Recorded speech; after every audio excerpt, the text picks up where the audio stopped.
Good morning. How are you guys this morning? If you're watching this is the all-day VOD of my stream. We just stream all day. I cut out anything useful or important that I can think of, and it's all pretty good. We're starting off with this lovely Audi, and it's beautiful, beautiful oil leaks.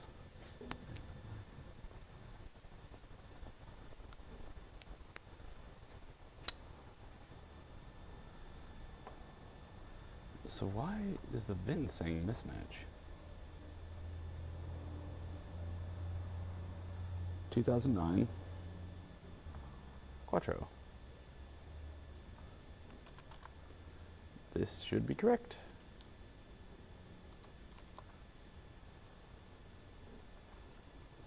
Check for oil leaks, oil change, and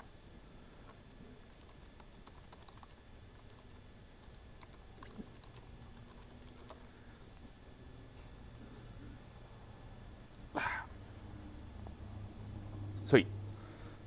All right.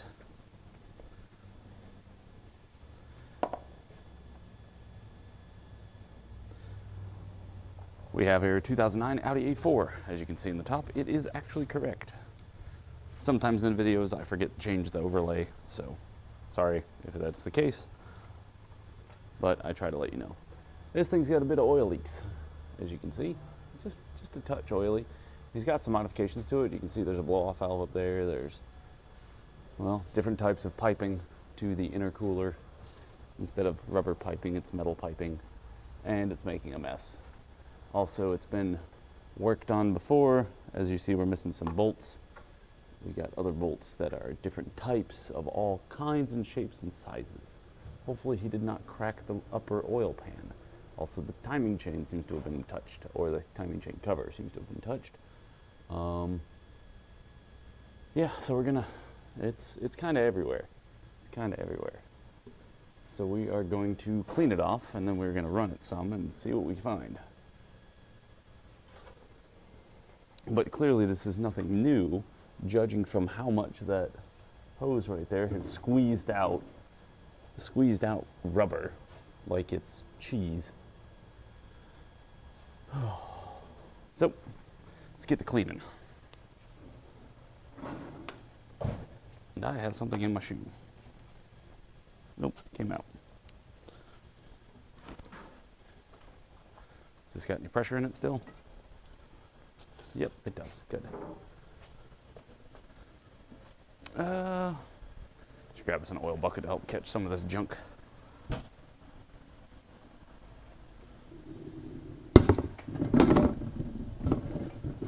Whoa. Our wheels are being whoppy.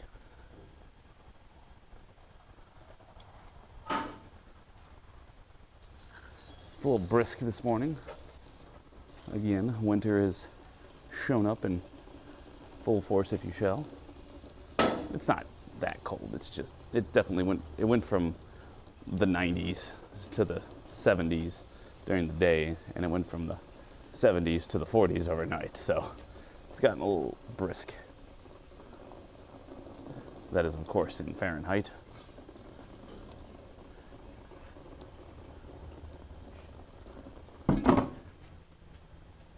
If you're European, then it's like 30s to the 10s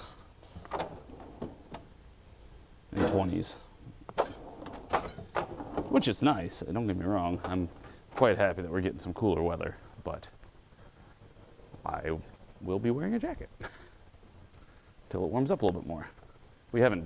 It's not cold enough that we've turned on the heaters though. So if that helps you make your decision on how chilly it is, it's just easier to wear a jacket for the moment, because by lunchtime it'll be very nice outside.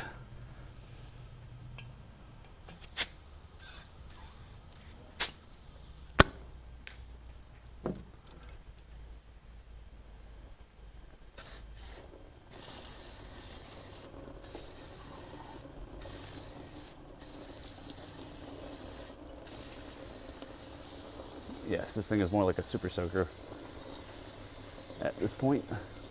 And yes, this is brake cleaner.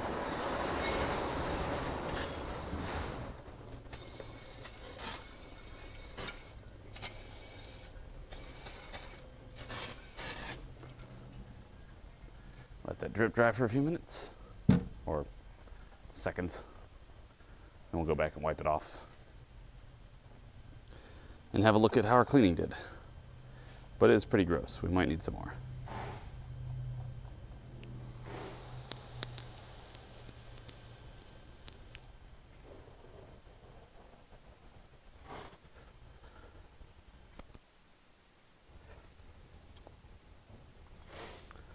Fantastic.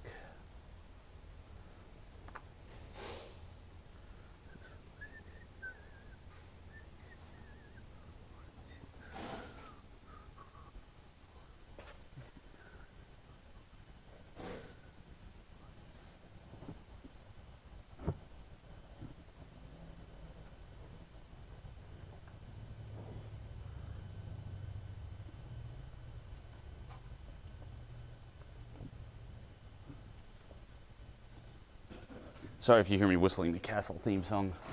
My wife has been binging the show. It's a good show if you haven't seen it.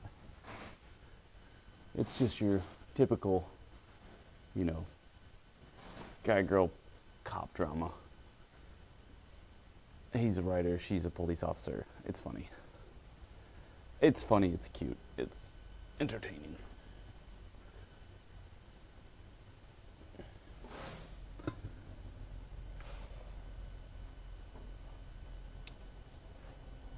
Don't worry, I'm getting it all wiped off. Then we're gonna start running it, seeing what we get. Just trying to get it tidy so we can see what the heck's going on.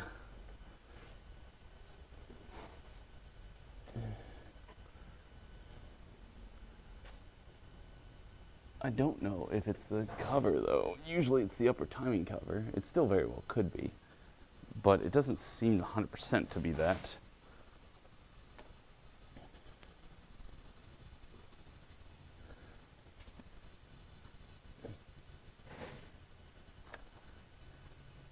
Also, this car's been lowered. It's got a blow-off valve. It's got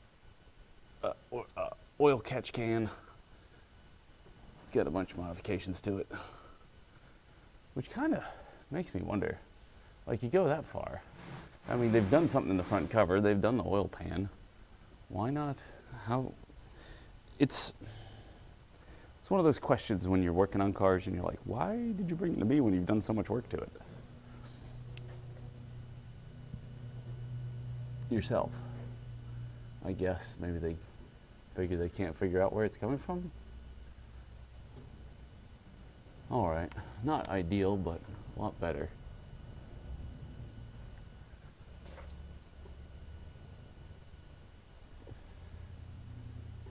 Hell, it could be.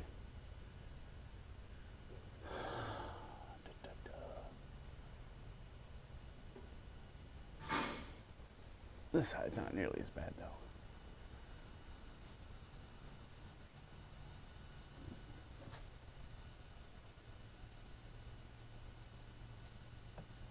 Got a lot of stuff just kind of tied up here with some zip ties and junk.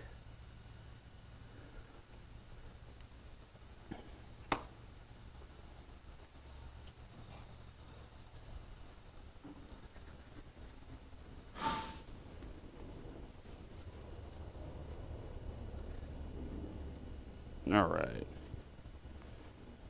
Back under. See what it looks like now, so we can get a good comparison.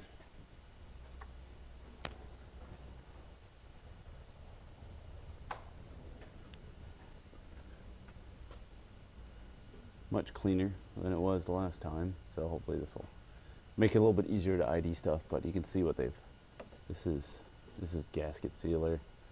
They have gooped the junk out of it, and that is usually not good, because when you do this kind of thing, if you run this bolt up, it could basically hydraulically fracture the upper cover. So you got to be very careful with how you apply this sealer. You can't just slam it on there and flood the whole thing. And as you can see, they didn't even bother to put a bolt in here. Not sure why. I don't know if maybe they stripped it out or what. But if you break this upper oil pan, the only way to get it off is you got to pull out the transmission, because this has 2 bolts that go into the rear main in the back. And so you got to get the rear main bolts unbolted in order to get the upper oil pan down, and the only way you can get to the rear main bolts is with the transmission out. It's really, really silly. Had to do it on a CC, I think it was. Pretty sure it was CC. That I was looking at, I was like, hopefully we can get it done in like, 2 hours, because it's just the upper oil pan. Lower oil pan's a few bolts, upper oil pan should just be a few bolts, and that's when I realized I had made a grave mistake where it came to the assumption of the labor time of that. Then we had to call the customer back and be like, yeah, it's not going to be like just 2 hours. Because somebody else had done the lower oil pan, and when they put the bolt up, they cracked the upper oil pan. And it was leaking from there. Had that been my car, I don't know, I might have just kept adding oil. Or drained the oil, cleaned it off, and like JB welded the crack. I don't know. I'd have rednecked the crap out of it. But they did some sort of lowering on the front too. It's a little lower than it normally is. I can't tell what. I don't see any fancy coilovers.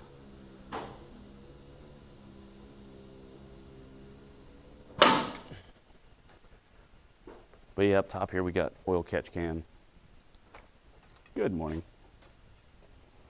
Oil catch can, the lines that go to the oil separator, etc. They just block off the intake.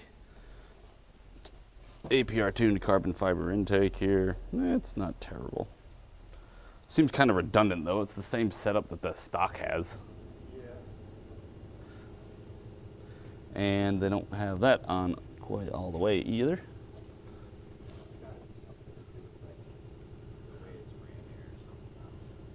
Maybe.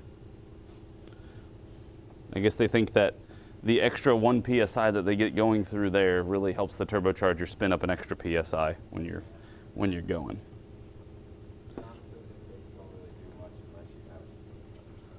Right. They look cool though. They do look cool. They look very fancy.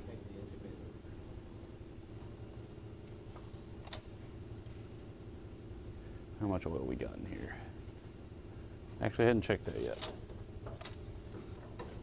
Oh, he's actually full of oil, as you can see there. That's unusual where it comes to an Audi.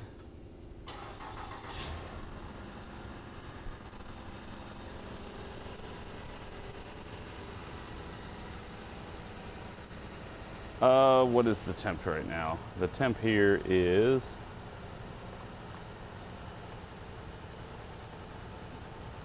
53, which is in Fahrenheit.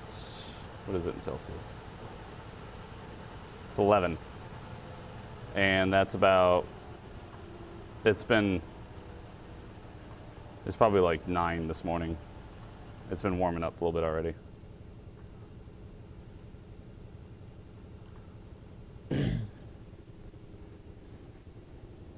So it's a bit brisk. It's not frozen yet. Because 32 for Fahrenheit's freezing. It's like in the 40s, so. All right, let's run this thing and see what happens. See if we get some obvious oil leaks. Hopefully they're obvious. Oh.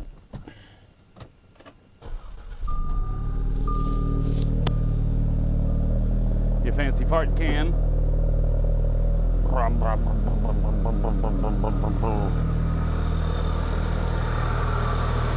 Wonder what kind of oil they've been putting in it.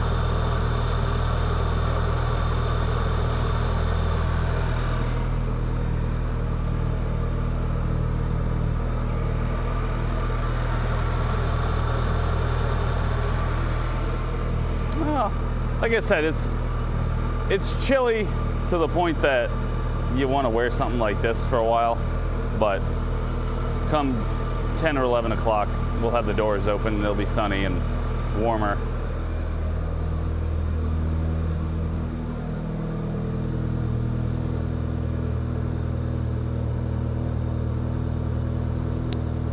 Let it come off its high idle.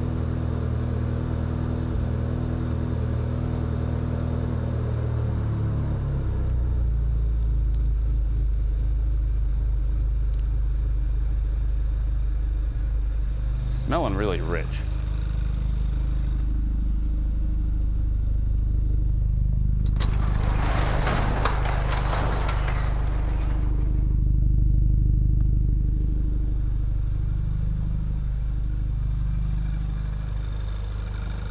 Smells like oatmeal. Look, I mean, I get cars in here they're cool and smells like tea. The engines smell like oatmeal. I don't know what these people are putting in this stuff. Don't ask me those questions. This thing's probably gonna smoke a good bit since of how much I just cleaned it off. So don't be freaked out about that. At least he's got stock Audi wheels. That much I approve of. Got some nice Continental tires on there, not terrible. Extreme contact, and they're pretty new.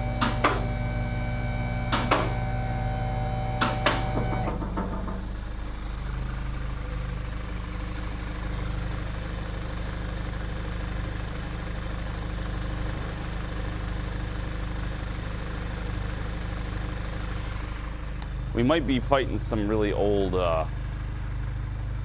oil leaks too. It's pretty rare, like when you start up a car and people are like, it's leaking oil. And then you actually get to it that it's just actually pouring out of somewhere. You might have to go take it on a test drive. Right there though.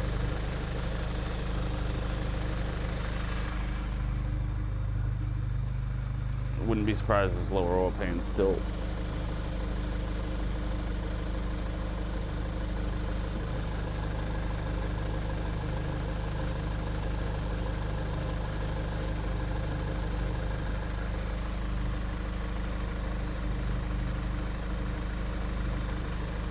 May have to turn it off and get this. If it's coming from anywhere, it's probably coming from that lower cover. I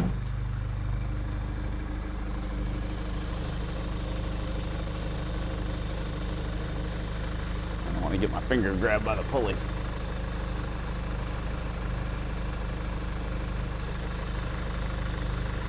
All right. Golly, this is just a darn mess.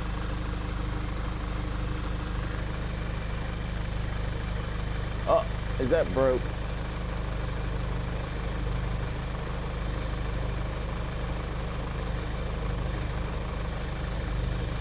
I can't tell if that looks broke.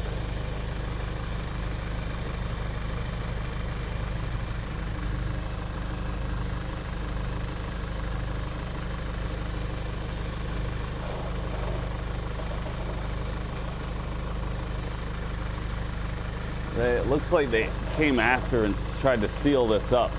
You can see how they just like went whap and used their finger to wipe it around. Because this one's inverted versus all the rest of these are pushed out.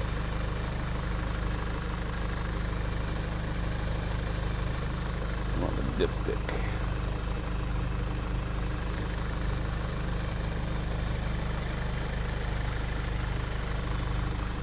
Let it run and not stare at it so much so that way I can tell if it leaks. That's one of your biggest problems that I run into is I'll stare at it for so long and then an oil leak will form and I won't notice it because it's just been slowly accumulating there. Same thing with checking for vacuum or coolant leaks, things like that. If you have a spot to clean it off, walk away for a minute, do something else. So that way when you go back, you're like, oh, there it is, there it is. Look at that, would you look at that? Oh my gosh, that is just terrible. Thankfully my leg's doing better today, so that's nice.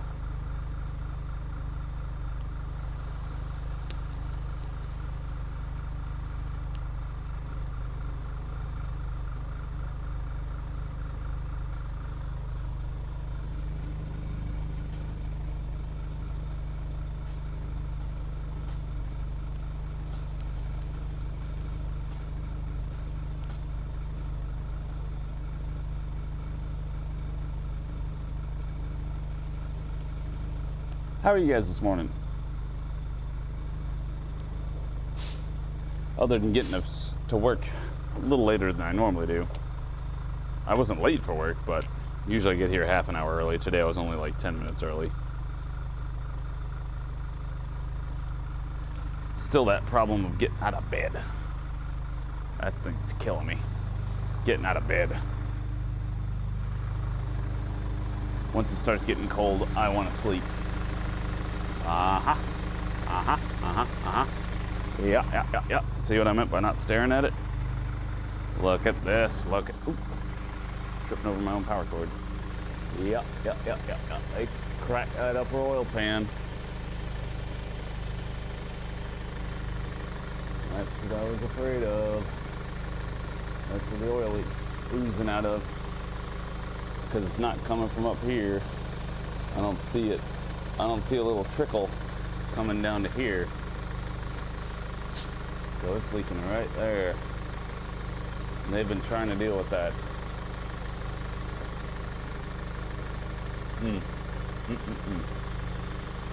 Also, upper oil cover is also leaking.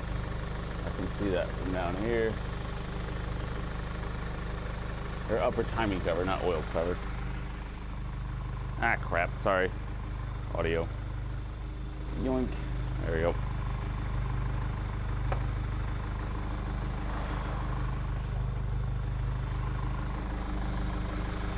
We'll watch it let it run for another couple minutes and see how bad that gets. He's gonna have to decide if it's worth fixing or if it's not leaking bad enough that he can just, you know, keep on rolling. It's gonna be real sad when I tell him how much it's gonna be.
Chicken butt.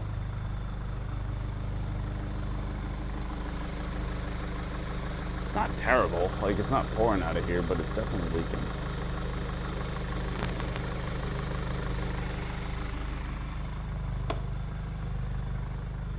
Sup? Nothing, honey?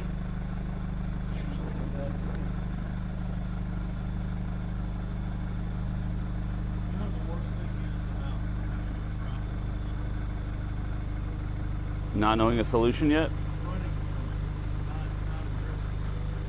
Yeah.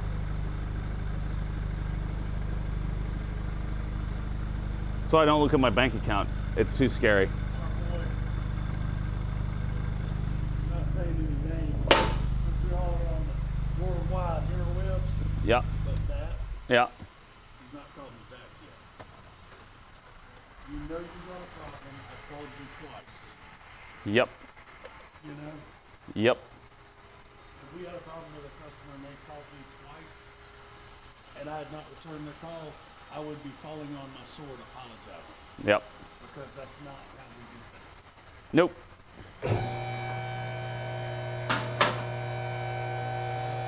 It's concerning. If you want to fight, let's just fight and get it over with. Yep. You know?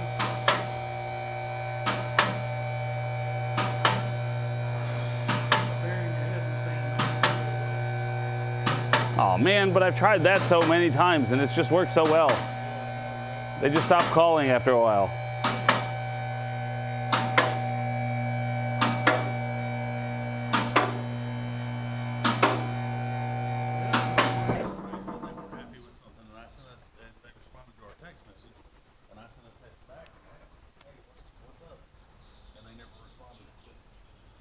Now that it's not vibrating, it's a little easier to see.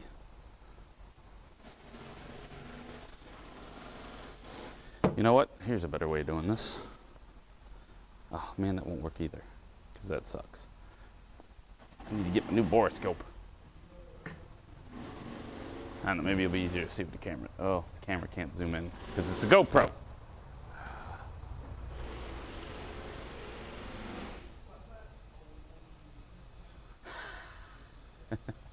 Last night in New World, I found plants that seem to have life bars. Do not shoot at them. I take it they wrecked your day. Man, I haven't gotten on any game in like a week. I have been so busy at home. We've been playing baseball. We have been running around doing other stuff. It's been nuts.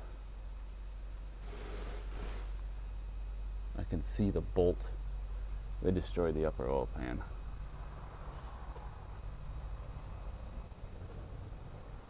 Oh man, that sucks. That sucks.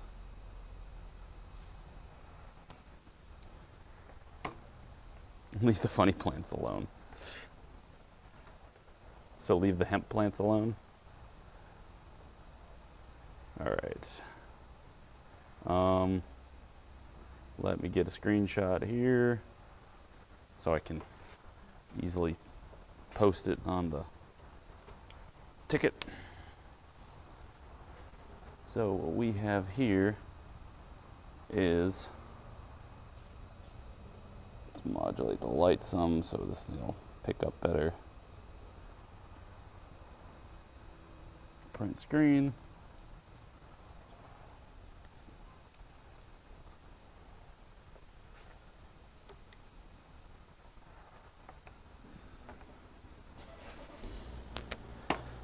I just want to play the game because it's casual. Like, I don't know. I've had my fun in competitive games back in the day, and I'd rather be competitive about making money or something like that.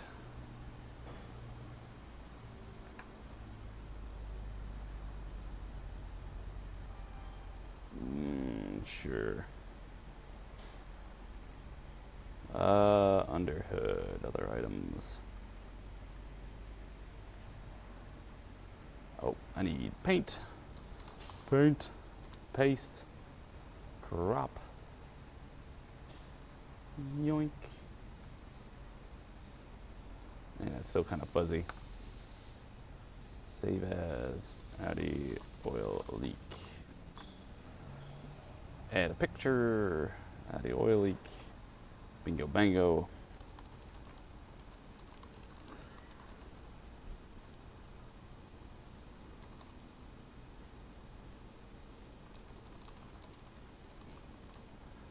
I think, maybe not.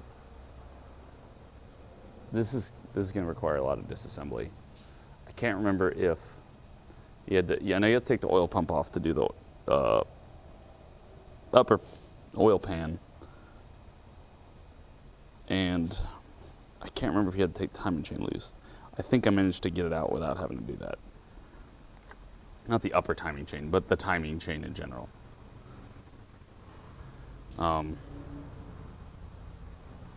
Yeah.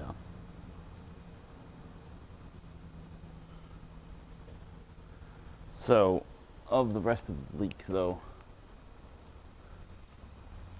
can't. Upper cover is definitely weeping. That's an easy fix.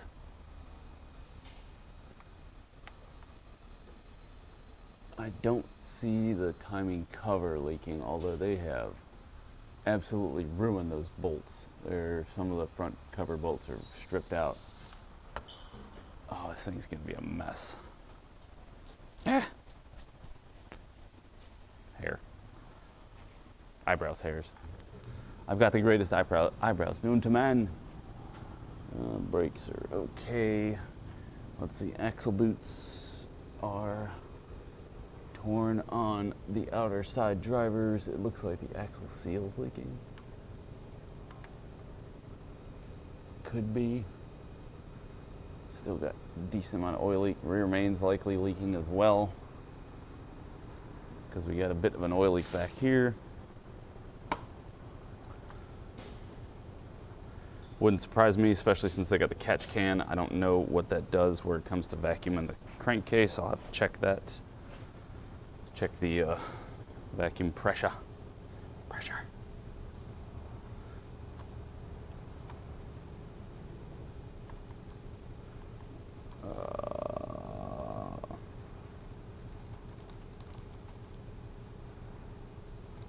If we do the upper oil pan, we'll do the rear main.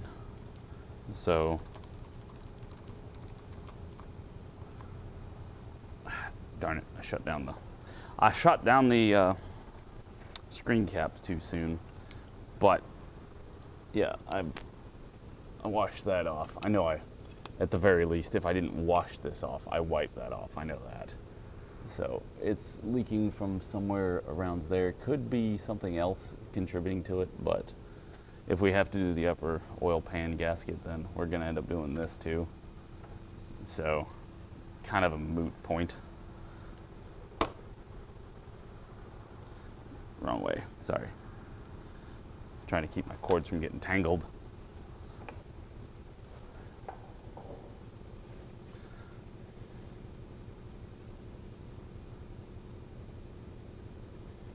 It's not a bad method of handling that.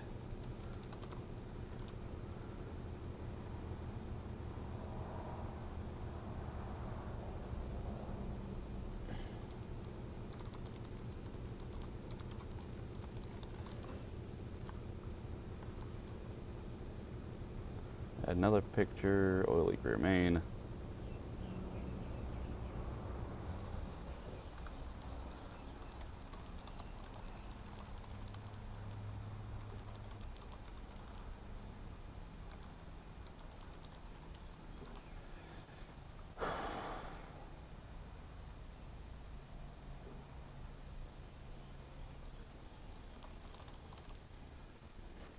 All right, so brakes were okay on the front. Get the back quick gander. I think this guy can handle his brakes okay. Yeah, brakes in the back are fine. They're nice and big and thick. He's got a sickness for the thickness. Fronts are fine too.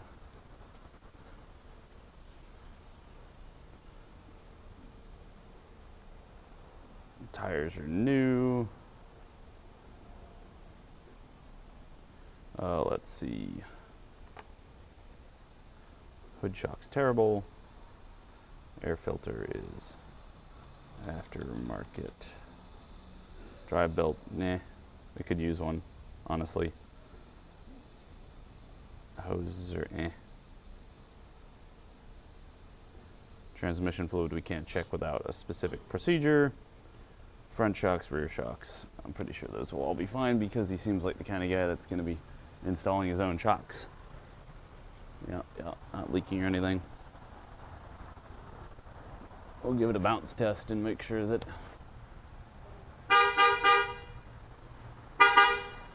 Oh, you got a problem? You want to fight about it?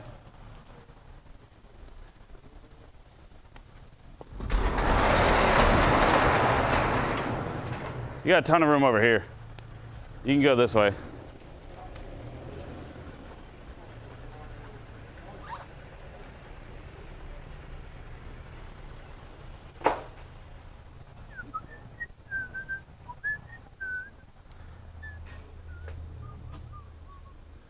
All right, so that's custom exhaust. Catalytic converter is gone. Ain't nothing there, yeah, no cat. So, I don't know what I can tell you about that. Let's just save that real quick before we get too crazy.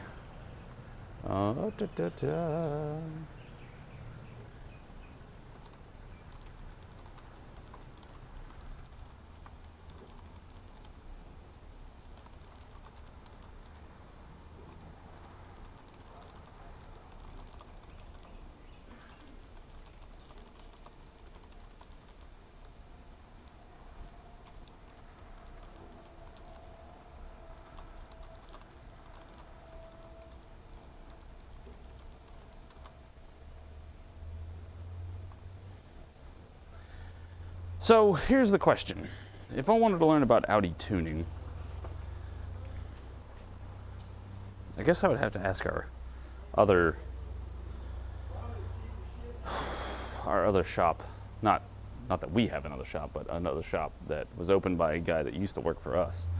And he's way on the other side of town. He moved over that way and opened his own shop. And he's, I think, APR tuning certified or something. I guess you just, maybe they do some sort of class that'll help you learn all that stuff. I'd like to know, just for the knowledge of knowing. I probably do my own car, tune it up some.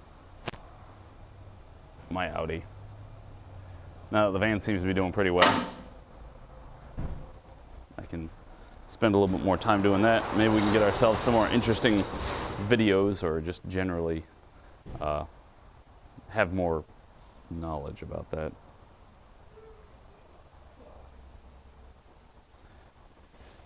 So let's check out the top here. Let's check out the top. So like I said, we've got aftermarket APR tuning intake stuff. Oil filter seems pretty stock. It's just the Napa Gold. This is our oil separator, or oil separator. This is the manifold that pipes down to it. And coolant. I think it looks full. I want to make sure it's not stained, because I've been fooled by that before. Yeah, where the bottle's been stained at the max level and then it's actually really low. No, that's full. That's doing all right. Good morning, everybody. Again, if you're watching this on the VOD, we do live stream this all day. Anything you see on a VOD has been recorded while we stream here on YouTube, so you're welcome to just subscribe to the channel and you'll see it during the day when I'm here. It looks like we got some oil staining down there. Coolant hoses are getting kind of goopy. Has he done a water pump? Does it look aluminum? No, it's plastic water pump still. So that is a possible coolant leak suspect in the future. Like I said, the dry belt, not awful, not great, could be better. He's missing some bolts here. He's pulled off the intake, probably swapped the intake. This is a new intake. Is it the updated one? No, it's not. This is not the new, oh yeah, it is. It is, never mind, I lied, it's the new updated intake. He has not been putting things back in their clips properly. Again, we're missing those two bolts that hold the fuel rail to the intake. Not, I guess, a huge deal. We can see where it's been leaking here out of this magnetic adjuster. We also have what looks like cam frame leaking. Let's see around here. Might just clean that off and roll with it, but yeah, there's no catalytic converter there.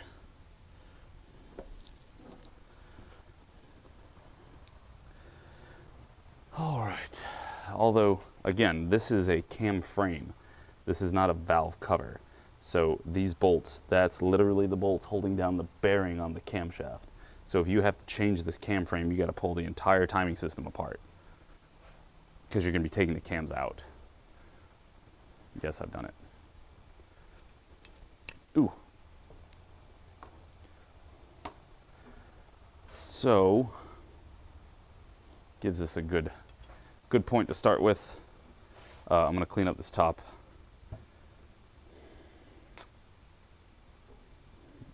He's not going to be happy. I can tell you that. Customer's not going to be happy. Well, I'll tell them what I found and see what they want to do. It seems like it's probably one of the, it's his baby type cars. I got to go fill this thing up. I just emptied it out, cleaning off the bottom.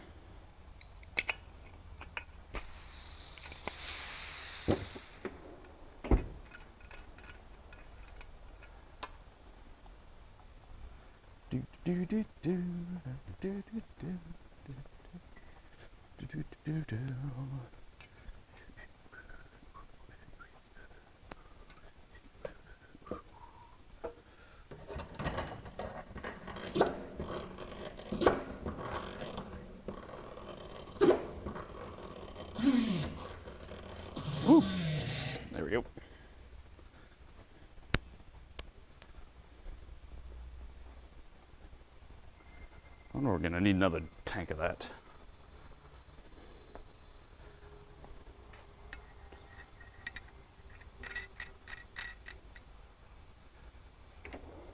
What's 1320?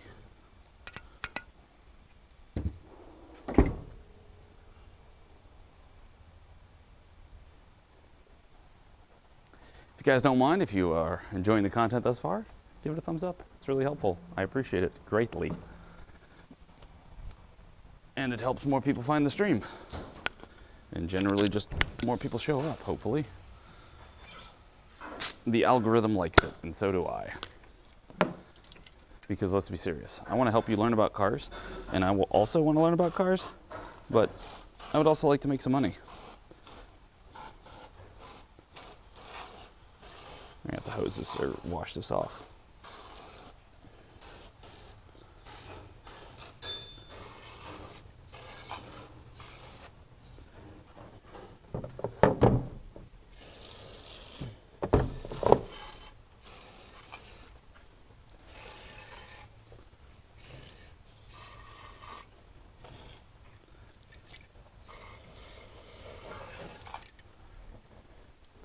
And now we blow it.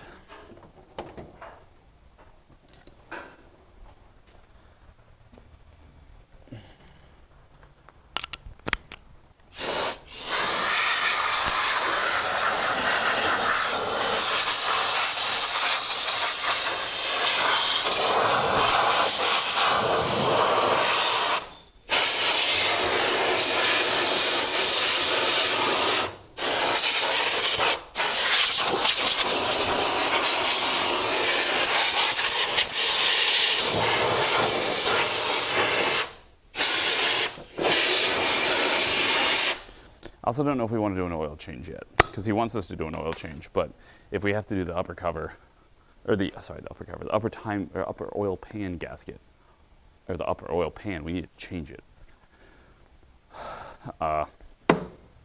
He's gonna get an oil change then anyway, so it'd be kind of silly to do it right this minute until we talk to him about what he wants to do with this car.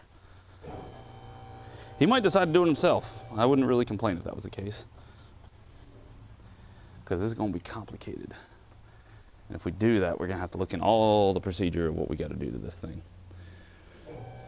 But, hey, we got this cleaner, so it looks way better than it did. Let's run it a little bit more, see if that like really oozes, or if it could be it was gas or oil from this, could have been he did pour oil changes or sprayed it somewhere. Maybe it was before he changed this, and it's just like an old leak. I just want to see how critical leaking it is. Again, we might smoke because we just sprayed a bunch of crap all down on the exhaust, so don't freak out. It's got a fancy boost gauge in his vent here. That's pretty nice. It's got a nice solid 20 inches of vacuum. The other thing I want to check is see how much vacuum that is on the crankcase itself. Oh, no, not bad. Good. Good, good. So, again, not stare at it so that way I can tell if it leaks.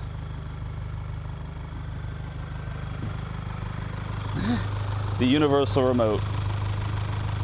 Man, back when I was a kid, we had a touch screen universal remote. It was a big remote, it's big and square. I think it was Panasonic made it, and you had programmable, touchable, like you could set it up. You could program in. It was a little computer. You could program in macros. So like you could hit power and it'd turn on the amplifier, it'd turn on the TV, it'd turn on the a bunch of other stuff at the same time, and it was neat. I loved it. It was great. Did we use it to its fullest potential? No, but we did pretty good, comparatively speaking. You'd program it because, you know, we didn't have the TV sound coming out of the TV. We had it coming through the amplifier, and so your volume button, you changed it just to where it only worked the amplifier because you didn't mess with the TV sound. It was turned off. I mean, you had your Dolby Digital 5.1.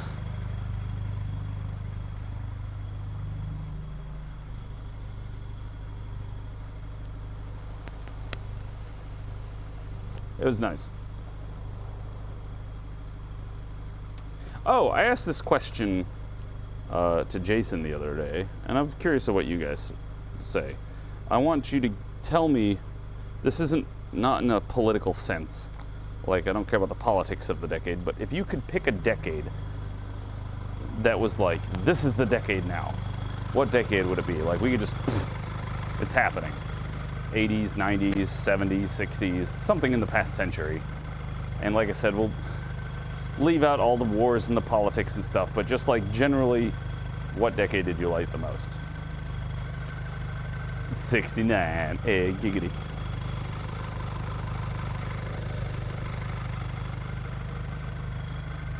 I would have to say for me, it'd either be the 90s or the 2000s.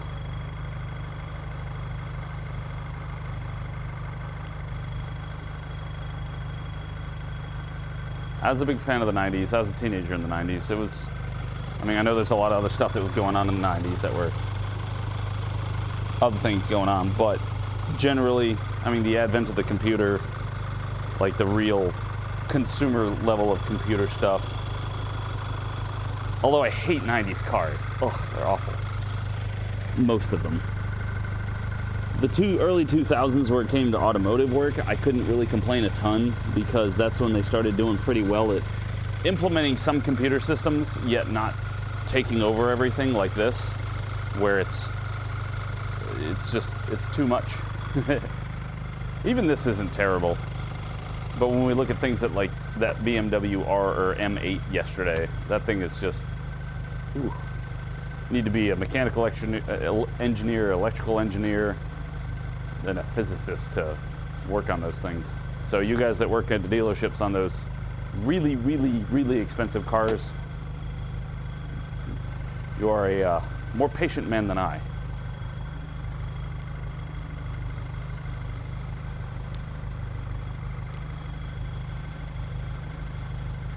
In the 90s, I played Dark Forces. When was Dark Forces 2 Jedi Knight? I think that was in 98? Yeah, it had to be, because I was playing it in a competitive sport. Dark Forces 2 Jedi Knights. When did it come out? 97. So yes, I can agree with the 90s. Back in 1998, I was a freshman in high school, and at the local mall, they had a Dark Forces 2 Jedi Knight tournament. And it was just sponsored by a computer shop. And they put up 3 computers, first, second, and third all got a computer. And first place got a 17-inch monitor with an extra 16 megabytes of RAM, I think it was, and a fancier video card. Oh, I played Doom, I played Quake, I did all those. That's why, I played Quake.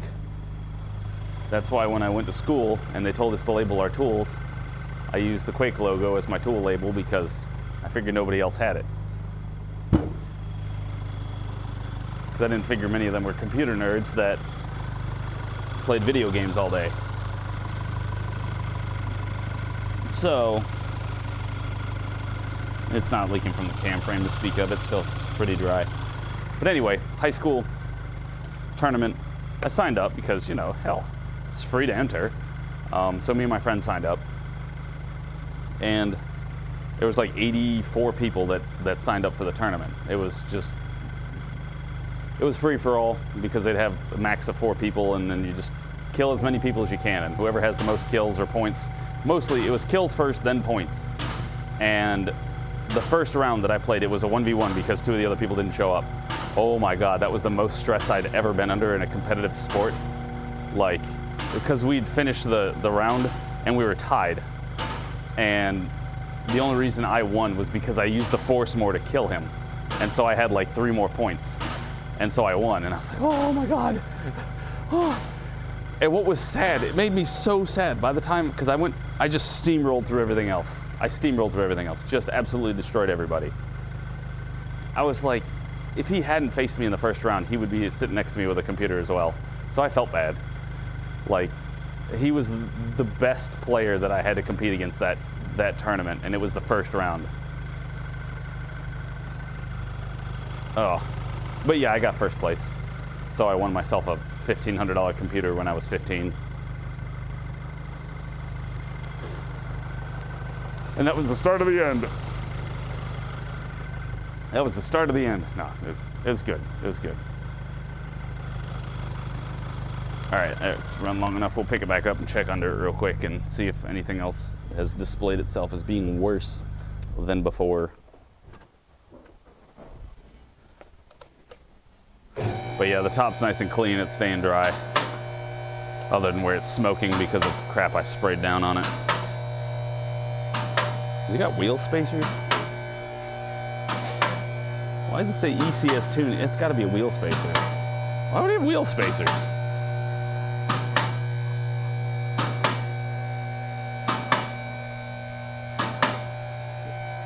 Unless he went with a different rotor? I don't know.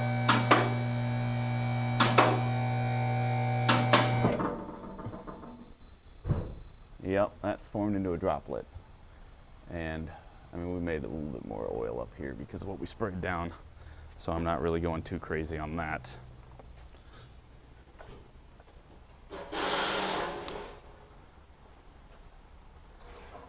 So if you've ever wondered how you do oil leak diagnosis, this is about as good as you get. Yeah, some of that's gonna be what I just made a mess of. Because it's not, this isn't very, it smells like brake cleaner. It's just leaking out, running down the oil that I was just washing off. What the heck? Oh. So, but this is definitely a problem. You can see that right there. It's definitely dripping. So this is one of our main oil leaks where he put that in not in the right angle, because you can see this angle here. See how you can see the bottom of the bolt? This bolt is, so in an extreme example, if you're looking at it this way, you can see that this bolt goes in vertically, more like that, and this front bolt's going in like this. To make it more extreme, it's like that. So it went up, cracked up here. It shouldn't have that little hole. I can see the threads of the bolt through that hole. I know you guys can't because the camera doesn't really zoom or focus on anything close, but that is, with a 5-cent bolt, you cost yourself about $2,000 worth of damage.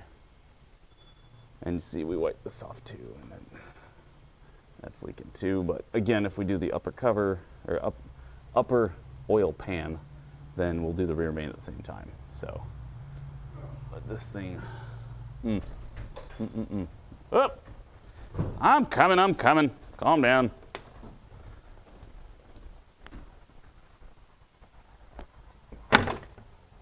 Golly, big crybaby. I normally do, but I forgot this morning because I was too busy running around taking care of the front because nobody else has gotten here yet. That's what I get for being here early. Ugh. I get to do everything. I did. Mike and Eric are here early. Customers? What are those? So yeah, I had to unlock the door, let the customers in, get them processed, answer the phone, schedule some new people in, some new customers. All right, I think we have a pretty sound plan forward here, which is going to be very pricey. It's going to be very pricey.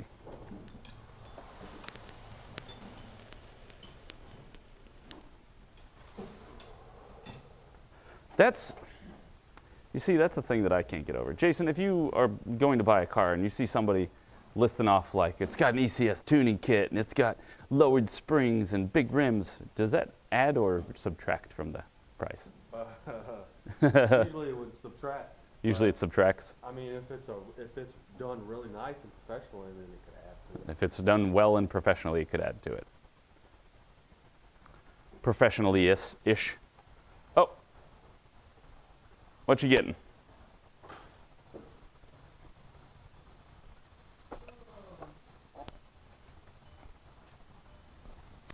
Using that silly scanner. The check engine light came back on, so seeing if it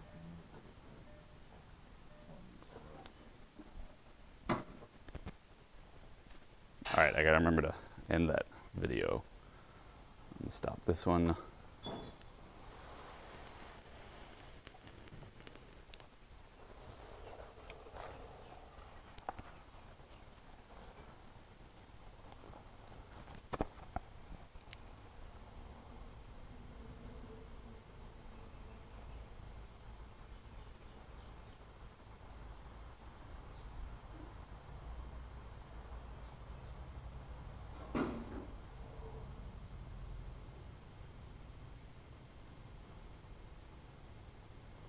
Did it give you a cause of the check engine light yet? What did it say?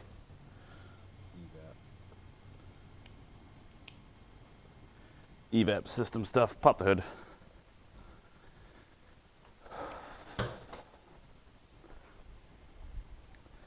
The short answer is it's nothing related to the radiator and stuff. I did do it. Speaking of which, I want to check that. Yep, that's doing pretty good. Still the right color. I'll scan it again with the VCDS and copy the codes onto the ticket.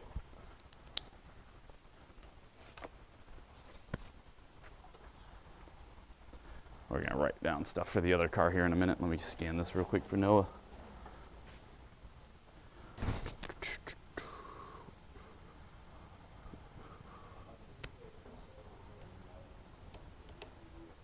Yeah, this will do better.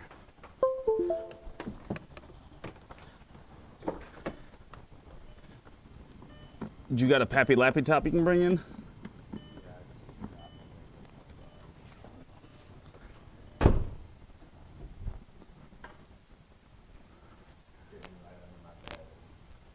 Doing nothing. I think this is 2002. Yep.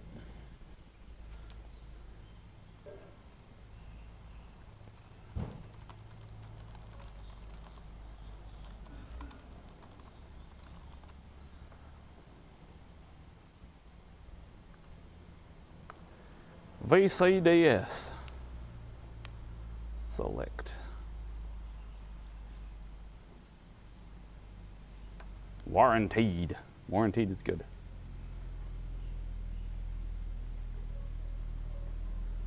Ooh, fancy Z4. The penis mobile. Because it looks very phallic in its setup, if you will. Where's the evap purge valve on this punk? Up there. Might have to look it up. It's been a while since I've tried to find an evap leak in one of these. I'm pretty sure it comes over this way. Yeah. It's going to be one of these lines here. They're all connected and hooked up. This, that. Ah, there it is. Right there.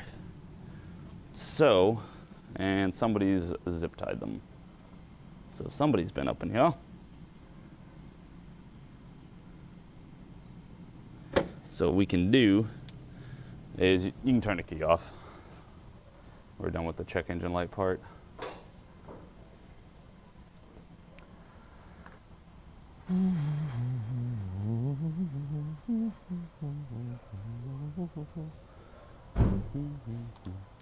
All right. So we get evap emissions control, system incorrect flow, intermittent. Power supply terminal 30, voltage too low, intermittent, evap system, very small leak detected. Typically, this doesn't mean all the time. It means most of the time. If you have a very small leak detected, it's likely something like an evap purge valve because it's a small orifice, something like that, versus if it's a gross leak, check your gas cap. Make sure the gas cap's on, stuff like that. But if it's small, usually it is something small.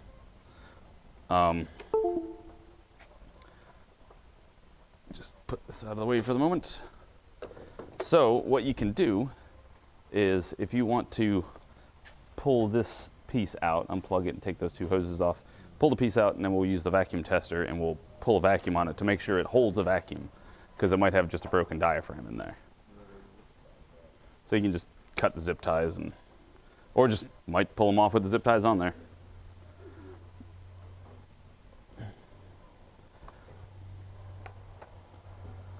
That's what I found in my experience thus far, is that most of the time, if it's a tiny leak, then it's probably a tiny thing.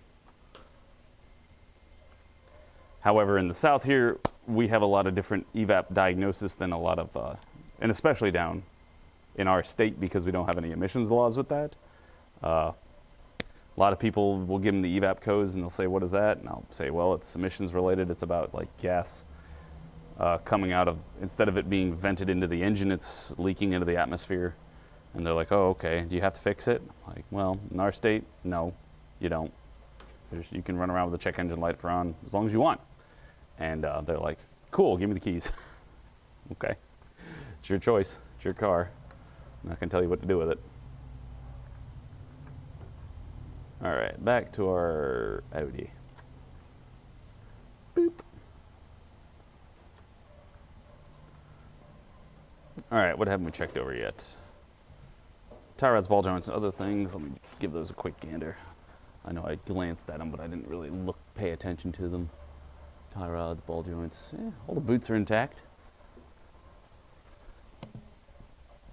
They weren't complaining of any rattling noise. Everything feels nice and tight. Suspension bushings are looking good. This right lower control arm here's got a bit of a torn bushing.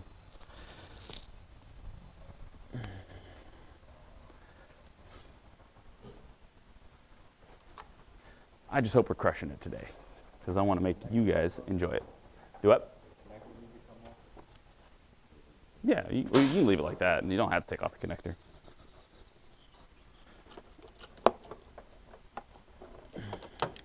Nice part is the hose that fits on here is pretty much the same size as what fits on my thing.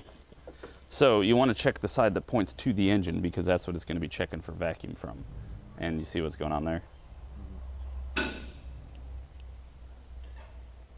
Found a leak. Would that not be the other side? It was kind of this side. Oh, it was faced this way? Yeah. Ah. Look at that. That's why it would leak. Yeah, that way it holds.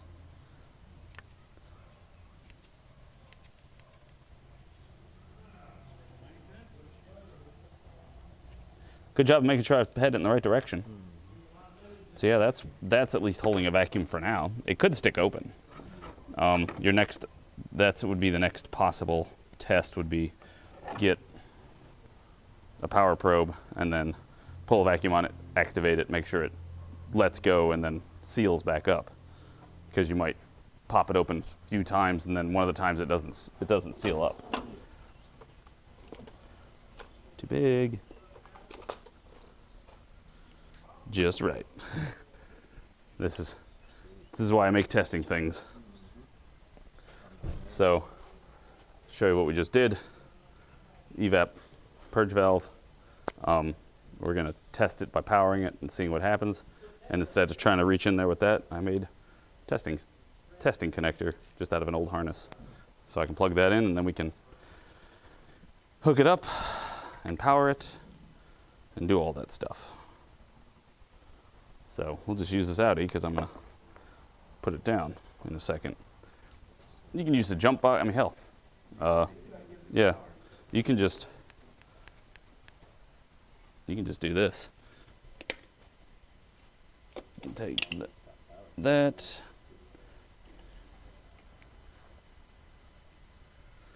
Grab that. And you can just turn this on and you can just touch it and be like, click. Yep. Opens. Seems to seal.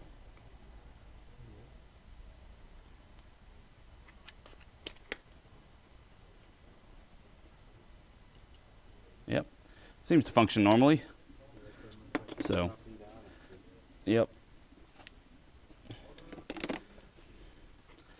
So, put that back on and look for other things. There you go.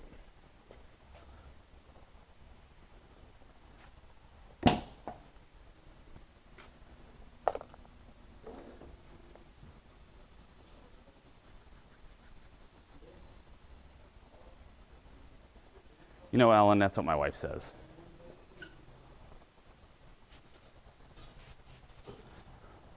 I don't think Noah's that cold. I think he's just still got his hood on and he likes to roll around with his hoodie on.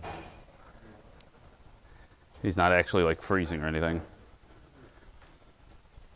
So this back suspension bushing's starting to rip off. It's bushing. This one, not so much. I'd replace them in pairs if we did them, but again, I don't know if it's necessarily worth. Well, might as well just take a picture of it while we got it. That we need.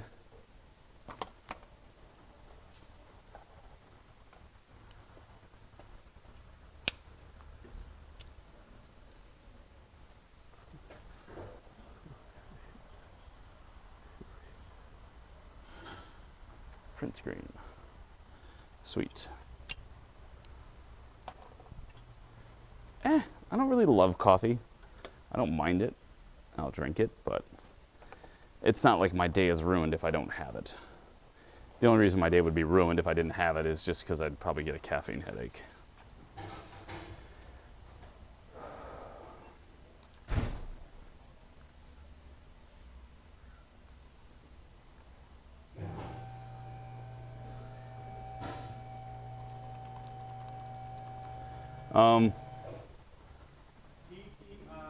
It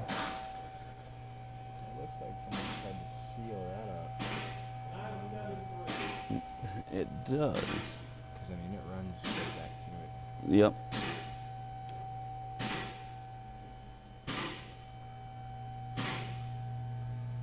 Just in that goop down at the bottom. Yes, it does. At this point, though, what I would do is go up front and talk to them about how it's a evap leak and has something totally different system than what we previously worked on. So if they want us to find out what it is, more than happy to. If they just wanted to find out if it had anything to do with our last repair, then no, it doesn't. Before we waste too much free time on it.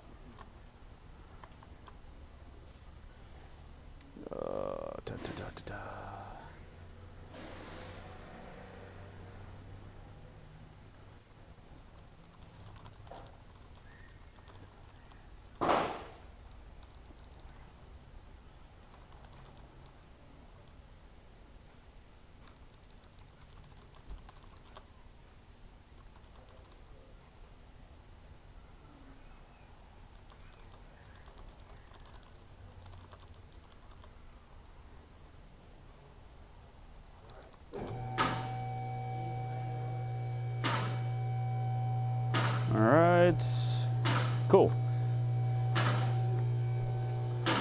Everything was going great, and then Dave got here. So if you just stroll on in, good morning. Likes and subscriptions are heavily favored and welcomed. As long as you like the content. If you don't like the content, well then, get out.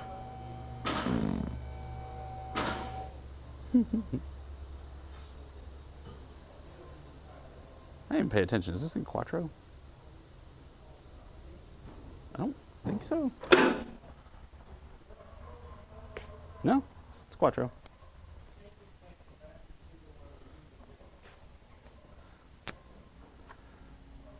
All right, headlights look okay. You know, pop behind this car real quick and check tail lights and brake lights. Brake lights? Nothing. Okay, good. Tail lights, turn signal. Yep, cool. Reverse lights? Cool. Awesome. That's all I need to know.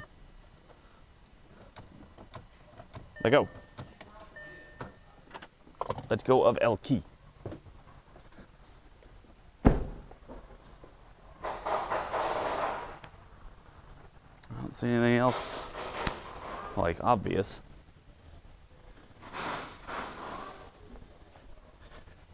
Front right wheel well's torn up. Is this one torn up too? Nope. Those fine, those are fine, wiper blade's fine. Cool. Just make a note about the right pass front wheel well. Timmy's trapped in it.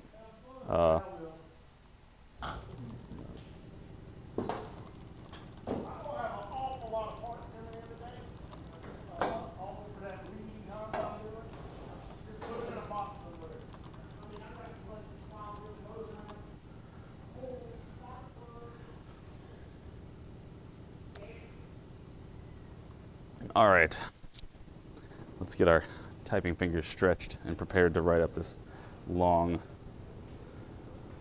write-up about where we're going to start with these oil leaks. Because like oil leaks, they're very much a test it and find out kind of thing. As in, you need to fix an oil leak to see if it stops to make sure that it's not coming from anywhere else when you have a good idea of where you believe it's coming from.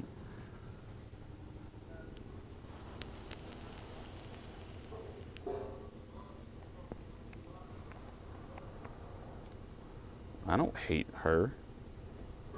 What gave you that impression?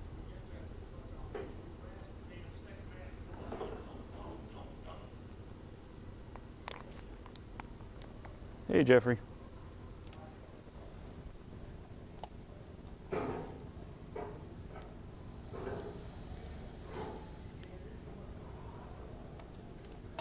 I mean, people want to watch it. They want to watch it, and that's just what they want to do.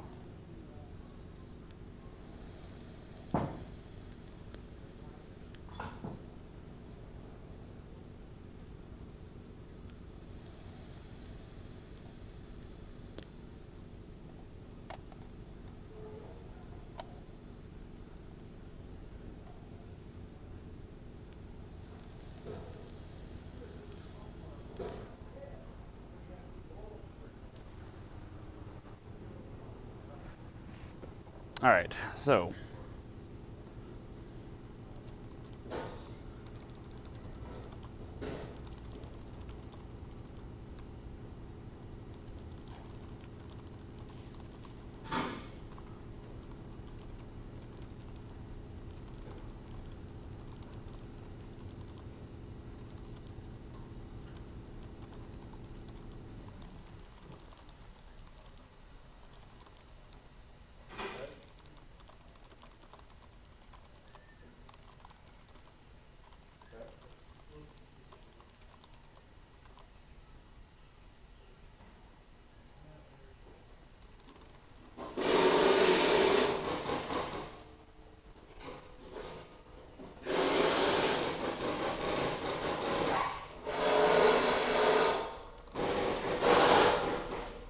good Lord. Everybody making a bunch of noise.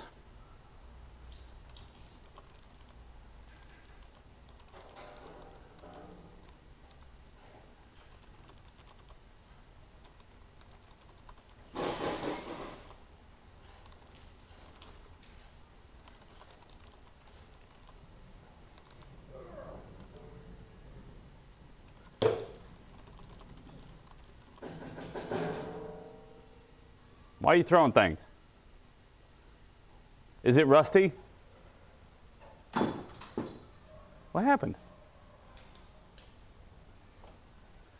Jason's getting mad.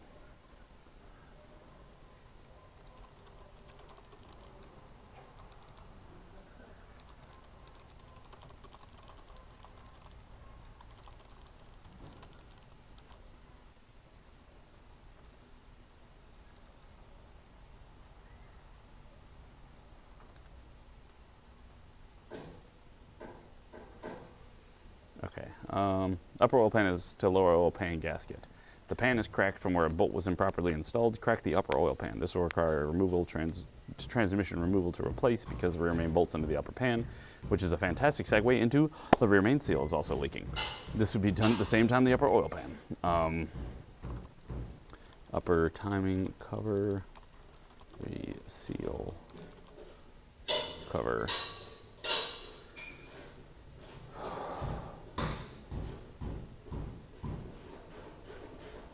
Leaking as well.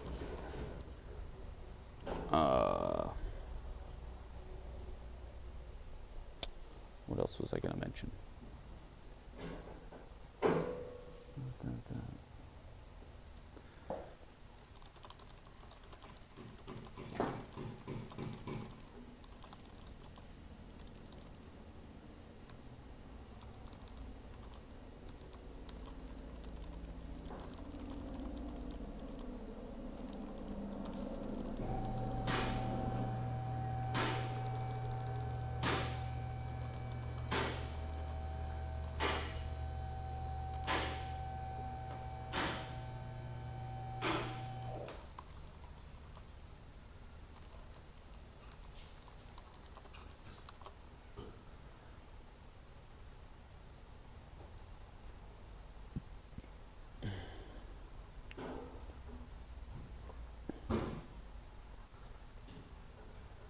Yeah.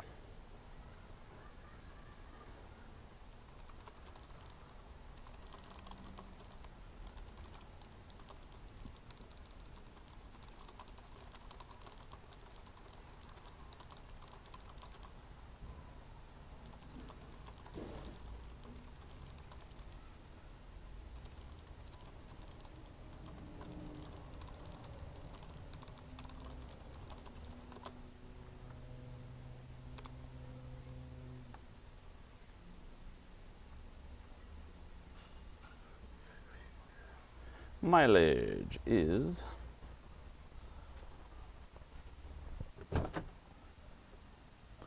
165, 751. A lot of miles. A lot of miles for this little old car. Awesome. So hopefully after this, maybe my charger's here, because that one also seems like quite an interesting repair. I'm gonna go ahead and record an ending for this video in case they decide not to get it fixed, or they're going to do it themselves or take it somewhere else. I don't know what. But as you saw, we had recorded a bunch of different oil leaks, the upper oil pan's cracked, etc., etc.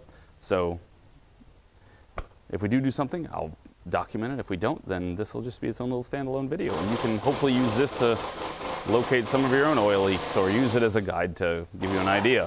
If everybody would quit making a bunch of noises while I try to record things. How dare they do work at work?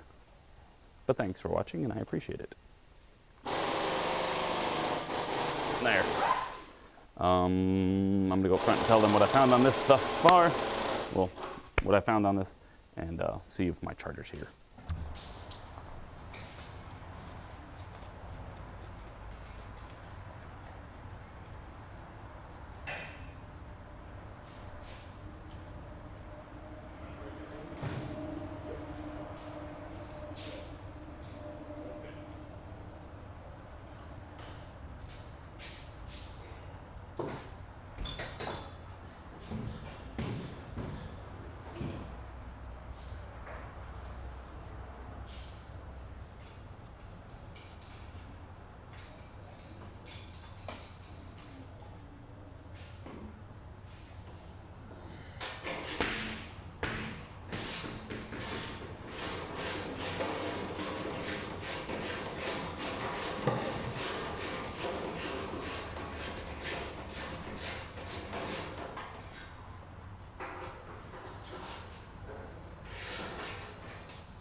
Awesome. Let them know about that.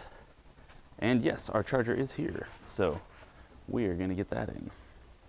And this is going to be a very, very interesting scenario because, I mean, you can put it succinctly that I do have some bad habits where it comes to misfire diagnosis and things like that because Audis run a particular way and they're easy to diagnose misfires on, relatively speaking.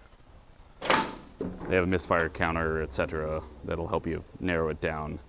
So if it's something serious, then yeah, it can be more complicated. But if it's just a simple coil or a spark plug or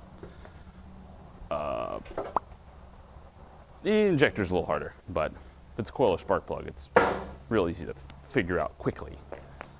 Don't know on a charger. Haven't tried it. We'll find out. So, as I just stated, charger's here.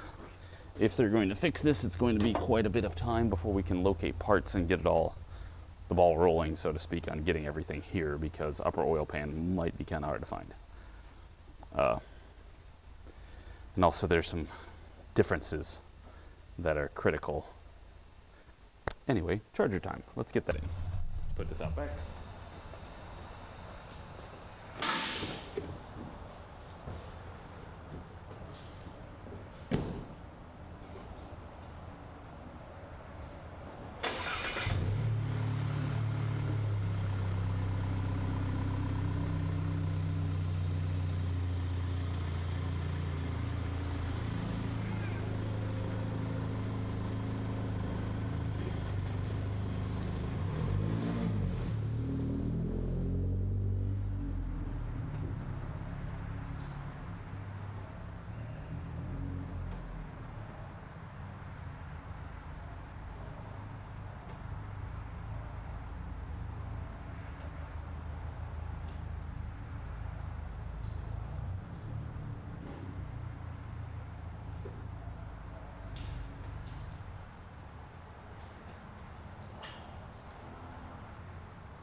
Next.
Then I just got this giant jug.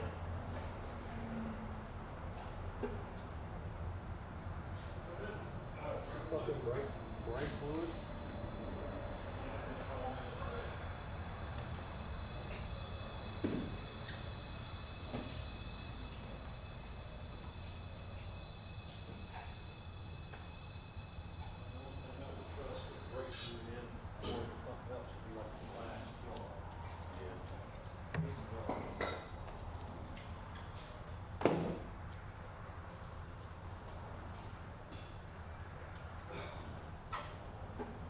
You want to attempt to fix this belly pan?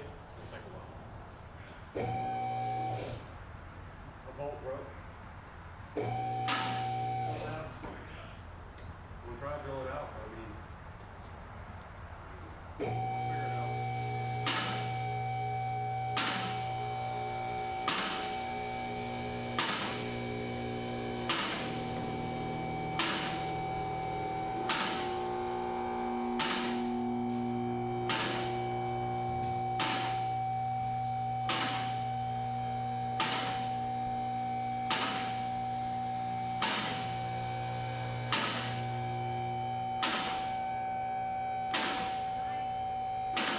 Approved, but part will be here tomorrow.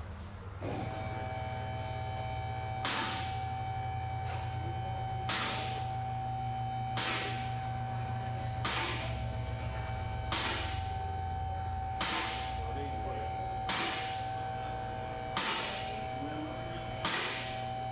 air conditioning, dude. God, I love air conditioning. He's going to be the most legendary quarterback ever. It's between like him and maybe like what? Marshawn Lynch or something? Marshawn was a badass. He didn't have numbers like this guy does. Right. No, Marshawn was smart. He made sure Yeah. he did. Yeah, we're doing model.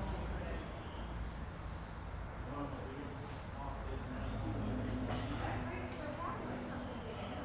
Like, I guess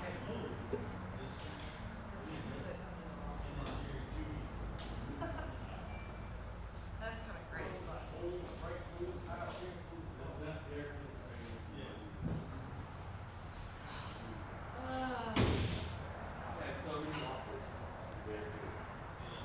Because I had them in 3 weeks. I watched him last night. He's beast. It was really good. Did y'all watch his workout videos? Did y'all see that?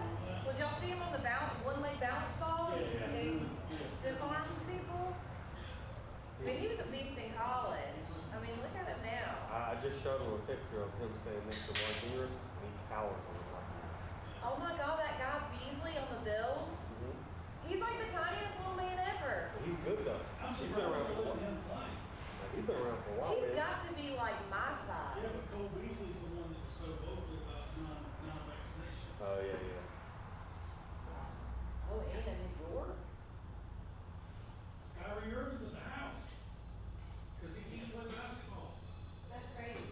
But yeah, no, whenever he got that touchdown, I'm like, oh my, and they were all congratulating him. I'm like, that's not big. Because they were all like a couple feet bigger than him. I was like, what the heck? I'm like, how? Well, that's what made me think of. I'm like, oh my God. He's a little smaller, I think, than Hunter Renfro. He's probably one. He might be the smallest wide receiver.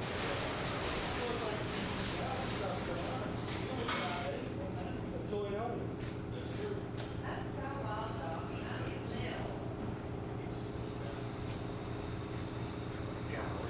You know, I had a first overall pick in one of my leagues.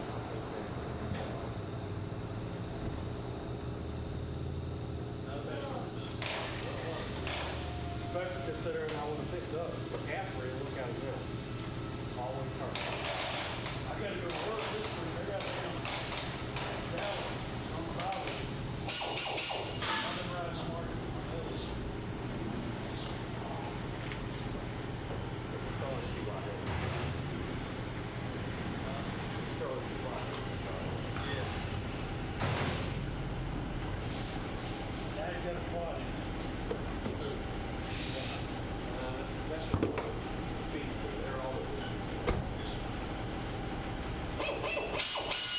Now we got it misfiring. I started it up and I had to drive it a little bit because it was just doing fine. Oh, I can't see anything. So bright out there. It'll calm down. All right, well, let's break out the scanner. Yeah, it stopped misfiring.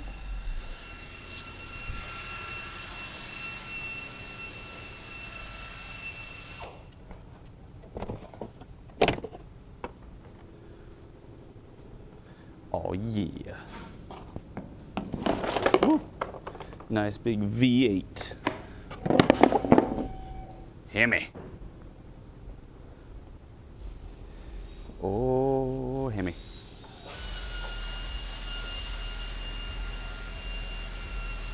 Hold on.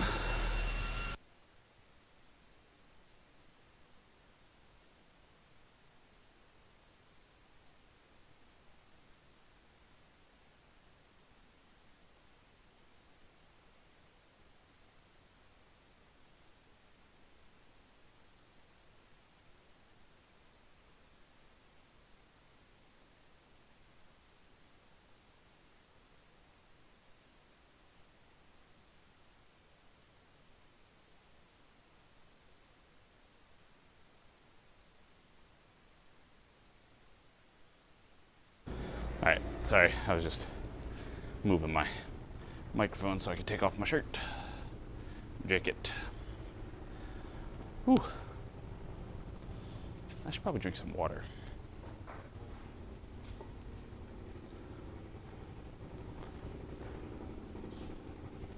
Then we'll update the overlay and get to it.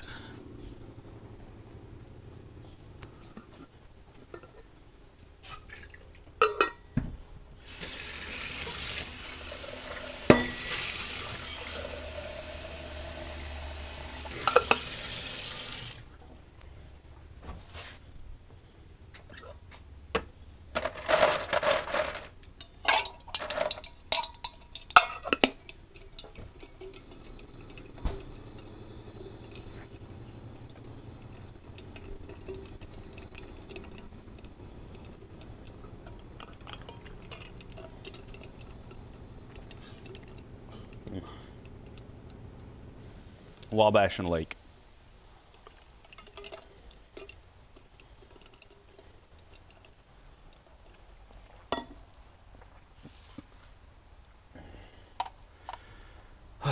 Just remember Wabash and Lake.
It is kind of scary times right now.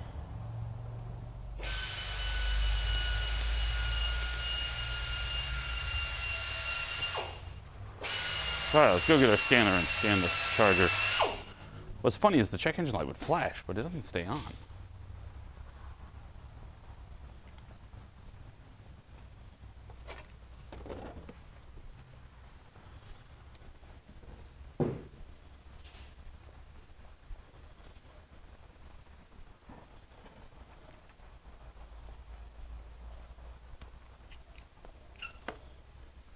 Talk to the front yet about the TT? Noah? Talk to the front about the TT? What'd they say? Okay.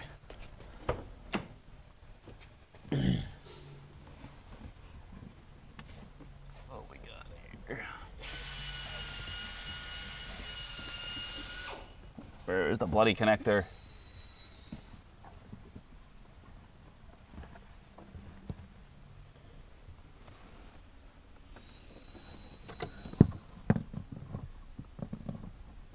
Oh, there it is, right up against the pedal. That's why I couldn't find it.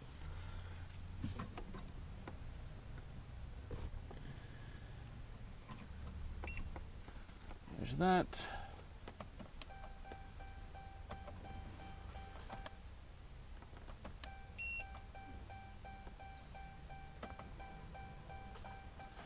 There. Key on.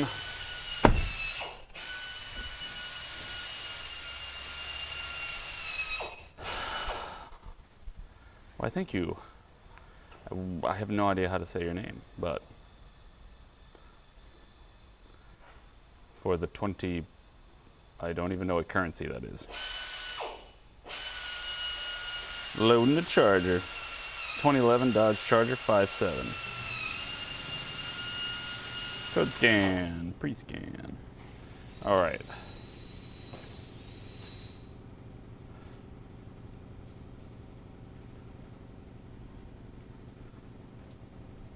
Why, thank you, Subu. Incorrect engine oil type. Multiple cylinder misfire, misfire cylinder 5. Let's go ahead and bring up the Charger. Tune up misfires after highway speeds, then slow down and go accelerate again like gonna cut off. Check engine light was on, now it's not, please advise. Tune up.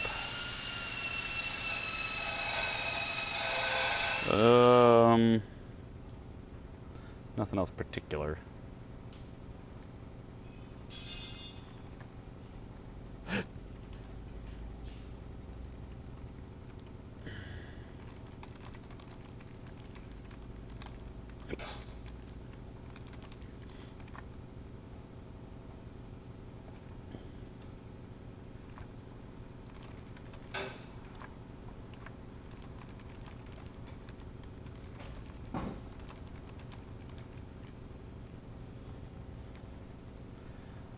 Oh, okay, that's rupees.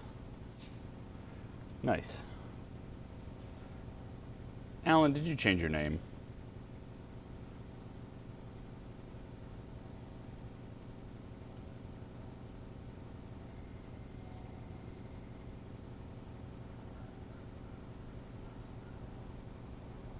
Rupees is a fun word. All right, so what do we got? So we have ourselves a 2011 Dodge Charger 5.7.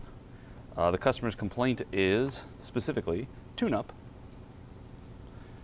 misfire after going highway speeds, and slow down and go to accelerate again, like going to cut off.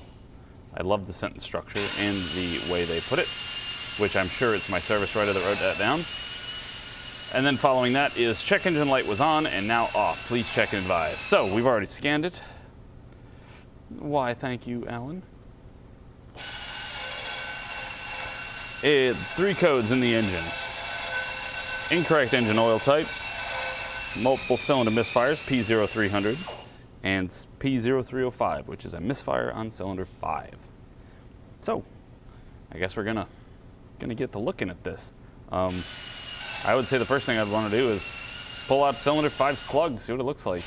Check the coil condition, check the plug condition, just have a look. Maybe it's something obvious.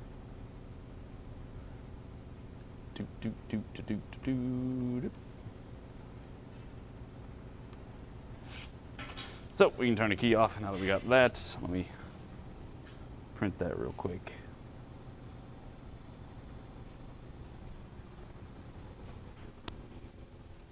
I wonder if this has a misfire monitor on it.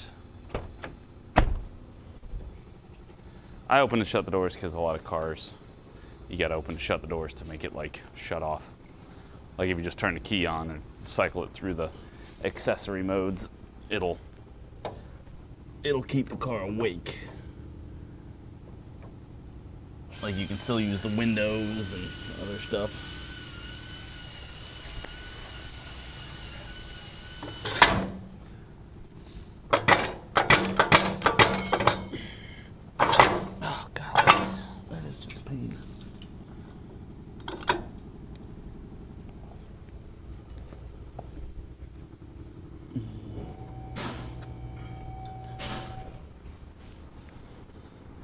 So the cool part is I think I have a reasonable knowledge of this engine in the sense of I've pulled one out before for a body shop. It's been in a car accident, etc., and so it needed some framework, and so they needed the engine removed. And I got the joy of pulling that out. It was fun. It was different, that's for sure. It was definitely different.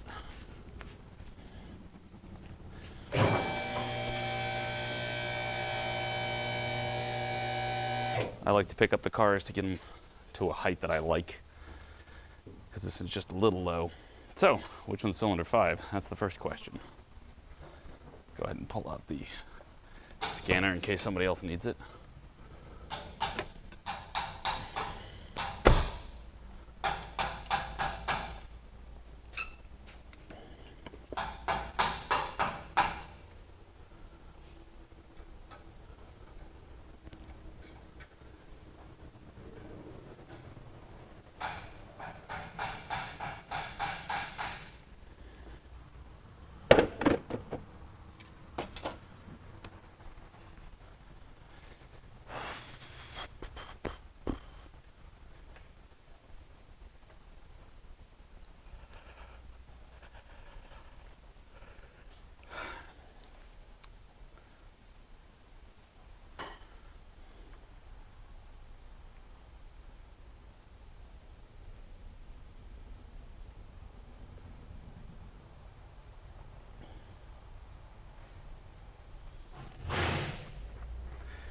Nice, donkey. That's awesome. All right. Charger. Let's look at the firing order. Maintenance.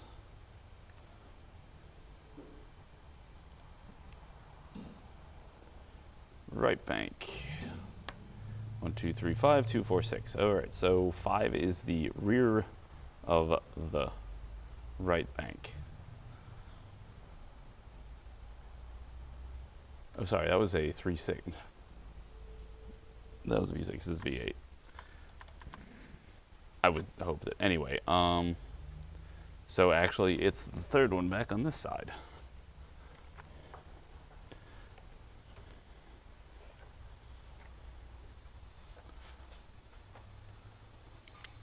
Yeah, it's true, but hey, you know what?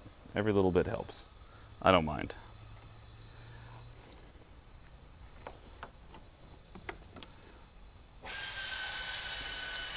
So this will be cylinder 5. So you got 2 bolts and a plug. Like I said, I just want to take out this coil. I want to have a look in there. I think there's 2 plugs in there.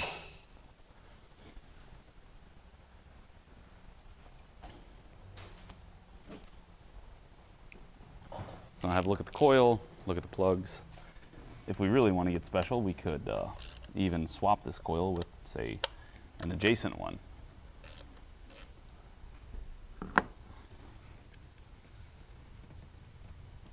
I don't know. I feel like I like this engine. It feels basic. Not trying to insult it or anything, but it feels like, you know, it's pretty straightforward. Coils, plugs, injectors right there. I mean, it doesn't get any more straightforward. I don't even think this has variable valve timing or anything, does it? I don't know much about Hemis.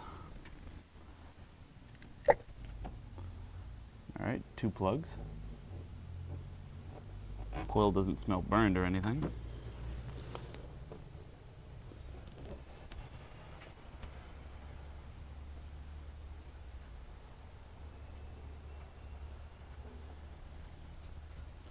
They're going to be very sad if they want to tune up this engine and they got to put 16 plugs in it. It's not cheap.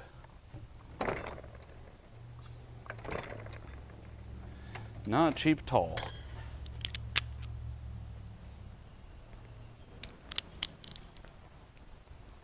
But I have no idea. I believe it would only be able to fire one of these plugs at one time. Okay, they're a little extra tight. where you can get a little bit more leverage.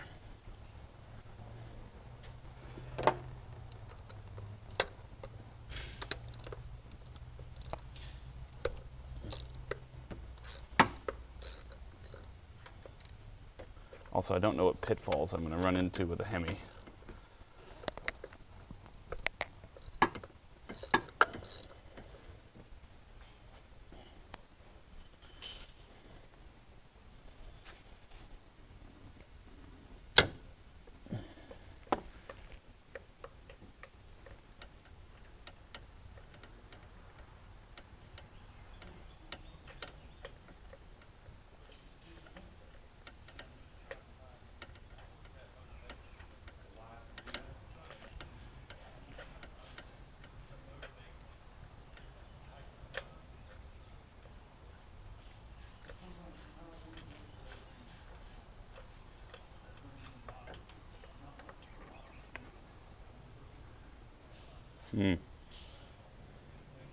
Looks like it's been burning okay. It's not wet. It's not overly black or anything. Just got a pretty big gap. What is the gap supposed to be? That's firing order, spark plug, mechanical, including gap. 1 millimeter.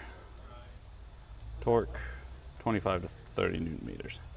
So if it's 1 millimeter, it's supposed to be the gap.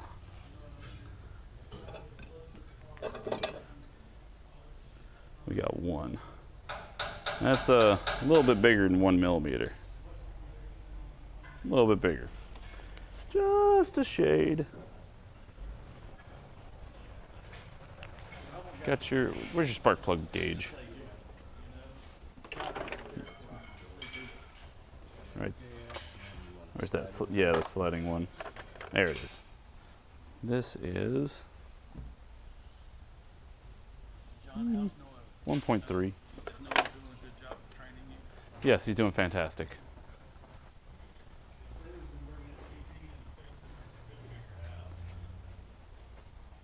Yeah. So what's wrong with it?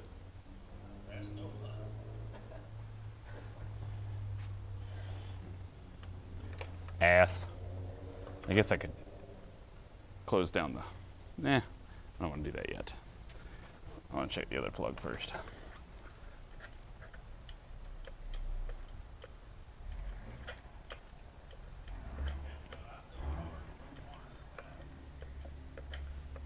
You sell cars one part at a time? Yep. Then I build cars one part at a time.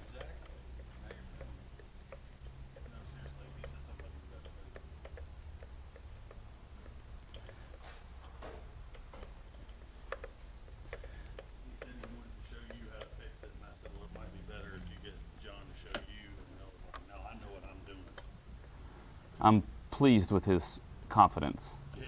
I have been training him well. He's like, I'll show John. And then Dave's like, well, hurry up and learn so we can fire John. Exactly. That's the kind of shit we were talking up there about you, not to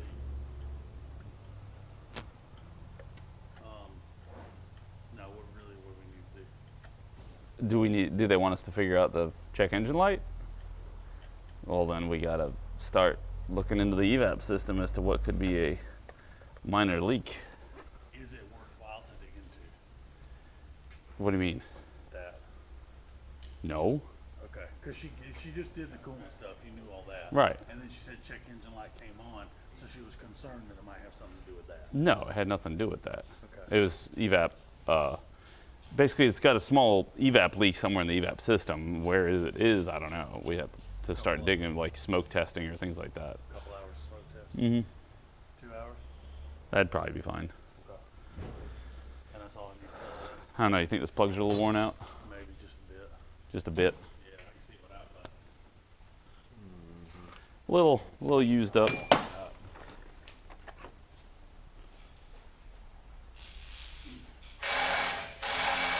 Yeah, 1.3 millimeters. Whew. Thing's hot. Them things are hot. This thing is a human, John. Yep. What about it? Well, I saw that. I don't know much about Hemis. Why would I know a lot about him? He's working on Volkswagens all day, every day for the past like 15 years. Because it's a Hemi. It's a paradigm shifting engine. It's got a hemispherical head. It has redesigned the entire scope of automotive all by itself. It is the greatest thing that has ever blessed a man by being available. Can't dodge the sun, ram it. If you can't dodge it, son, ram it? Okay. And if you can't do that, you got to Challenger it. Whoa. Oh, that escalated quickly. Gap's a bit big. Gap's a bit big. Now the question though is, it misfires after you like really romp on it, like going interstate styles. When you get going, and then after you slow down from that, it starts. Yes. And then it's like once it stumbles and stalls, and it didn't really clear up until I came back here and shut it off, or let it idle, and then it kind of cleared itself up.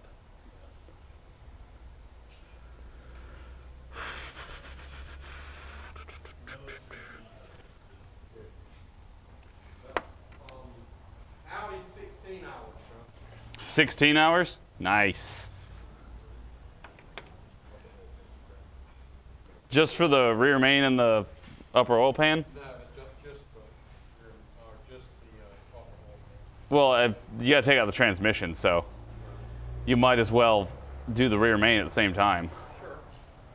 Sure. Because that's also leaking. But you think he's gonna go for it? I don't know. We'll see. I mean, that's like I don't think so. 16 hours. That's almost $2,000 in labor by itself.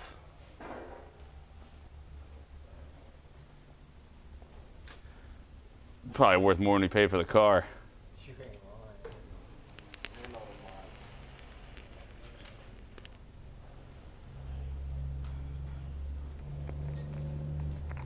the mods. Woohoo!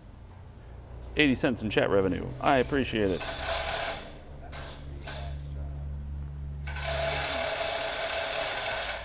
Yeah, pretty much take out everything except for the actual engine itself.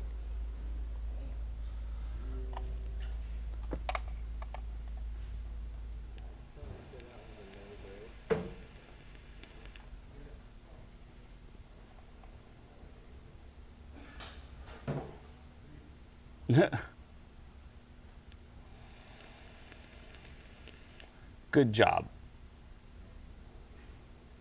Good job, Heretic. Alan is not my real name, though. I picked this name when I was writing a Siebel script 20 years back, because the English could not get my Indian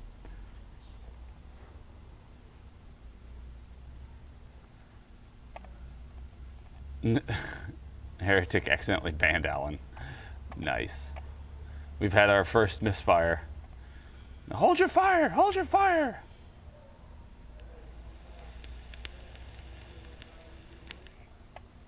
Noah, I have a question for you. I don't have to mute my mic for this one.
It's rough.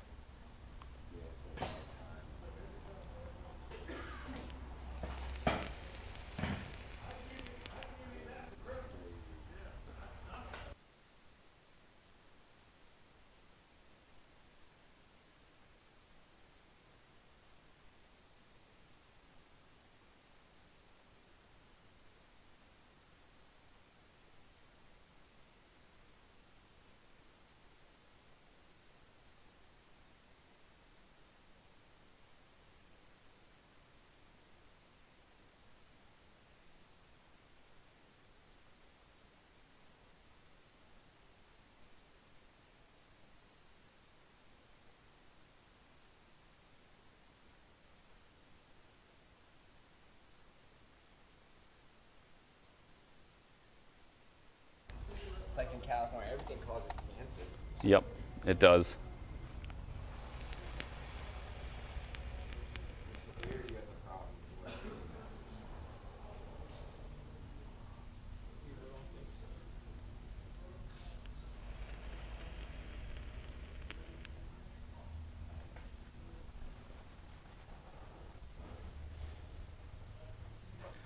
Well, I guess what we can do then is we know that the plugs could use to be changed.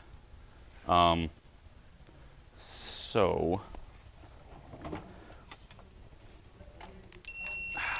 I don't want to chase too much on just bad plugs, you know, like we could have. Ow, hot. Torque that down.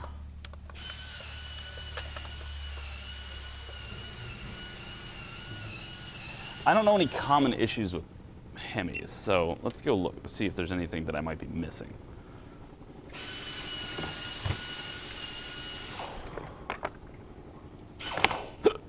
Oh, excuse me.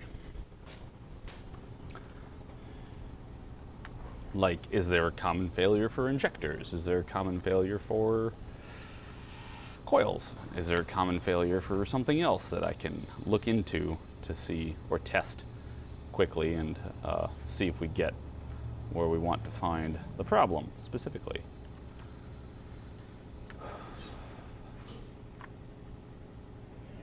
First problem is it's a Dodge. Seems like power steering is a pretty big problem on these.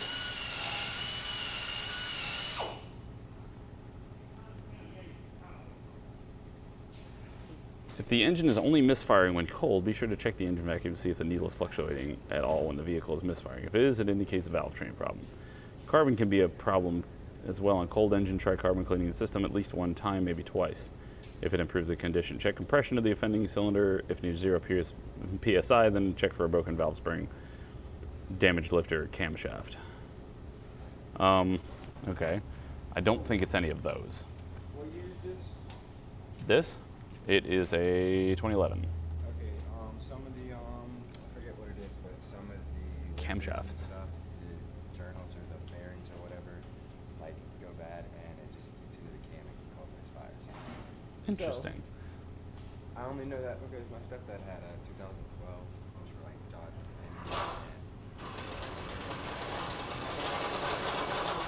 Ate into the camshaft. Good Lord. Engine runs rough with misfire codes. The same answer. If engine is only misfiring when cold, be sure to check the engine vacuum, blah, blah, blah. Check compression. It runs fine. Like, it ran fine most of the time I was driving it. It was when you romped on it to, you know, like accelerate, and or if you go highway speeds, as it says, then it starts misfiring real bad. Which I could make the educated leap that worn out spark plugs will make that a problem, because once the cylinder gets nice and hot, it gets more resistance to jumping across the gap, especially once it's under pressure and you're trying to, you know, really accelerate. Then it's just not quite enough. So I think what we'll do here is we'll Still had a picture of it though. I had a picture of it, and it's just the needle bearing there. It eats a fucking groove into it. I think what we'll do right now is we'll go ahead and swap 5 and 7 coils, and then we'll go run it down the road real quick again. This time we'll see if we can get a maybe a misfire monitor or something on it. Yeah, 5 and 7. And see if we can watch it misfire. If not, we might have to figure out how to scope it and check for the actual spark.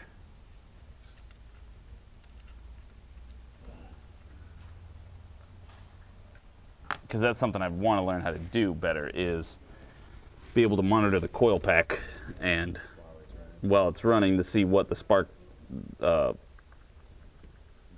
line looks like. Because I have an entire little cheat sheet pamphlet for that. So one thing that I do that maybe you ought to try if you want to learn faster or get better at it quickly is I got my cheat sheets. I just went and got a bunch of little cards to make little stupid, you know, like this is for Volkswagen 1.8 and 2 liter cam scoping and timing, how much distance between the cam marks and stuff, because it was such a common problem I was running into. I just wanted to write it all down so I didn't have to keep looking it up. Yeah, like, They're probably a pain to find. yep. And a lot of these things you learn from just, you know, Scan-O-Dan or whatever. Things like that.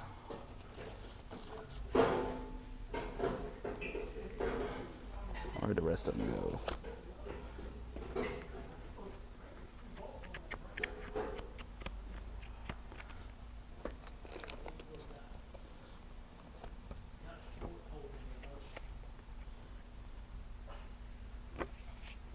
So I had one in here. I guess I lost it somewhere in this pile of papers, but it's got different spark.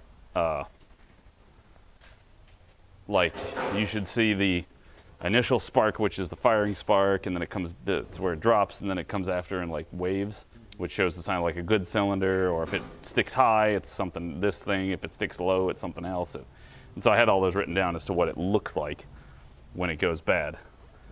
So that way you could be like, ah, it's doing that, so it is likely this problem, so we can look into that. Yeah, it gives you a base point. Yeah. For sure. So we just swapped 5 and 7 just to check it.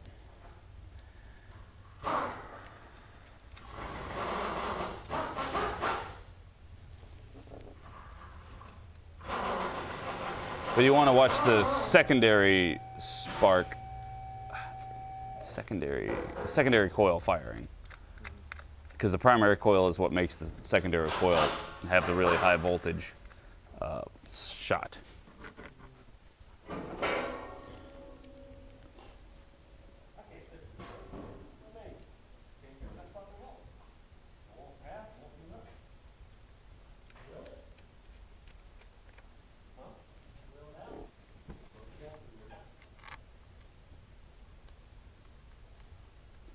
Jason's grumpy.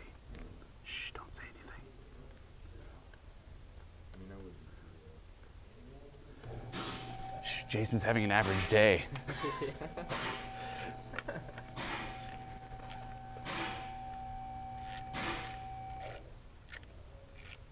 Although that seems to be a common thing amongst mechanics. Being grumpy. Yeah. Well, when our job is to figure out problems and they're not, And they're a pain. and they're a pain, they're not easy, they're just frustrating. Yeah. Like, no, this is what it's supposed to be because look, all this says it's that, but it's something else. You It's might not even know what it's supposed to be. You just can't figure out why it's not how it's supposed to be. right. And Why is it not what it's supposed to be? everything starts to check out of here. It's like, what the fuck?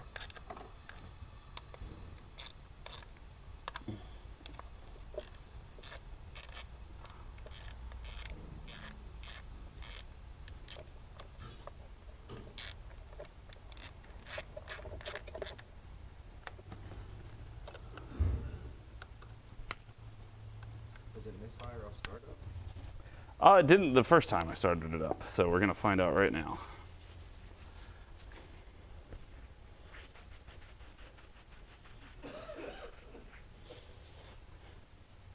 I'm gonna wash my hands real quick because they're all dirty.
scanner.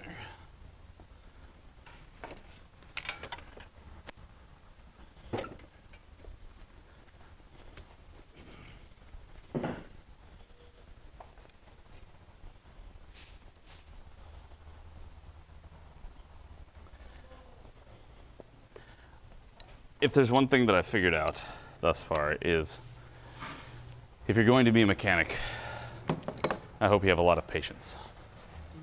You have to have a lot of patience. Or we'll teach you patience, that is true. It can definitely teach you patience.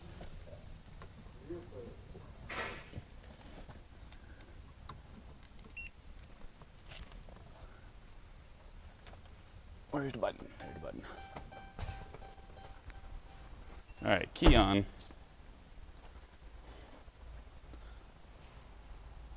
Good part is since this thing is a domestic car, hopefully the scanner will do much better things than what we have with like the problems with the Euro cars. Yeah. It doesn't seem to like some of the Euro cars. No, it is generally Euro cars are really hard with scanners. It seems like That's it's why. slower on the Euro car than it is on Oh, absolutely. Japanese Let's see. and even Data. Japanese looks a little slower than domestic a lot of the times. That domestic is Ignition. working really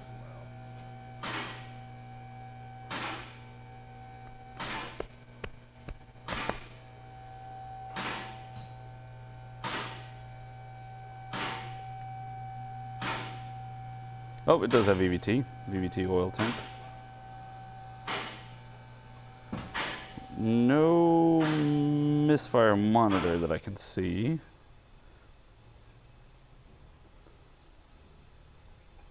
Well, start her up and see if she's misfiring.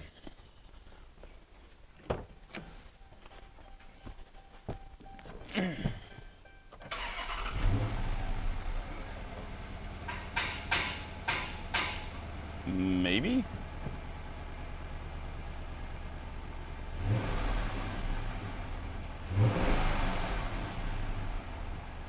I would say yes. It's hard to it's more difficult to tell misfires on a V8 than it is on a 4-cylinder. Yeah, it's misfiring. I was gonna say, it sounds like there's a little one. What do we got?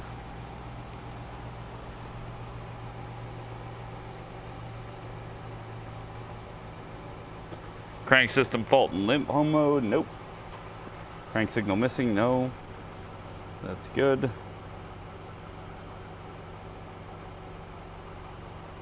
Oil pressure is 47.5 psi. That's good.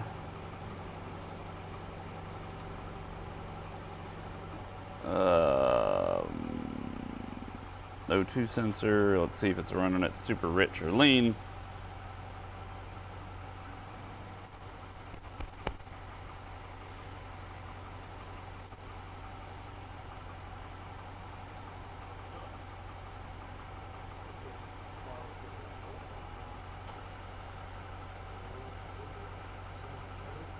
Sounds like a diesel.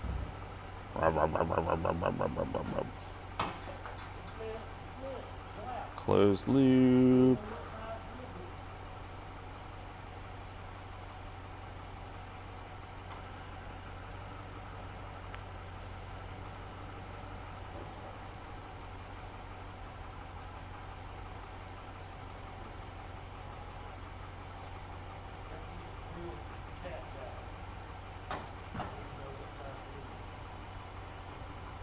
It's in closed loop. Long-term adaptation percentage is negative 0.6, so that's good. Long-term adaptation on, I believe, bank 2, because it's 2/1, is 1.8, so a little, it's adding a little bit more fuel, might have a small vacuum leak. I don't hear any vacuum leaks, do we? Do what?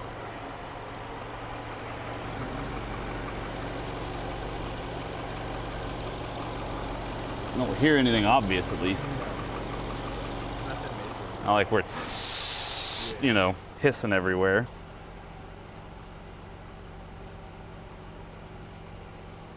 Ambient temp's 53 degrees, which pretty accurate. Coolant temp's 203. which is fine.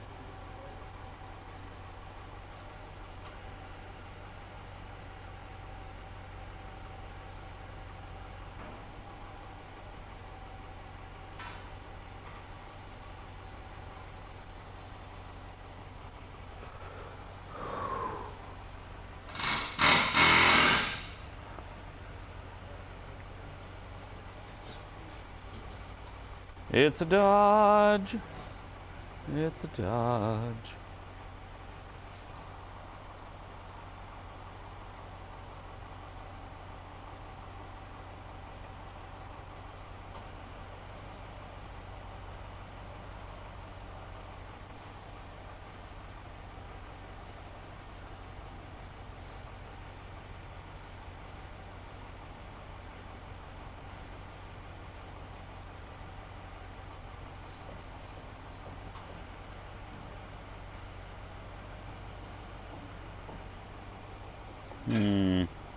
Oh. For starters, I want to check the codes. Still misfire on 5, which we already printed out.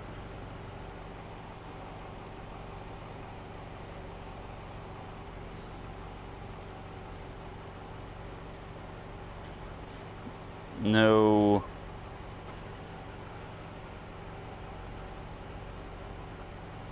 Scanner specific data. Let's see what it pulls.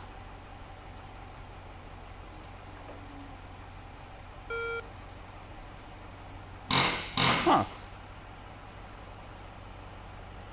This is interesting. Smart data should only be used when vehicle is idling and operating at temperature with no loads present. Spark Advance, it's got a little red flag. It's kind of neat. It's got a little red flag on the Spark Advance versus base Spark. Base Spark is at negative 33 to 40. Spark Advance 1 is at 48 to 54. It's too low, I believe.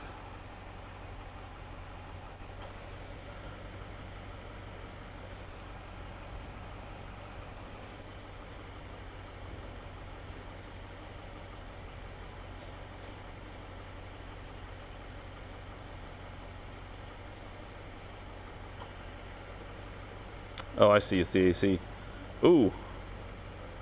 That is certainly an odd one. Let me turn off the AC because that's technically a load. Off.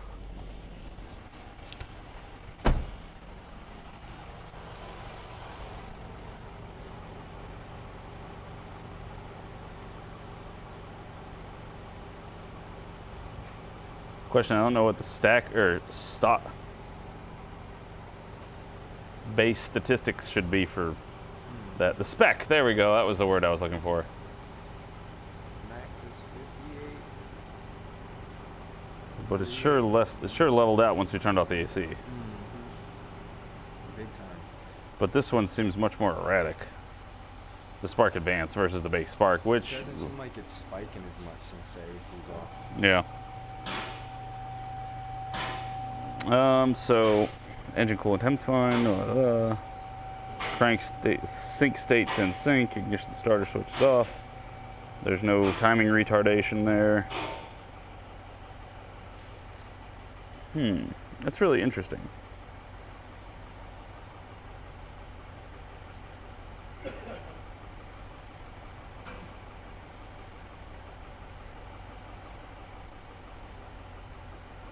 Well, let's try fuel injector 5. We can control it. It seems like I can't tell if it's misfiring right now, though. I don't think it is. Hard to hear if it is or not. Well, let's toggle it. Oh, test cannot be started. Conditions not correct. Boo. System tests. Oh, we can do an injector kill test.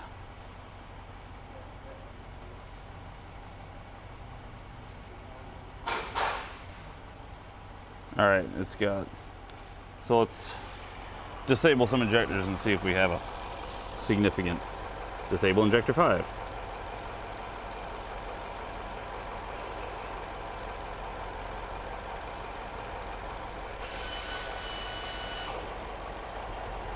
Oh yeah. Oh shit. So that definitely made it misfire. What about 7? Because we moved the coil over to 7.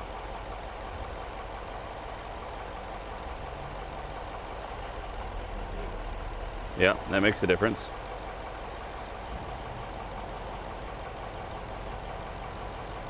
So, I mean, it seems like the injector's working properly. But that's definitely a, so we definitely can feel the misfire part now. It's easier to feel it when it shakes than it is like hearing it. Which cylinder is misfiring? That's a test. Oh.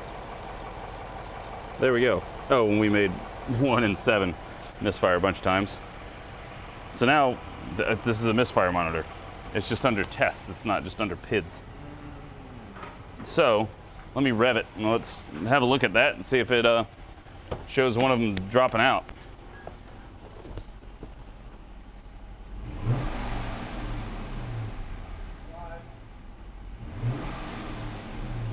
Five.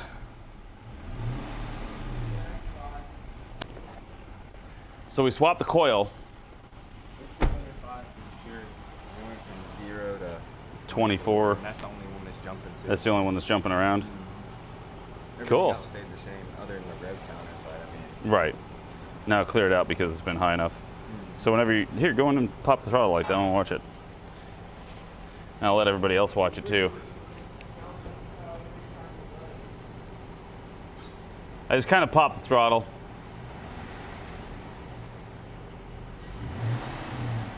There it goes. A little higher. There you go. Ooh. Ooh, do that again. Oh, let me get my stethoscope. That's what I just heard when we were popping the throttle. It sounds like I hear a valve train noise.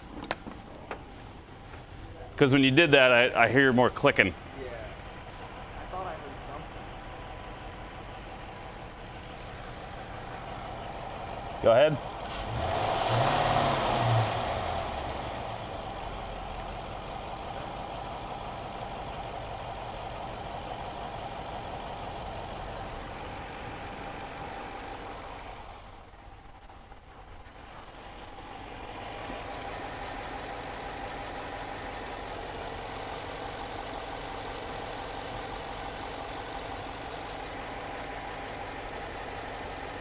Rev it.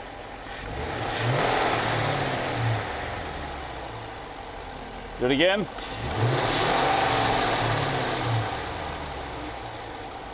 It sounds different. It's very mild, but it's very different. Well, not very different. It's a very mild difference. Rev it again. All right, yeah, it's consistently. All right, you can turn it off. It's consistently with cylinder 5. The best way to put it is, it sounds like something in, it could be the misfire making the valve train sound different, but it's like on this bank, it doesn't get quite as, I guess, high pitched. Like this one feels more like like if you were knocking on something. It just sounds smoother, yeah. Versus that one sounds a little bit more like, Sounds like it's got, like, it sounds like clicky or ticky or whatever. like rough around how to put it in. Sure, why not? Just tell me what you tend to find on these, because I would say one, we would start with a pair of plugs for that cylinder, because the spark gap, like the gap's way off. It needs plugs. They're worn out. And we swap coils, so we know it's not the coil, even though it's dead missing, or not dead missing, but it's missing one acceleration. So I would either say the spark plugs are just bad and it's causing it to run poorly, or we have a valve train issue, lifter, something like that. But Noah was saying that his dad, the needle valve, needle bearing that was on the lifter was wearing out and chewing into it.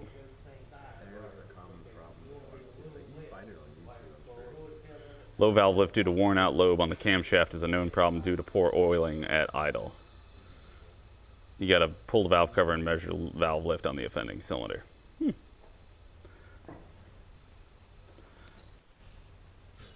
So I guess on a diagnostic stance or on a, I would say start with a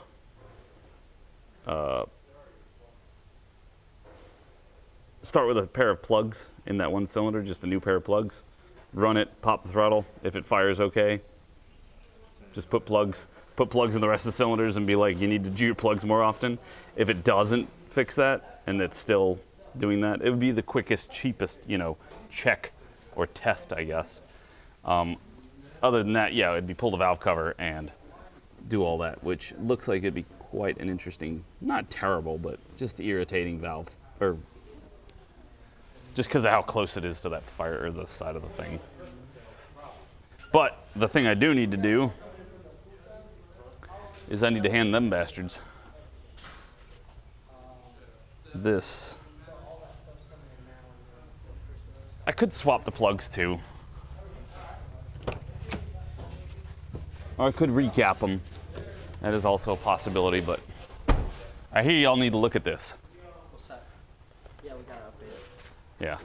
Update it again? Apparently it just updated. And What's it not communicating? ask those two guys. I haven't had much trouble with it, but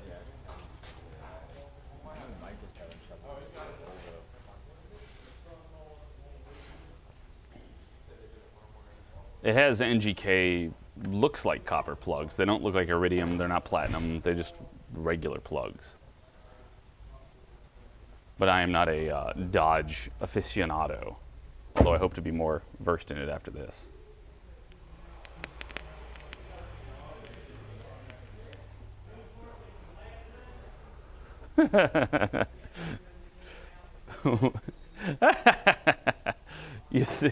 You see, Noah, this is true. You're working on a car designed with mechanics in mind. You see these two circles right here? These two circles on the close out panel at the front? That's where your beer goes while you're working. I mean, they are good and flat. It's a perfect place to put a cup. Perfect size. It's just a cup holder. That's what they are. That's why you buy Dodge. That looks like it would be a cup holder. Because I don't see what does it do? It doesn't look like it has any sort of function. It doesn't have any function up here that I can tell. It's probably a cutout that they have to put on a different car. Like, it goes through here and it punches that out. And I thought those were for holding bolts. No, they're for your beer. That's what these are for. The small ones are for the bolts. And then these little trays, these are for the bolts here. Any crevice is for the bolts. Yeah, any crevice. And they give you all this cowling to put bolts on, man. I mean, you got an entire shelf. Like, be serious. What are you doing to that? Plug in the case. Ah, This is an old case, and it had a bunch of dirt in it, so I was just picking out all the dirt. bored. Yeah, it was not supposed to be so. I mean, the other thing we can just swap the plugs from 5 to 7 and see if that makes a difference. And I guess if we swap the plugs and they don't misfire on 5 and 7, then yeah, we'll be looking at that too. I guess we could also re-gap them. The thing is I didn't want to gap them the first time because I wanted to make sure that we could still reproduce the problem and not have fixed it and be like, well, I fixed it and I'm not sure what I did. I like to figure out the problem when you fix it. It's the worst kind. When you got a complaint and honestly, it's kind of a problem on cars that I know about. Because I'll look at it, and before I even try to establish their problem, I'll be like, "Oh, I know that thing's an issue. How does it look? Oh, look, it looks bad. Let's, let me tweak with it because I know how to tinker with it, and make it work right." And then I fixed it. I'm like, "Well, I guess that was it." I guess that was it.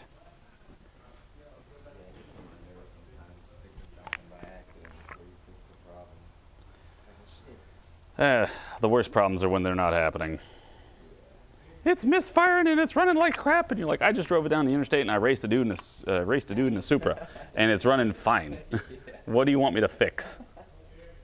I don't know what to do at this point. Very similar to this one.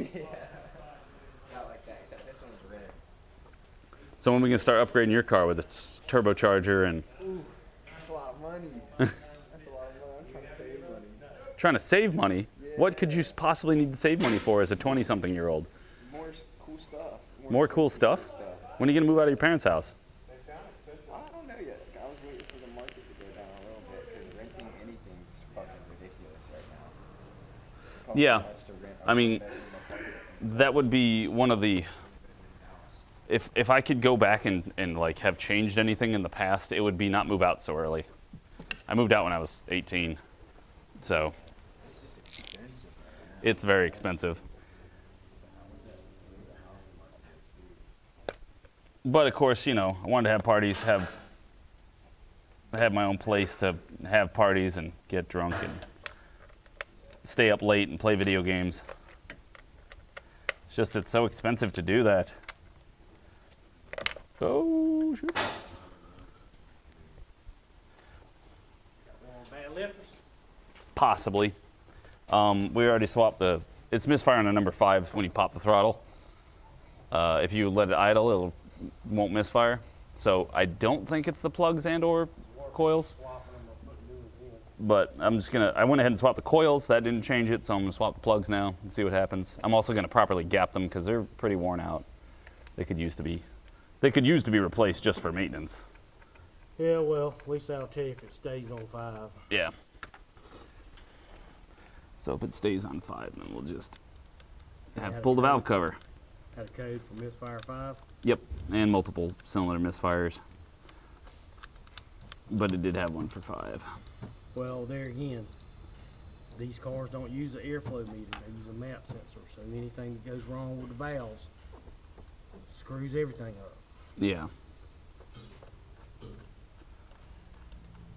Because it screws up the intake.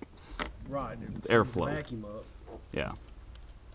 Eric's truck broke valve spring. Mm-hmm. That son of a bitch barely run. It wasn't, but it was just one cylinder. But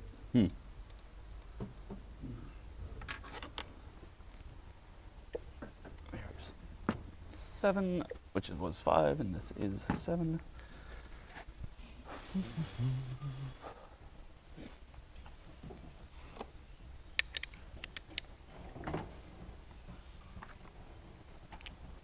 Are these non-interference? I don't really know the answer to that question. But I know they have the cylinder cancellation shit in them. Yeah. Those are usually the lifters that go bad. Ah. Just like on the GM, and the lifters go bad. Is it because they can turn them off? Yes. And so when they disable them for fuel efficiency, then they just get... They got a spring and crap in them, and they just more shit, something Yeah. else to fail, you know? Absolutely.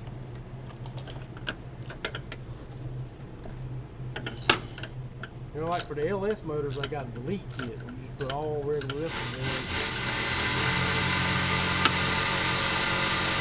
in and take out the cylinder cancellation, but you do have to reprogram the computer. Ah.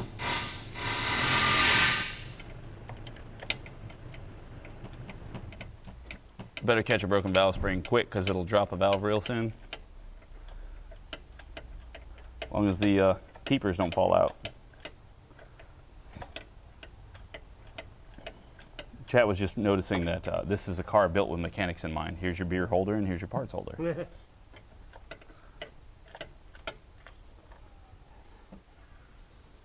It doesn't look quite as bad as the other ones, but they're just worn out. I'd just like to say though, that generally ain't gonna cause a misfire. Like Does it, that. so something I don't know, does this fire, it doesn't fire both plugs at the same time. It uses some other method of, why does it, Sure, is it a waste spark system, like where it fires one end of the exhaust, or? I'm sure it's a leading trailing type thing. Oh,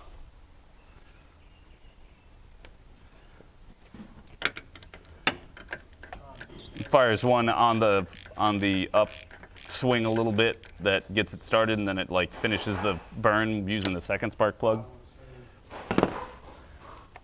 And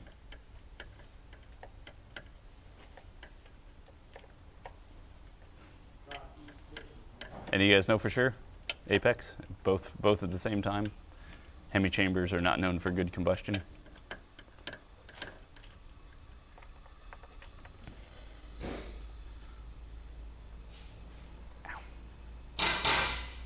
It's a bit toasty.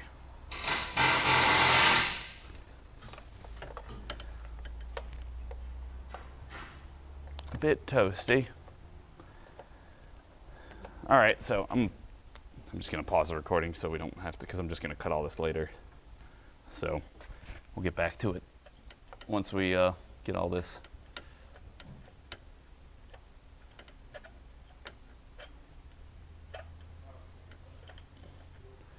Oh, it fires both plugs at the same time because it's just one secondary circuit. Okay.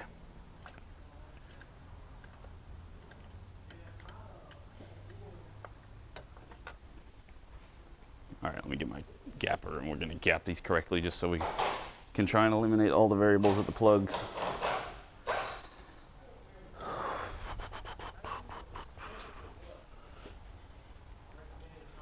It's fun though. I'm enjoying it. Hopefully we don't break the tip off. That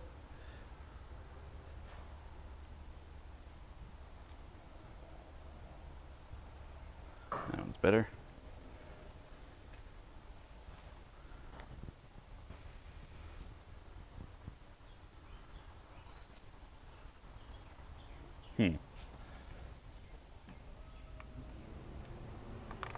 Also, total side note, any word on Alpha 20 for 7 days?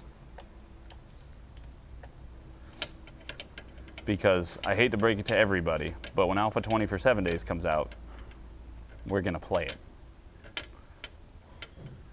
I'm sure Kanan will get a server up, or somebody will have a server up.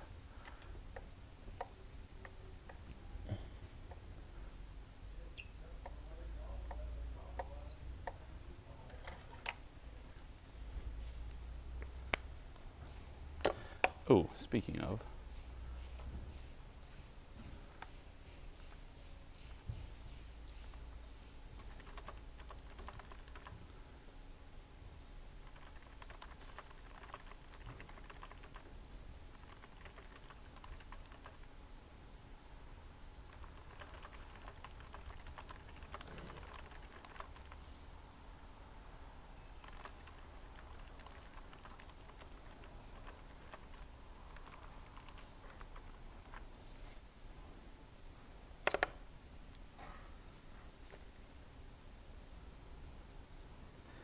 They might have been a little darker.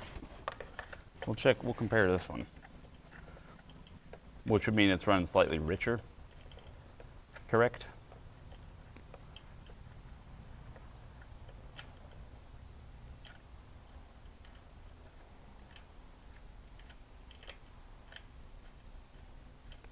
Yeah, I'm like 16 or 17 right now on dis.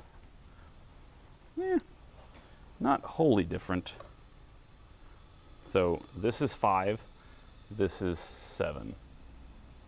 If I did this and asked you which one came out of which plug, I don't think you'd be able to tell me. They're slightly darker. And also because it's tilted that way a little bit. Ow, it's hot too.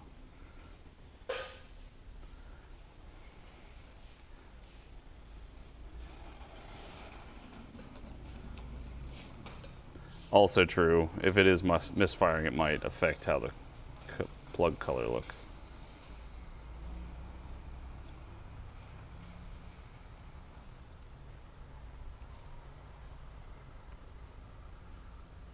Perfect.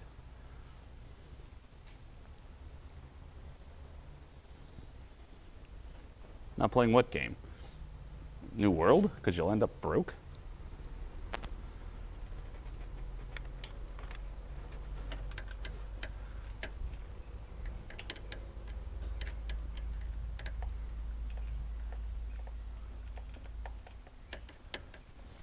Like, that's the serious question.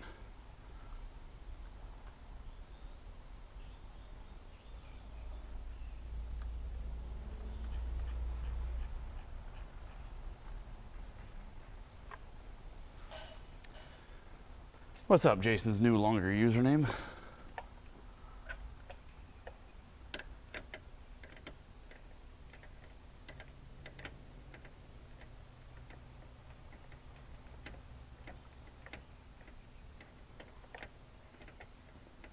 Oh, guess which plug is the one that is the one I just pulled out of 5A.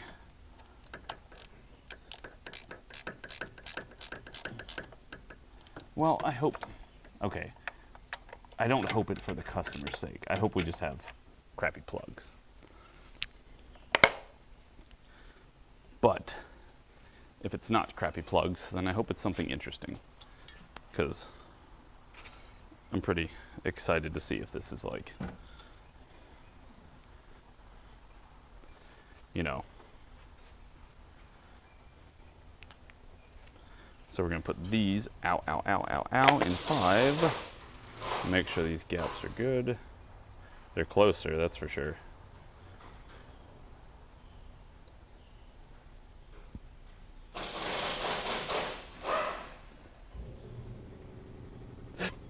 Move, man. That's better.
Yes, 100% bots.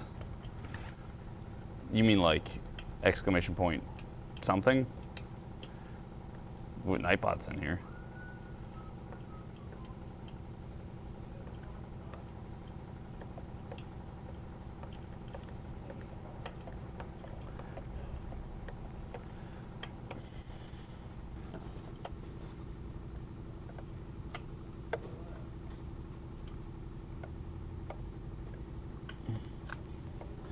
All right, torque them down. Oh, we haven't added the command for my weather yet. It's like 65. It's lovely.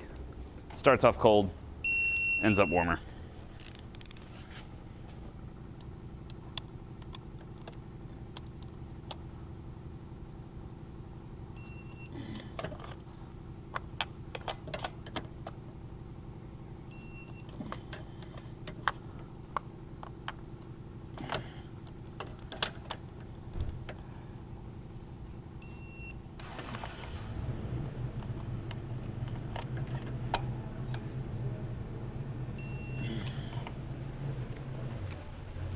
Ah, pinch my finger. Oh, that hurt. Because this thing rocked forward and my finger was right there. Ooh, that didn't feel good. Let me tell you again about how that didn't feel good. Oh, that might even leave a blood blister. Ooh. All right, all the plugs are torqued. Now we just put the coils back in. This one was 5 and is now in 7. We'll just leave that there because now we've completely swapped all the parts. This one was in 7 and is now in 5.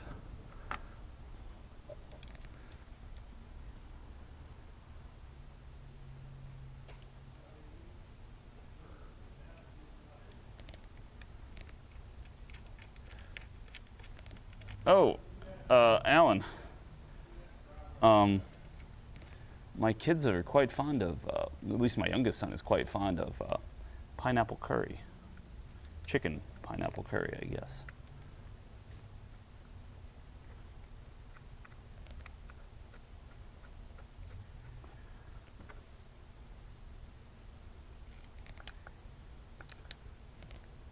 Thought that'd just be interesting. That never really had in Indian food before, which is kind of funny because when I was growing up, one of my best friends was an Indian kid named Amal.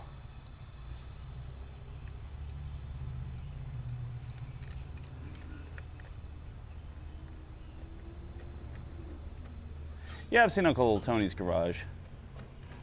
I've watched some of his stuff. It's just mostly, yeah, that was the thing, is he's an old Mopar guy, so he was talking like points and condensers and stuff like that, and I'm like, yeesh, I barely even understand how those things work, much less seen them.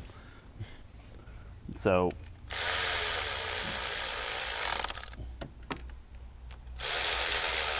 but it's interesting. It depends on if I'm in just a, like there's some days that I want to like learn specifics and I want to try and learn something new that's I can use, and then there's other days where it's just like, oh, what's interesting out there, and then I'll watch something like Uncle Tony's Garage. But he's still great at what he's doing. No, you want to see if they put the scanner back over there or if they're updating it or whatnot? We might have to wait. Because the Snap-on guy's here, so.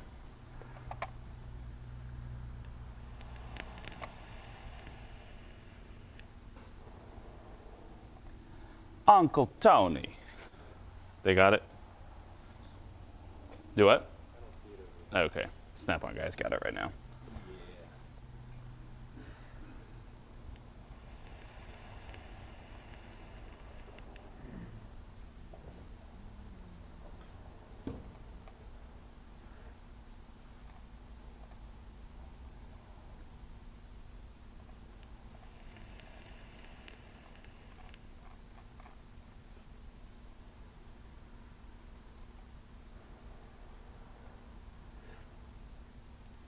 Did you see that, Noah? What? I guess a rapper made a song called Let's Go Brandon. It's #2 in the US. Oh, it's so funny. But that rapper's really happy. He's probably making a ton of money right now. Yep. Damn, that's what we need to do, is hop on a trend and make a song about it. So I totally, you should have been here about 6 months ago or 8 months ago when my wife even came up with the lyrics for Wet Ass Pistons.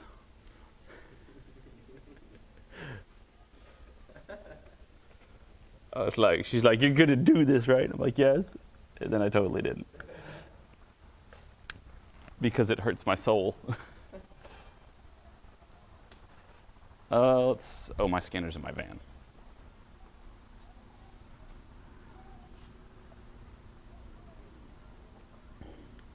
The problem is I couldn't tell if it was misfiring when I revved it, so the only way I was able to figure it out was because it was counting it. It happened so quick. Very hard to do on a V8. Yeah. Unless it's like major. Well, features. it's hard to hear on a V8 for a guy that works on mostly 4 cylinders and 6 cylinders. Yeah, I mean, I'm not used to hearing V8s. Yeah. Engine noise. If I worked on Mopars all the time and I'm like, oh man, that's smooth as, then yeah, a misfire might be real easy for me to tell. Because I can tell on a 4-cylinder real quick, like if I'm revving it and it's misfiring, but also it's got half the amount of cylinders, so it's a little more obvious. On a V8, if you got 1 cylinder misfiring 5 times when it's at 4,000 RPM, it's like, did it miss? Maybe? Maybe not, I don't know, couldn't tell you. So I'm gonna wait for the Snap-on guy to come back with the scanner. What the hell's happening out there now? Why is traffic stopped? Nope, just seems like it's sus. It is sus, Panny. You're sus. And also, if you guys are just joining us or been here for a little while, don't forget to drop a like. It's super appreciated. 511SC. It's like our access to all the DOT cameras and stuff. What is going on with traffic out there? Yeah, looks like there's a wreck on 26. Typical.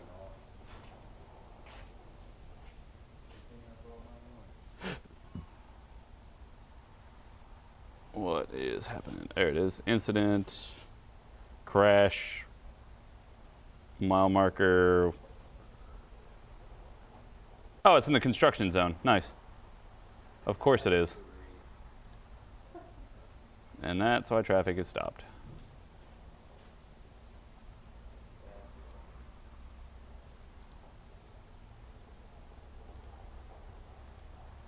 That's why everybody's getting off at our exit.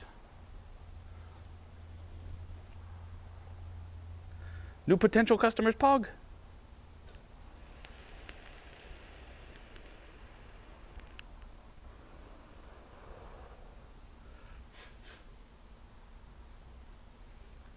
Remember, kids always speed up through construction zones to prevent backups.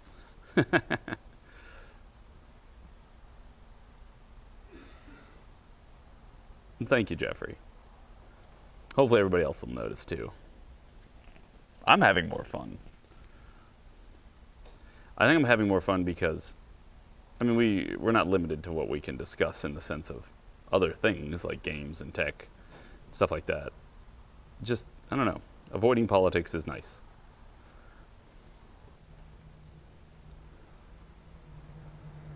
All right, I gotta see. Did this thing bruise up more? I hadn't really looked. Yeah, there you go. Now you can kind of see the discolored purple. I don't know if you guys can. I can see the discolored purple on my calf from that frickin' baseball. Half the lanes, twice the speed.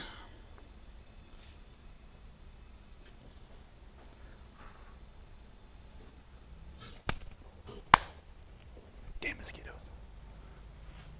No, I didn't get hit by a pitch. I got hit by a hit. I was pitching for my team. Yep, I got a line of smoke to me. Oh, he drilled it. And the sad part was he's 10, and but he had a really nice bat and he has really good form and he can crank them. And he was hitting him in the outfield, grounders, you know, good stuff. And threw it, and I was, you know, coming around from the pitch, and he just lined it right back at me, and I jumped to avoid it. And it would have hit my shin on this leg if I hadn't jumped, but I was like, ah, and I didn't quite get this leg out of the way fast enough.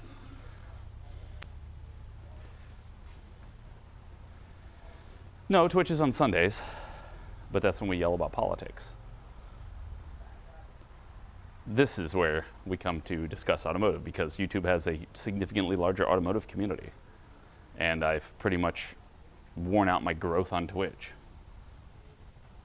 People don't go to Twitch to look for car stuff. People go to Twitch to go see gaming and other stuff like that.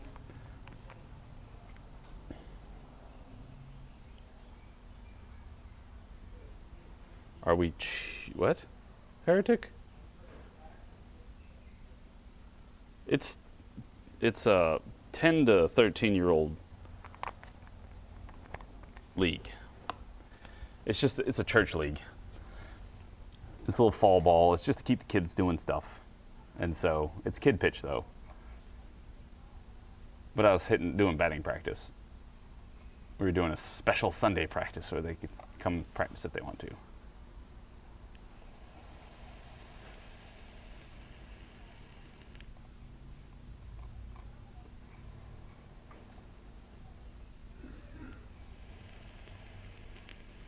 Get away from the camera.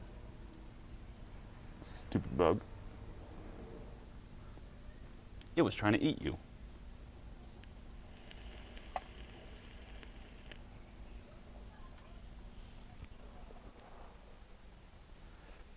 Yep, made him practice on the Lord's Day.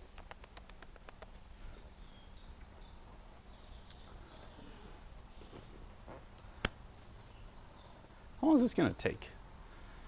I have a feeling I should just eat lunch real quick. Nope, there they are. Hold on, I'm gonna go get a tissue. I would like to blow my nose.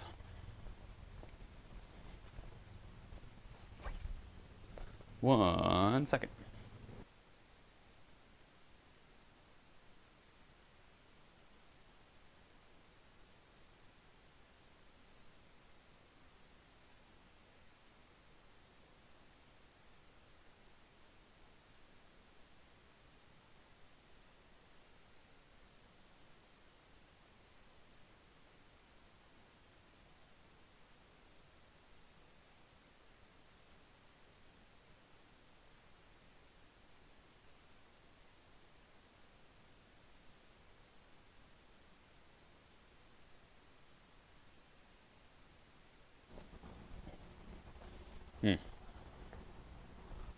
Ooh. So yeah, it's just I wanted to basically make two different communities. That's the short answer. If you want to yell about politics and stuff, then Twitch is where you want to be on Sundays. If you want to yell about cars and talk cars, tech, and everything else, be here.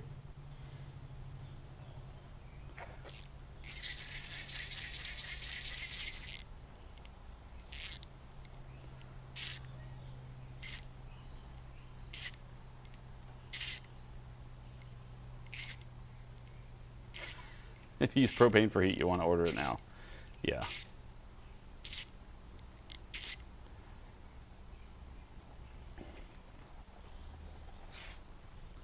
Let me go see if they're done with the scanner yet.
I thought you had an old oil burner.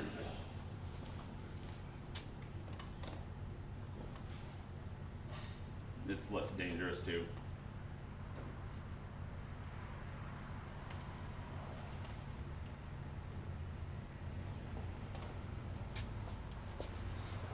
Don't want to burn down the shop.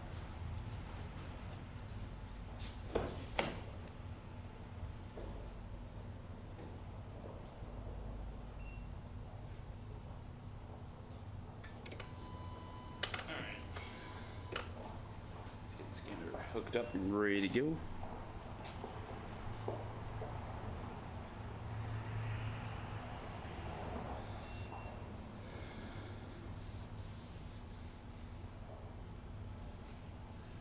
I understand that.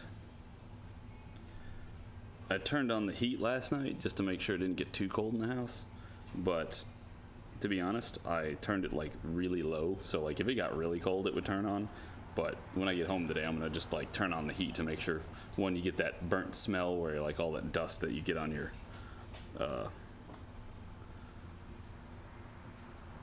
which cylinder is misfiring? All right, let's find out which cylinder is misfiring. Let's go ahead and restart it, start recording.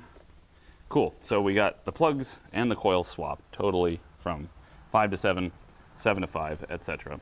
And now we brought up the misfire counter on this Dodge.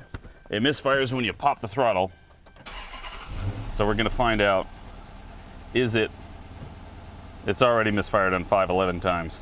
Off to a good start. Yep, misfires on 5 still. So, and it misfired on 1. We got a valve train issue we wanna look into.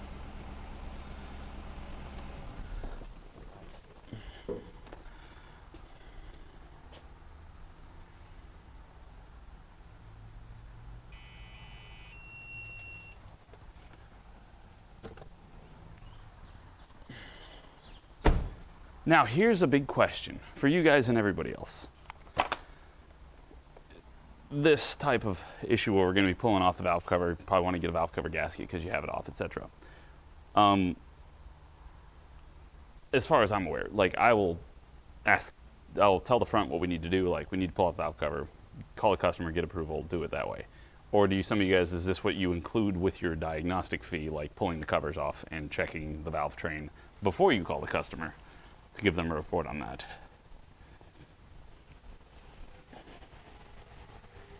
I guess it just depends on how much, like, you know, discovery is needed. Yep, still dead missing on 5, or still misfiring on 5 when you rev it.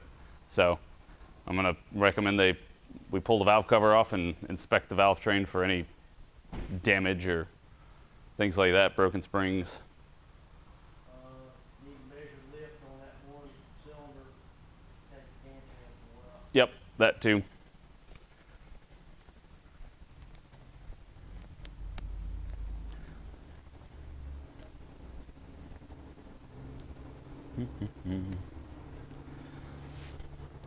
So, I'm gonna go ahead and write it up, give it to the front end and get them to call and stuff like that, and then we'll find out what we're doing then.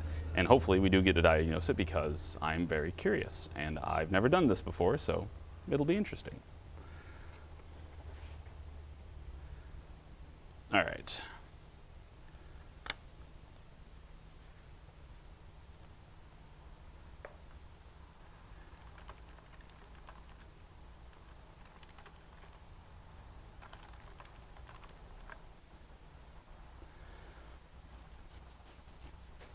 I mean, I guess the short answer would be if I did a compression test, it would just, I figured it would show what we already know, that it's a valve train issue.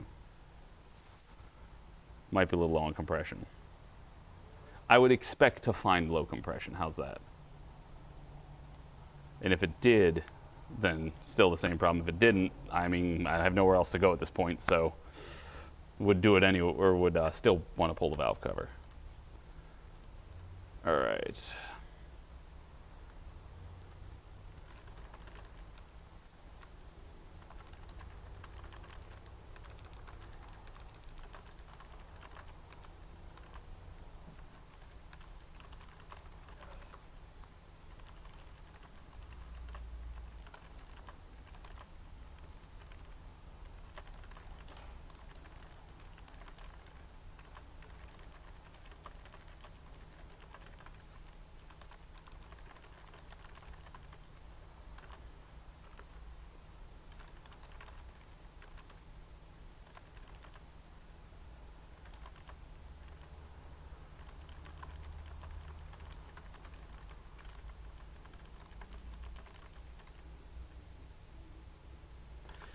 Next question.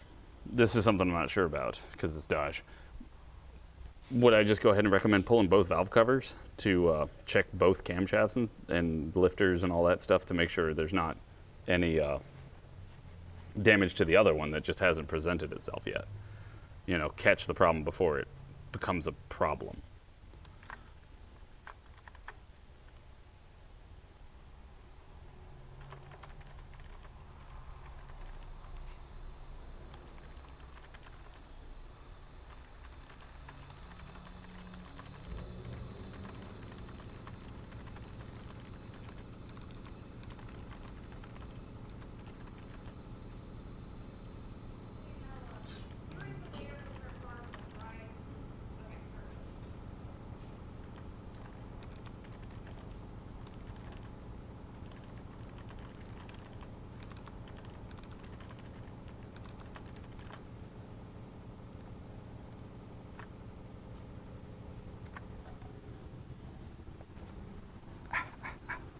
But.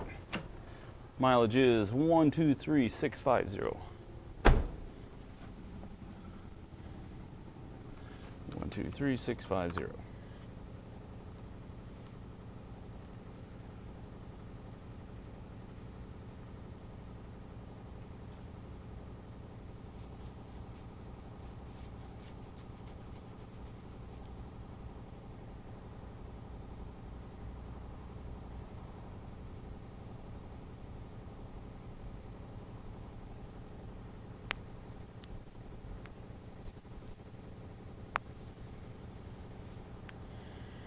Okay. I see what you're saying. Cranking compression isn't affected much by low valve lift. I would see cranking compression not affected at all by low valve lift. Because if it's lifting the valve not enough, then if it's just like instead of, you know, dropping, it's closed and it's compressing. So if you do a compression test, it'll see it being closed, which is what you're looking for. So if we were to map that out on our fancy little board here,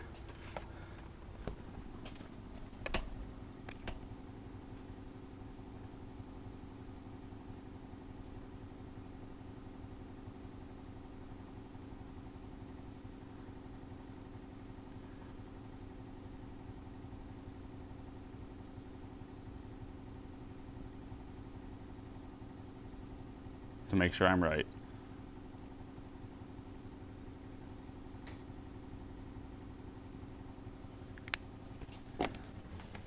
This is what we'd be looking for. Maybe I should draw it bigger. But for low valve lift, the valve would only extend a short way from the where it seats, versus a normal valve lift would be down here. So, but once it closes, you know, it's closed.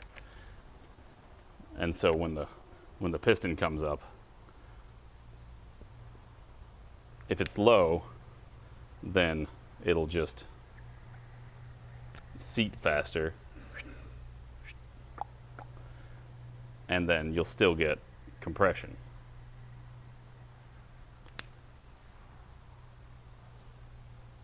And so that's why you wouldn't notice a low valve. So if the cam's worn out and it's not lifting the valve as much, then that's what's happening.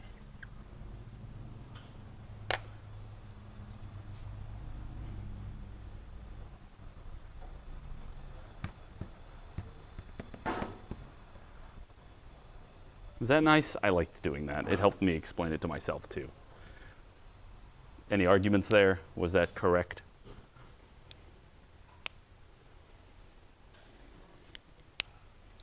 Not necessarily. It depends on how much it compresses in the first place.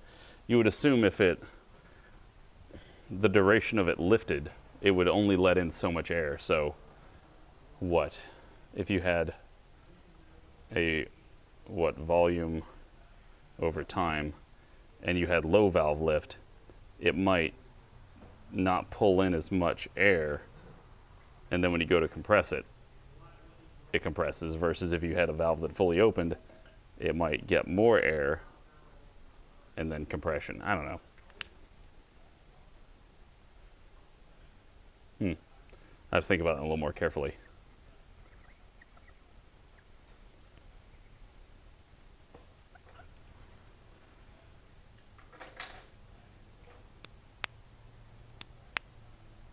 Because if it's sealed earlier, Yeah. I think that's right. So again, volume over time. The piston, so let's start from what? Intake.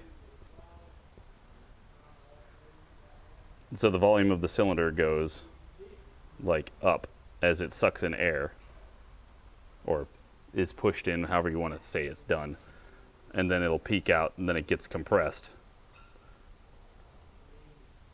And so if the lift doesn't lift that much, it's like trying to suck it through a straw that's not sucking as well, and so it has less, and then when it compresses it, it'll raise up to there, and then if it compresses it, it compresses the charge that's there. Or it might compress it higher. But if anything, you might see less. I would think you would probably see a little less versus more if there's less stuff in there. I don't think it'll necessarily create a vacuum though. Like, could it, if the valve didn't lift up enough, could it just, it could just, I would think what you would see is your exhaust, probably your exhaust pulse might be weird because it might be not exhausting it out enough as well. But if it's constantly low, that would be the exhaust lifter.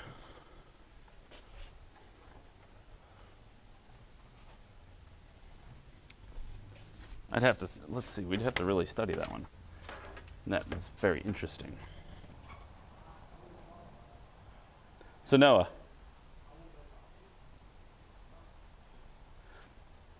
He's watching the TikToks. Noah, are you on lunch? So would you see, if you had a worn out camshaft and it wasn't lifting the lifter, or lifting the valve out as much as it should, would you see higher or lower compression during a compression test? Or any change at all?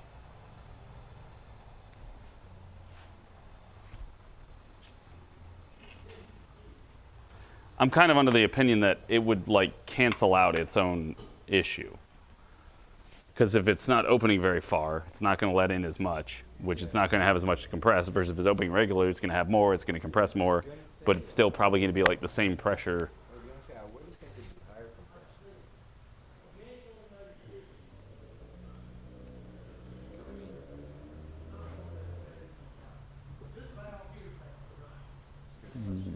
Anyway, let me go up front and tell them to call them about that. I'll do that.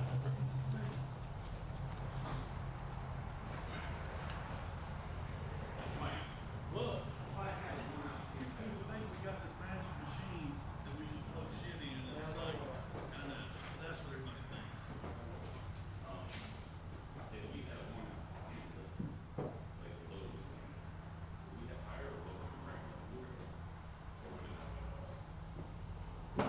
Running compression test might be low.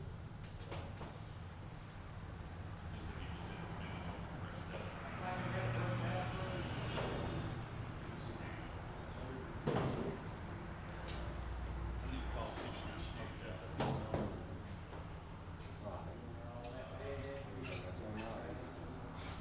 It's fair week, man.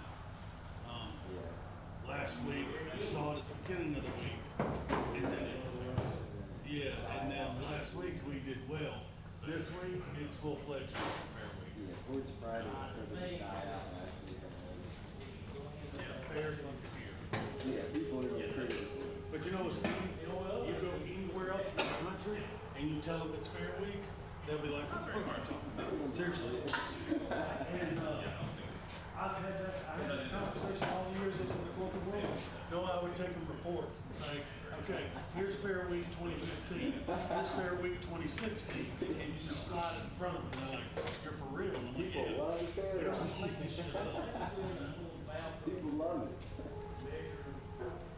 But yeah, if you want to do something, you want to clean up like all this.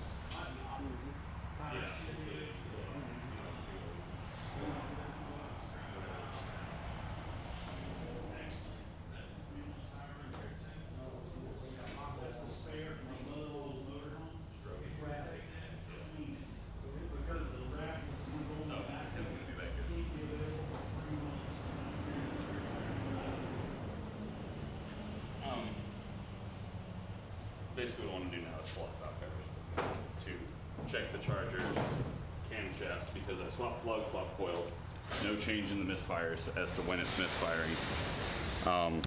Basically, it's unaffected by which plugs or which coils are there. And so there also sounds like there's a little bit more valve train noise on this side. It's really slight, but there's just a kind of like a tonal difference between the two. I'd recommend at least pulling this one and checking the cam lift, making sure it, like cam lobe looks okay, it's the right size, etc. I would highly recommend doing both sides, checking the other side too, just see if it looks like it's gotten any, like, hey, it looks like you're running into this problem on the other side too. We can fix all this and not have this problem coming soon. But it also has a code for incorrect oil. Actually, I printed all the codes out up front, which I'm not sure how they do that, but that's a technology I wish I knew. Yeah, that's interesting. How does it know it's the wrong oil? My assumption would probably be something to the effect of it's expecting a certain oil pressure at a certain temperature, and if it's not seeing it, it'll... We didn't change the oil. No. Oh, I don't know. Look at the sticker and see. There's a sticker. No, it's ours. 831. But we don't put the wrong oil in it. It doesn't... Yeah, it's our sticker, as far as I can tell. Yeah, it's ours. But it could be an old code. It doesn't mean it happened the last time. I know we've checked other ones that have also said low oil, or incorrect oil. But yeah, my main assumption would be that it probably looks for a certain pressure at a certain temperature. It might not even be very accurate. I don't know, because I don't know how it works. Right. It might be like, it's not. We put special oil in our, dealership oil. Like it's got a magnetic something or other there that passes by a magnet which detects it, and it's got nanotechnology that tells us it's the right oil. I wonder how long till that's a thing. You know it will be. I mean, you think about it, if you use nanotechnology to put it inside of a fluid that it flows around in, and then you can have that pass by a sensor that can detect that, then you can guarantee that it's the oil that you, and it could even have, if you made it right, you could have it basically to where it's serialized as to what kind of fluid it is. Like this is batch 83596784215. Yeah. Alright, so how much labor time to do that? Whatever the guide says. Probably like, We're looking for a flat camshaft or a flat lifter? we're looking for a lifter that doesn't lift all the way, Okay. which is why it has the performance issue and it doesn't necessarily have a problem at idle. Okay. And so, because when you rev it up, it's either hanging the valve open or it's shutting it too fast. Okay. So valve cover gaskets, Yeah. to look at it.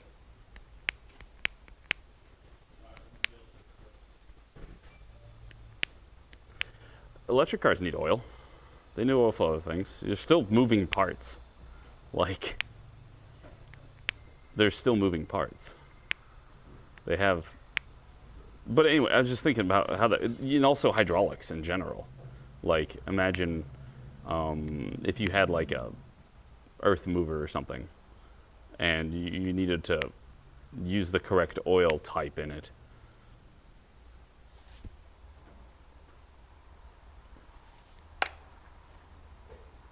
I was just thinking about possibilities of how you could check for what type of oil is in a place. And I don't know if, and also the advent of electric cars doesn't mean the death of the internal combustion engine. It just means that it'll become less prevalent. I mean, you could argue the same thing with, well, I mean, we still use horses because there's, see, I was right. It uses oil pressure and oil temperature and other inputs of the like.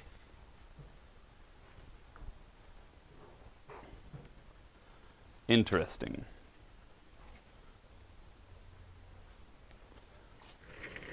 Today we learned.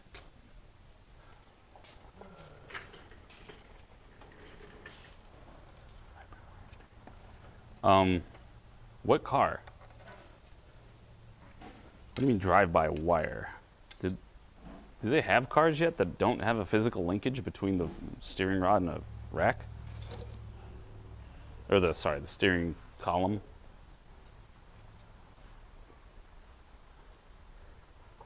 Because, well, that's not, are you sure it's drive-by-wire in the sense of it doesn't have a throttle cable, but it has, you're going to have a physical connection because if the car dies or something, you need to be able to turn the steering wheel.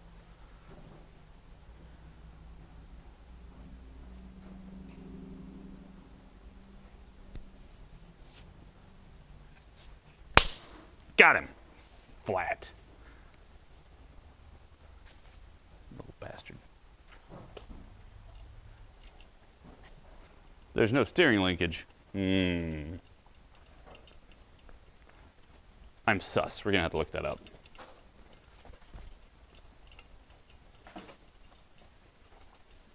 I'm not calling you out on it. I just want to make sure you're right. Not trying to be like, no, you're wrong. Maybe I am, but it's just because I haven't seen it myself.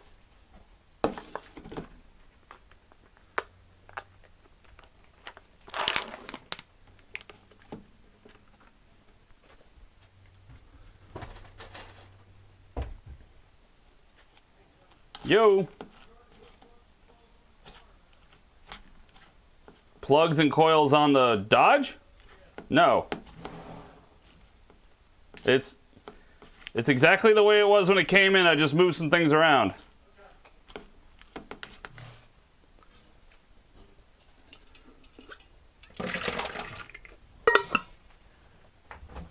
Could it use plugs and coils? Yes. Not coils, but could it use plugs? I guess that I didn't write down about.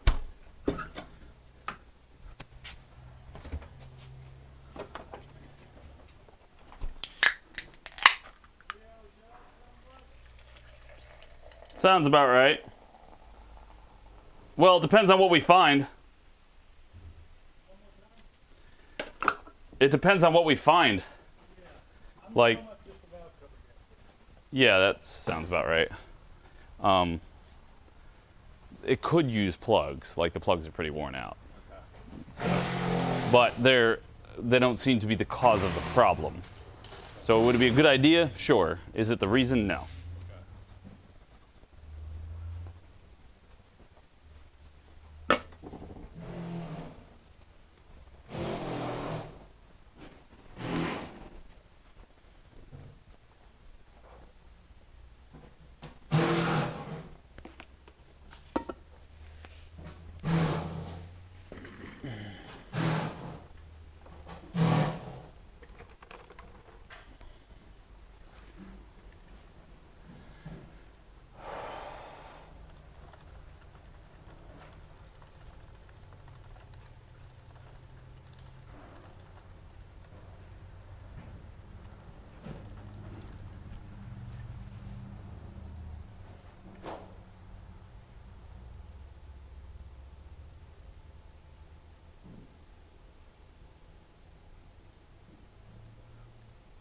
There we are. Infinity's direct adaptive steering is a steer-by-wire system used in the Infiniti Q50. This is the world's first production vehicle to use steer-by-wire technology. Steering wire means that normally the steering rack has no physical connection to the steering rack. Instead,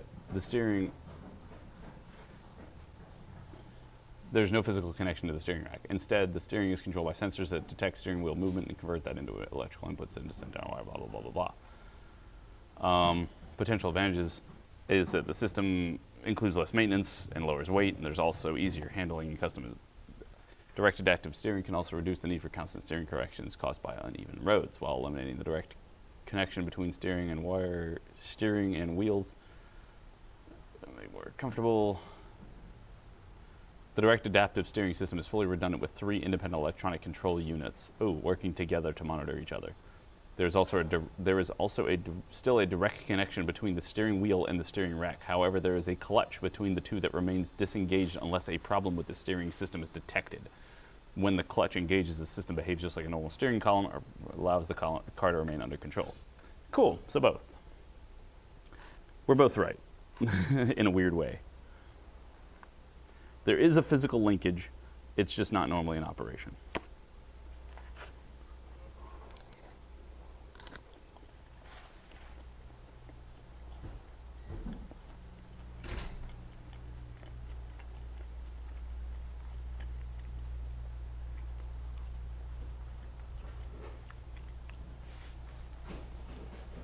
So it's got 3 ECUs watching it, and it's got a physical clutch that if it detects a problem, it'll engage the clutch and make it drive like a normal car.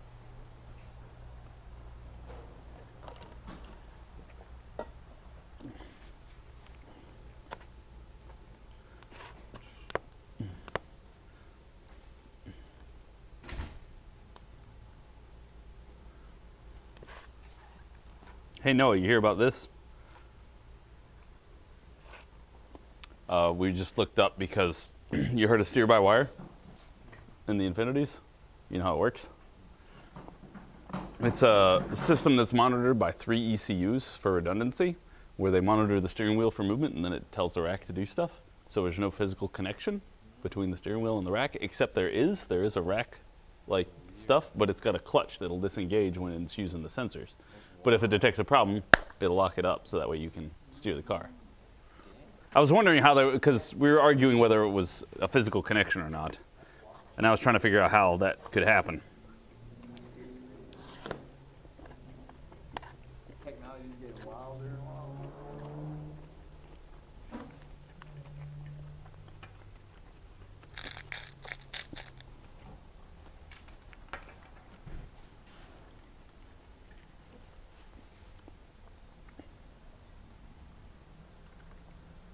Infinity Q50 is the first one. Yeah, they're going to call the customer, get approval to do the valve covers. Take them off and put them back on.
What the heck is a hypersonic media trend?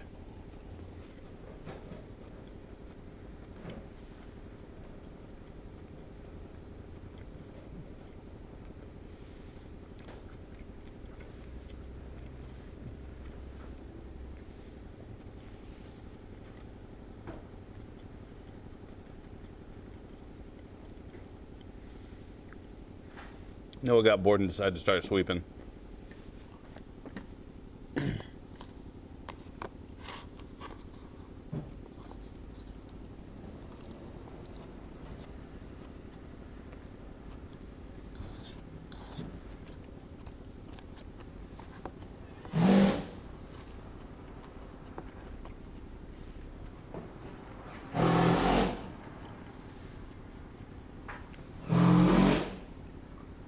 I mean,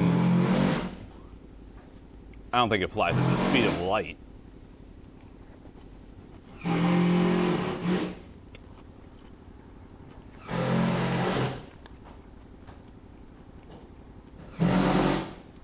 This is hypersonic, not light speed.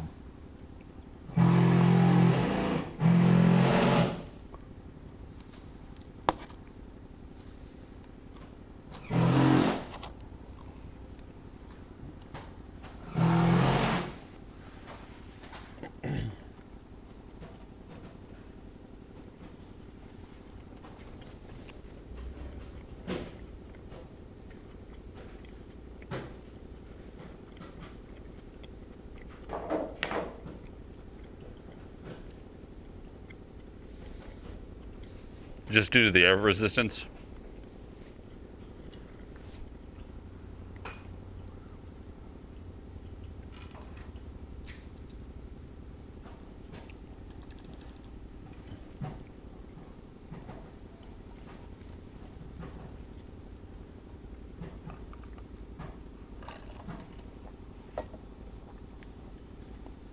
What's up, Milky?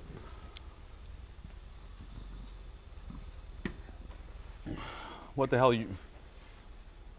WFH for the win? What is WFH?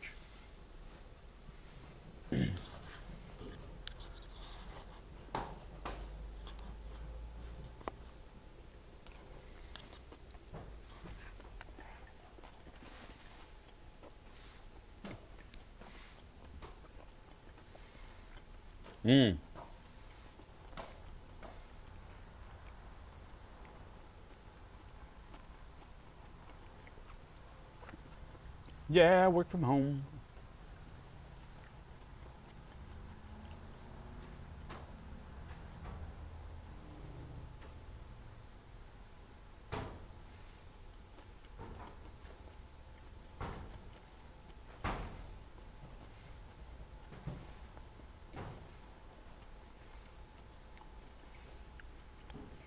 Oh my God, root beer.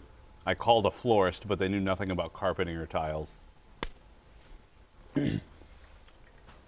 Yeah, it's one of those things that it makes sense, but it doesn't make sense.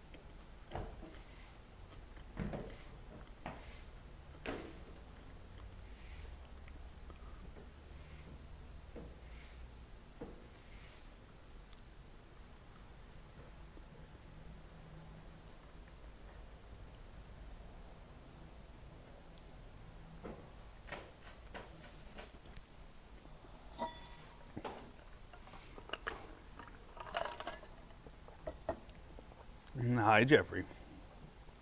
How to get rid of gophers? I think TNT does well.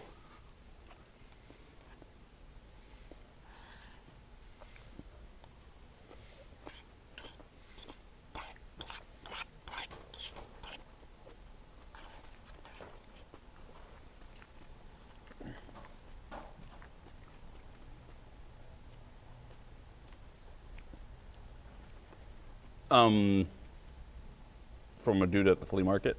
He CNC'd it.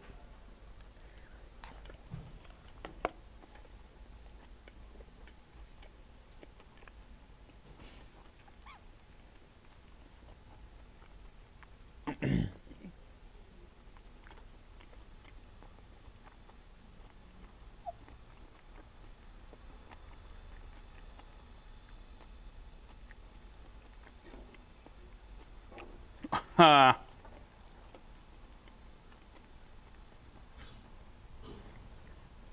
Without destroying your garden? Oh, traps.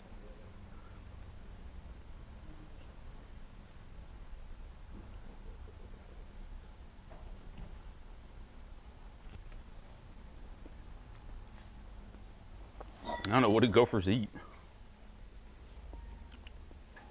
You could ask them to go for something.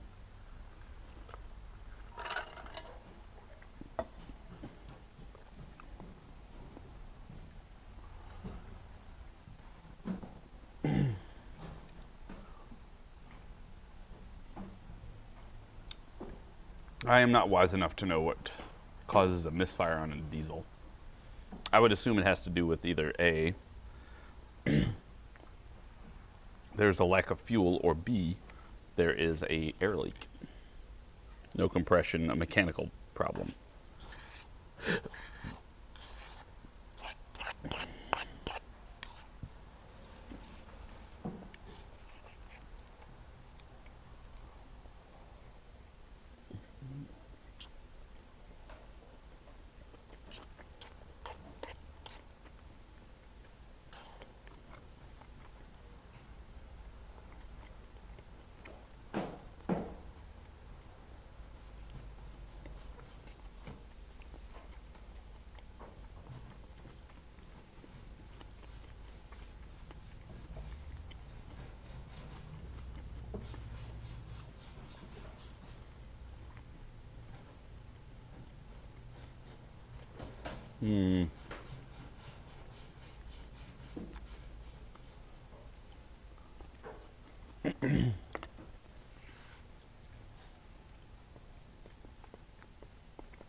Damn it, separate.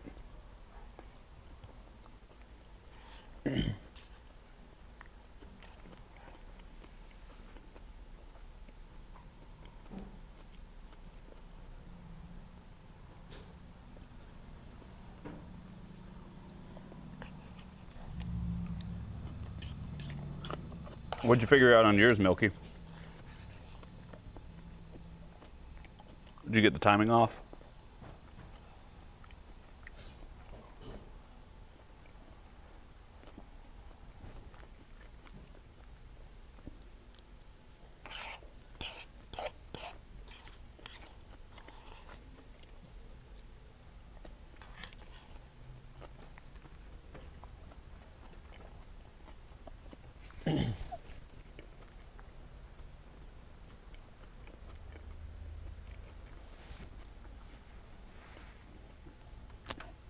It's good to see you're keeping Heat Spam's job alive, Root Beer.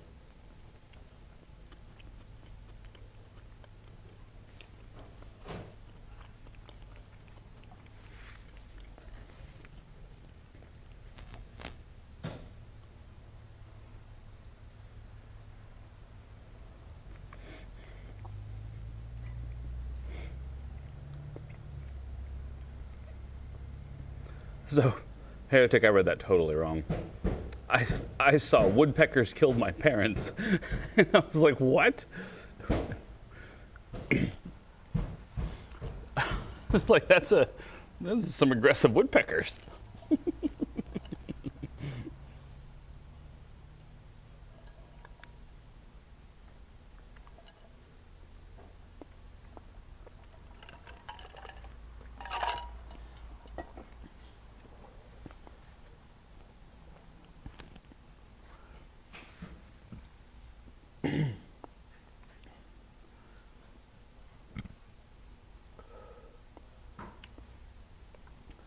What is it? Killdeers? Is that what those birds are called? Yeah, them those little bastards.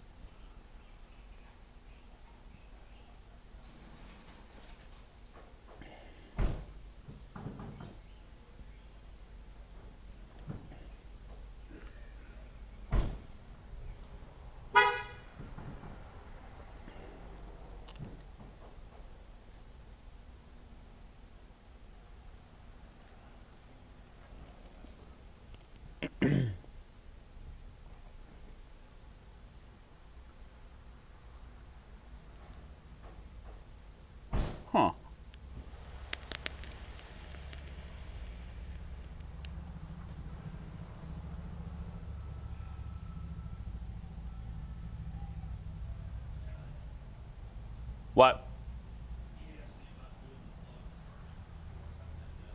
Yeah. Mm-hmm. And then have a valve train problem. Mm-hmm. I got approval for the valve cover gaskets. I told him that you felt pretty confidently that there's an issue with the valve train, and that we don't want to just throw plugs at it. Right. It's not going to fix it. Right. That he needed to do plugs as a matter of maintenance, but that's not going to fix his concern. So, valve covers are on the way on the next World Pack truck. Cool. The gaskets are. So you can go ahead and visit them and find out. Nice. You know what killdeers are, don't you? What? Killdeers? Killdeers? Yeah. I know to kill a deer. Killdeers. It's a type of bird. They live on the ground. They make little nests in the ground, and they sit on top of them. They're very protective of them. There's a nest of them on our exit when you come from 26 on the Broad River. It looks like one of them got mowed over, though, at one point. But they'll be vicious little bastards if you go too close to their nest. They'll attack the crap out of you. Yep. It's funny, we used to go duck hunting every year in Stuttgart, Arkansas. I would love to go again this year. I need to call the guys and see if they're going to go, because I should go again. It's great. It's fellowship. It's 3 or 4 days of dudes being together, hunting birds and talking shit. It's kind of like working here with guns. It's like working here with guns. Yeah. And what we do have We just need to start making, I mean, we have guns here, yeah. So we just need to start making a gunsmithing shop here, too. start shooting ducks out front. Yeah. But anyway, where I was going with that is you have a bird out there called a coot. Mm-hmm. A coot floats on the water like a duck. You don't shoot them because they're worthless to eat, but they're technically migratory birds. I've never seen a coot fly. So what do? Come out of the water and run north? Run south? I don't know. I've never seen a coot fly. I guess they do, but I've never seen one fly.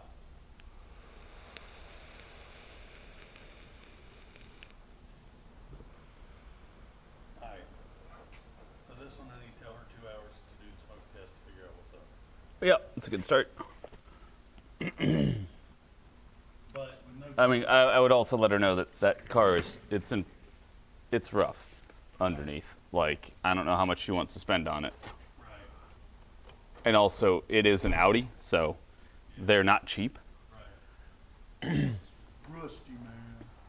It is a little of that, too. Not quite. I mean, it's enough to make Jason complain about it, but I wouldn't.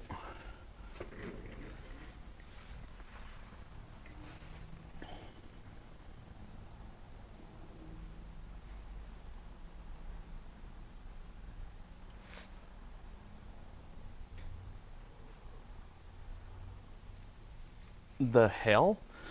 I've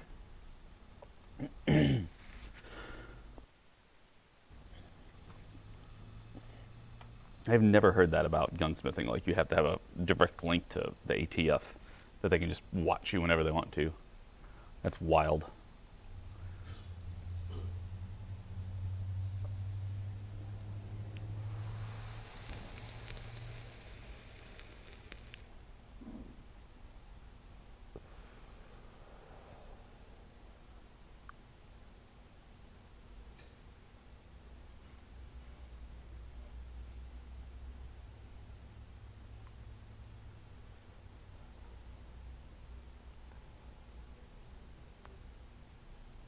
Mm-mm-mm.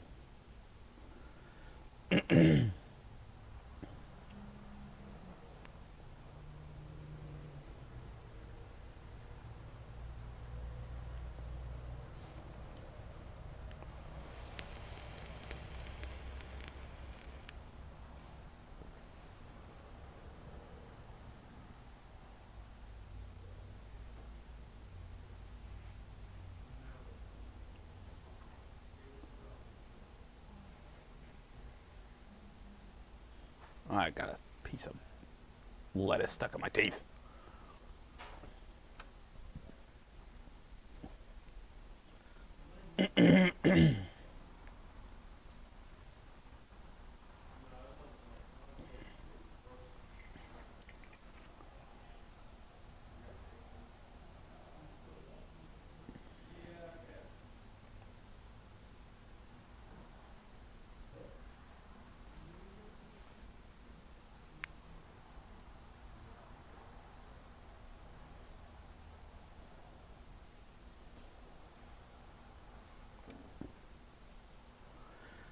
So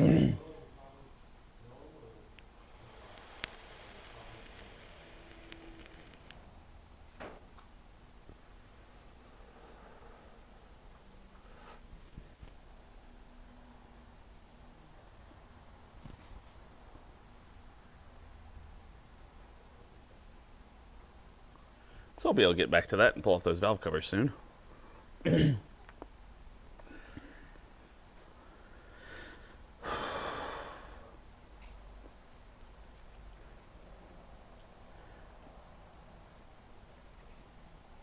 Not yet. I hadn't touched it since the other day. Since I was messaging you about it.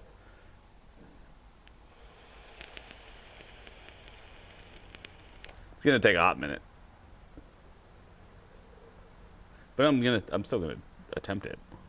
Like, I'm not gonna throw it away or anything. Good Lord. My kids are too excited for this. They're like, every day I come home, my son's like, you finished the 3D printer yet? No. I know.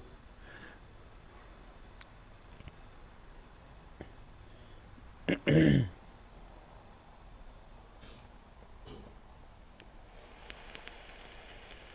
not gonna throw it out just for its parts in general. Like, I just want to learn how to use 3D printers, how to work with that whole system, because if I had the possibility of learning how to make a stepper motor and things like that, so I could build my own CNC or something.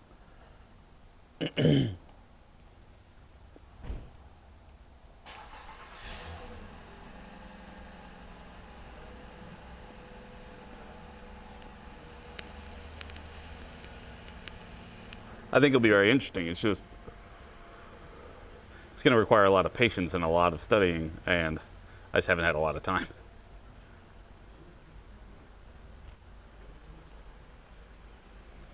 We've been so busy between scouts and baseball.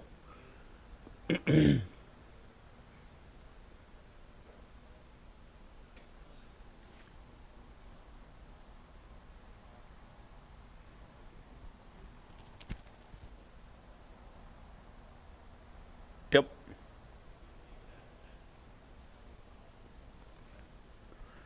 Yep. Like, learn how to use that, print out some basic crap, use it for whatever we can use it for, and then we'll look at getting a real 3D printer, and like, because now we know what we're doing.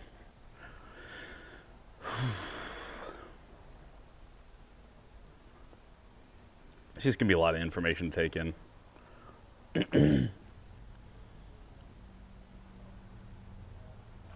And I mean, there's a lot of information I need to know about cars and all sorts of stuff. Hey. Oh yeah, you gave me tons of filament.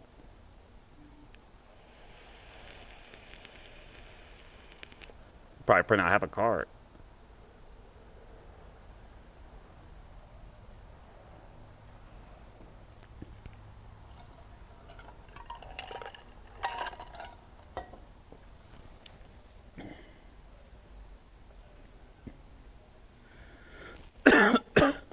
You know what? I was just thinking about it. One thing I probably would like to print would be a mount that I can add a suction cup to it and stick it on a hood that holds the gauge, like make it, I don't know what I would have to do, but design one that I can, you know, mount different gauges in it, like a vacuum gauge or an oil pressure gauge or something like that, and then suction cup it to the hood out there, or the windshield. So that way you can go drive a car and watch the gauge sitting outside instead of having to run it all the way inside the car and like hold it or whatever. Or you can mount it inside, either or, it doesn't matter. Like a phone holder for a vacuum gauge.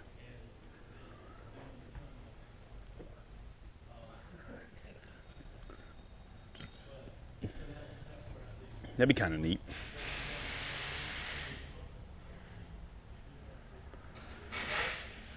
Well, right, but it's always like smashed up against the windshield, and if the windshield's at an extreme angle, you can barely see it. I wanted to hold it like to where it's perfectly, so that way I get to see the face of it very easily.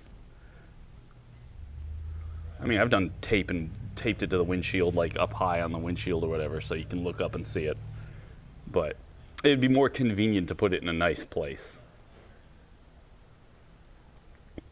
Especially if, I mean, if I make it and I make some, I'll mail you guys some. If I make it well and it works well.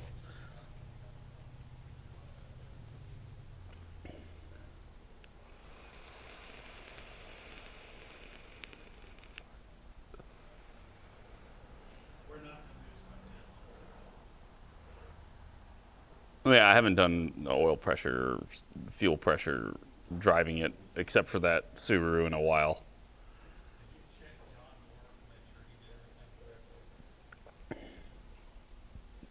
I think you should. Hey, with the work you did, just ask him the dumb, obvious question. Mm-hmm. You already checked every vacuum line and everything that you've disconnected. Yeah, there's nothing to disconnect. I figured you already did. But yeah, I just told her you can start a slippery slope because we can find a part that's $20. We can find a vacuum line off. We can find a $500 part. Don't know. It's exploratory surgery. Mm-hmm. But I did caution her that if the check engine light, with it being on because of an evap code, that if something else gets upset, she's not going to know unless the car starts driving like crap. So we can pull it up front. You can get your assistant to pull it up front. Sure. He's the one who pulled it in. Your trusty assistant. Yep.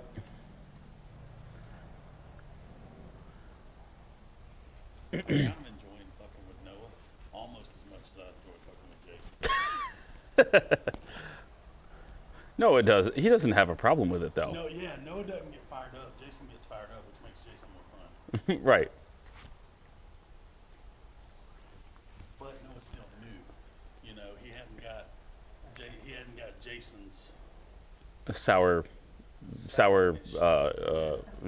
disposition. Yeah, we'll work on that. No, you're still too happy, bud.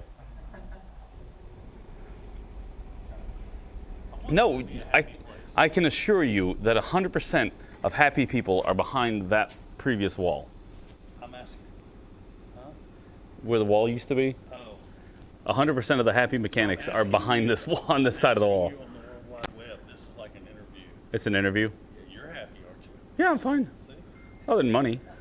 Just like more money. Lots more money. I've already told you I'm working on that. Well, you've been telling me that for a year and a half now. No, it's not been a year and a half that I've told you that. A year and a quarter. No, I've changed some things. I told you a couple months ago that I had a plan. Well, you haven't filled anybody else in on the plan. Well, you got a bonus plan right now. Yeah, See? that's a little That was one. the first thing I changed. Okay. See? So that got you what? More money. A little bit, yeah, yeah, Every week we make it. yep, It's $1 an hour. yep. See? So you weren't getting that before.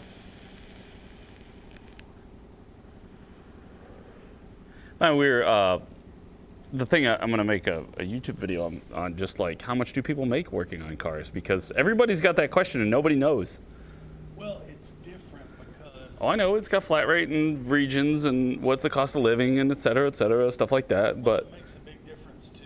That what level you are, how well you can do it, how fast you are. And like right now, as we jokingly, Noah and I were just talking about, and used to tell people this, I used to tell them when I was in the corporate world, you'd compare Fair Week. And you'd always slide the report across the table and say, this is Fair Week in South Carolina. And they look at you like you're stupid. Oh yeah, when the fair's here, business is off everywhere. Yeah. Absolutely off everywhere. Mhm. And every October I'd watch it. Mhm. And I'd send it across the email and they wouldn't believe it. And I'm like, guys, look, here's historical data. Yeah. You know? For the past 20 years, Fair Week, business just goes. Yep. But the way we do things, you still get paid even though it's dead. Mhm. Then it's up to me to stir the pot and get things stirred up front. Right. But on the weeks that it's busy, you know, then it's still up to me to make sure it gets through here. Right. So, whereas flat rate guys, Tell Boss Man I got a job offer for $26 an hour in North Carolina. flat rate, Nope. Hourly. doing what? Working on cars. What kind of shop is it? Independent shop. What town is it? North Carolina. Isn't it Charlotte? We were talking. Yeah, it was Rusty's. What's the shop? I don't know specifically. He didn't tell me the shop name. Yeah, It's in Charlotte. yeah. Cost of living is significant.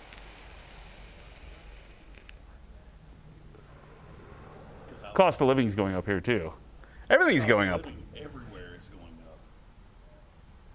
Yeah, Rusty's moving to a $30 an hour job, and he said I could have his old one for $25 an hour.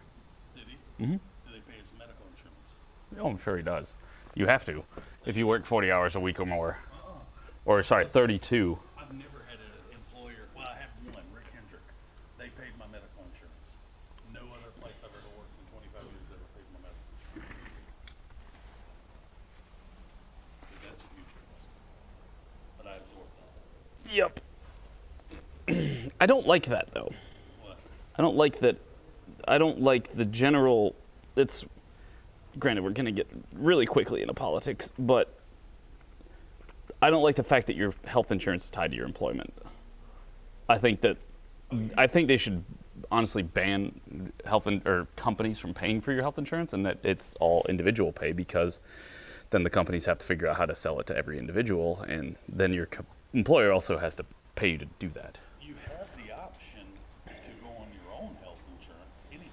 Right, I know that, but it's because it's always the benefit, and then you get the benefit of having so many people grouped together, et cetera, discount, blah, blah, blah. It makes it an unfair game. The way that we're grouped, though, our insurance here is better than insurance I had with corporate America. Right. The only reason I stayed on mine for just over a year was because we had already met the deductible, and so I wrote it out. Right. It's kind of a catch-22 if you think about it, because if you have my health insurance because you do all that, then I'm less mobile as an employee. So you have a little bit more, yeah, you do, because you have a little bit more headroom in the fact that you cover my health insurance. So if I leave my job and I try to go to a different job, then the health insurance is just a damn mess. I'm trying to figure out what to do with it. Well, you have to then Transfer over to whatever they have, or get your own, or whatever it is. Most independent shops don't have that. Right. What I'm saying is, like, we shouldn't have to do that part. In the dealerships, their medical insurance. Mm-hmm. One of the guys up at Toyota actually was asking me for a job when I went there. I jokingly told Noah when he dropped me off, I said, here's what's going to happen. All these guys, I'm going to walk in there, they're going to tell me how great everything is, and then they're going to ask me for a job. And he started laughing. He said, you think so? And I said, oh yeah, absolutely. 3 guys in there asked me for jobs. Oh, at CarMax? No, at the Toyota dealer. Oh. Yeah. 2 service writers and 1 technician asked me for a job. And all I did was drop off my mama's car. That's it. And, but one of them told me his health insurance is almost $200 a week. I believe it. And that's just for him. He's single. That's why it's so expensive. He's single. They know he's out partying, drinking, and driving his motorcycle. He's young, so his insurance is not bad. Because I got to re-up ours. I got to have a meeting about that next week. And I hate talking about that. My wife always comes because I get aggravated. Show. Oh, show. All right, I'm gonna go to lunch. I'm hungry. You gonna go get lunch? Yeah, I'm gonna go get something. David not bringing it back for you? No, he went to Pedro's. I don't like Pedro's. Oh, I thought he said he was gonna call you on the way back, and he picked something up for you. Pedro's always misses my order. I think they do it out of spite now. So Noah and I do Taco Tuesday at San Jose. Ah. Did you already eat? Are we doing tacos?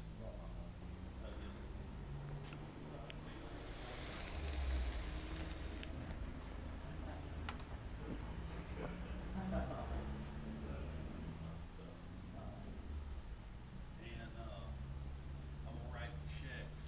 You don't know this yet, but what I do is I give everybody an allowance, so you can buy your own pants, whatever pants you like. Because John likes certain pants and everybody likes certain pants. We used to do uniforms, and I don't do uniforms because it just didn't make sense. Because we were paying for pants that no one was wearing, except for Mike. Yeah. And Mike would just wear them because he was told to. So I give, I'll just write you a check for it, $140, and that'd be $20 a day. You can buy 7 days worth of pants, and you can buy shorts, pants, whatever you want to. I don't care what you wear. So do we get our yearly stipend for our new pants before they get holes in them? Yeah, I'm gonna write those checks. I may do it today if I get a chance to get in there and do it.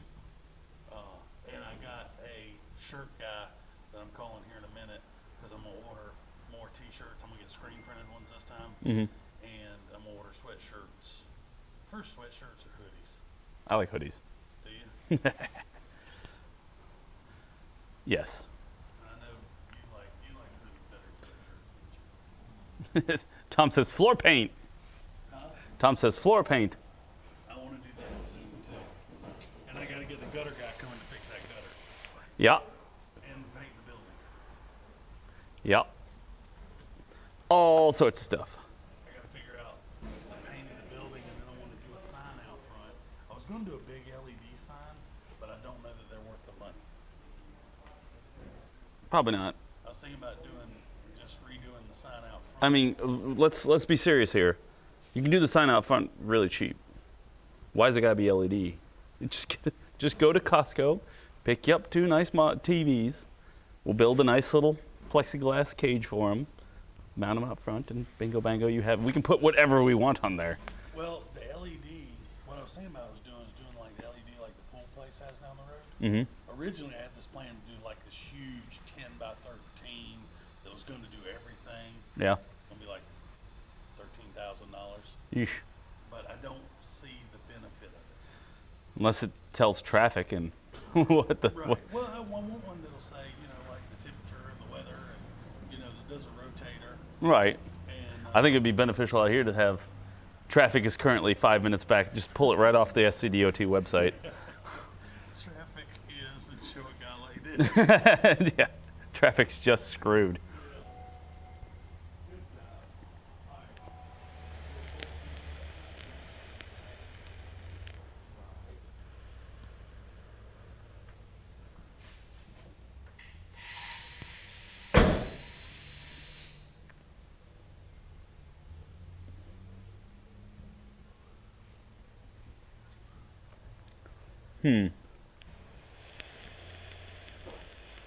So that brings in more factors that we need to keep in mind.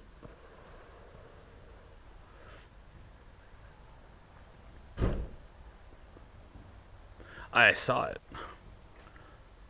I looked at it. It's some neat stuff. But mostly is like, I guess the big thing is that by doing stuff like making the video about how much I make versus, how much it costs to employ me, etc. And like my, I guess, total income, if you want to, is a way for other people to compare and be like, whoa, I'm getting screwed, or whoa, I'm making a lot of money. One of those things.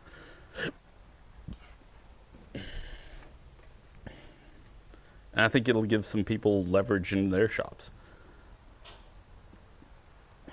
And I don't care about saying it. I'm just hanging on that.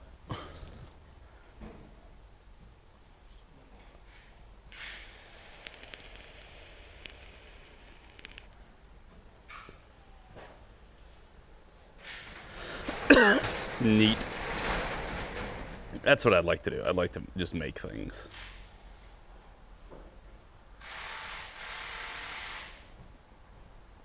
Yep, information's power, and the more information people have.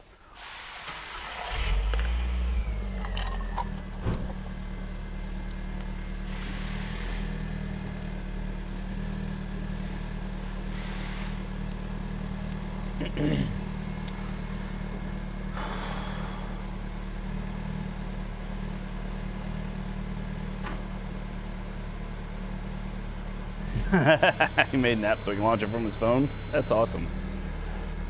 See, that's some more of those things that I wish I knew more about. Like, I know all these people can build all these little knickknacks or these little, like,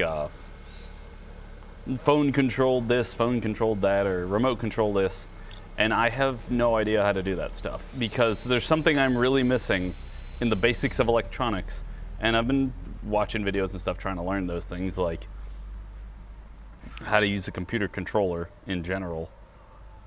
It's just, there's something I'm missing about just the general basic of physical to digital, that it's the link there's something's not making total amount of sense yet. I mean, I know it's all ones and zeros effectively, It's just how many switches are involved.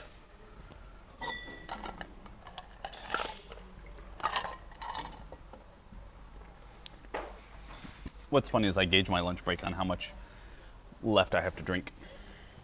My drink's almost gone, then it's almost done, or time for work.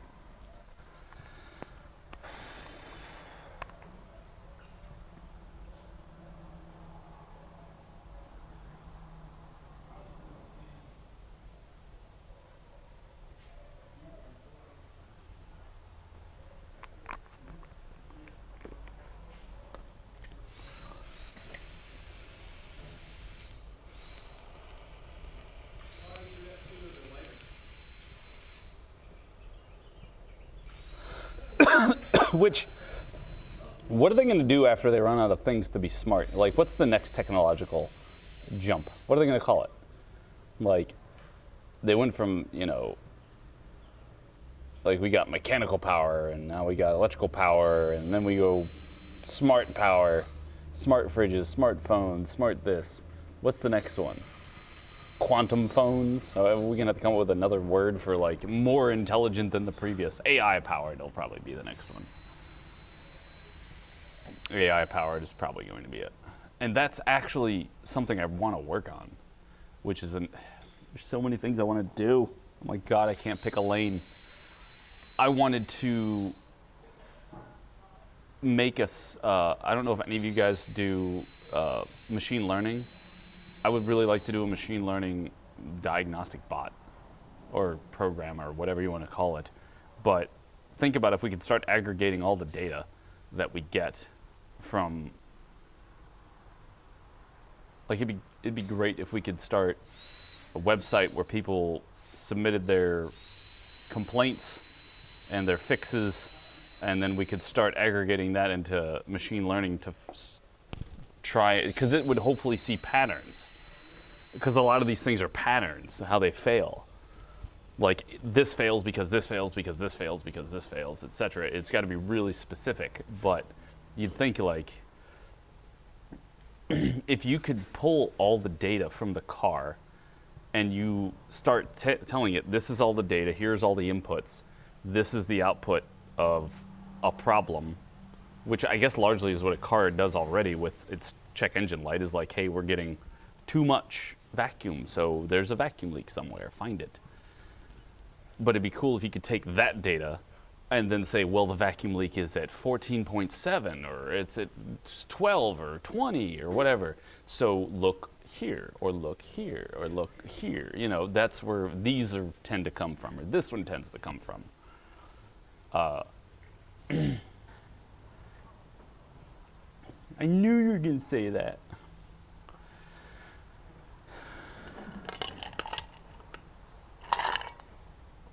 Because all we did here was we took some inputs, processed them, and compared them with results of what's common. Because if this was a Volkswagen and it had this kind of problem, it would be a totally different outcome, because it's not nearly as common to have, you know, a cam wear out or things like that. Can we talk about how I'm going to lose my job to robots? I'm not going to lose my job to robots.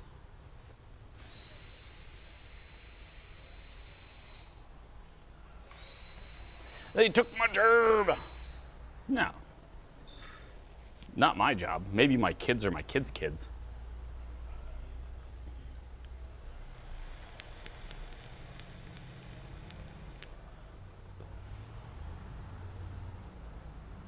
As I've already stated, like, they're trying to do robot doctors, which do pretty well, but they're not, they still need the human touch at some point. But that's on, largely speaking, 2 models versus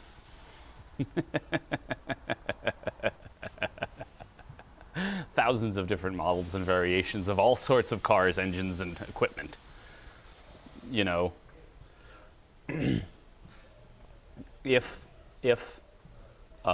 cars had been 2 models or 3 models maybe, like truck, van, and car, and that was the large amount of, like, other than that, every car is the same car, every truck is the same truck, every van is the same van. It's just, you know, how old it is, and maybe some technological advancements between that you could account for, but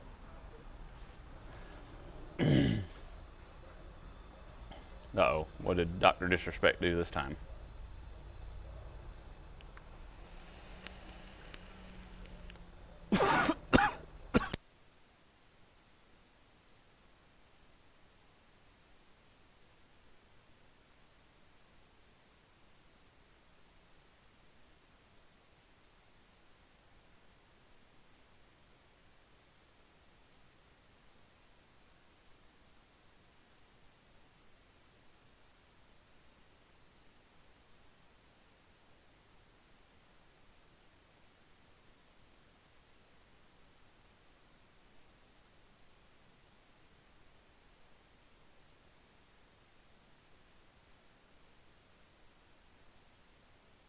I want to hear what Dr. Disrespect says.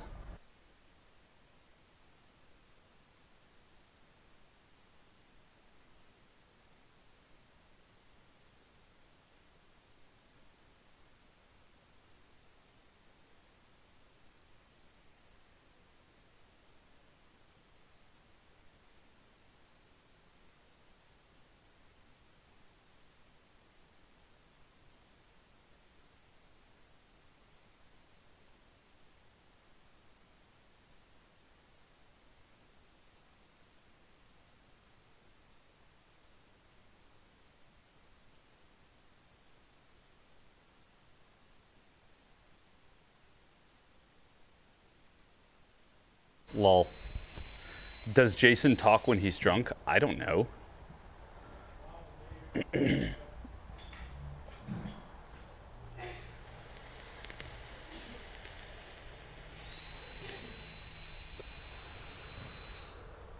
But why can alchemy? When do you think robots are coming for my job?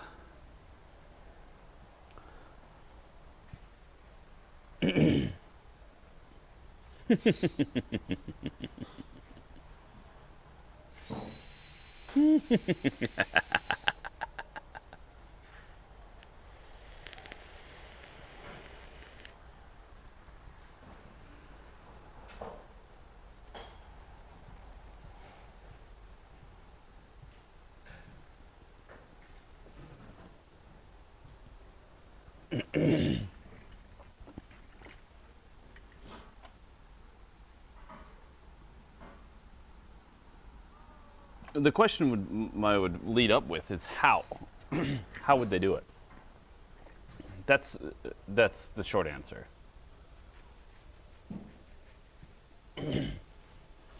Okay, so they couldn't take my job for any current cars. It would only come if they pre-programmed the car, if they taught the robot. No, they taught the car to self-diagnose, and then they taught the robot to fix problems via its self-diagnosis. The only way you could accomplish that, we could go with in large part, is it would start with gross repairs.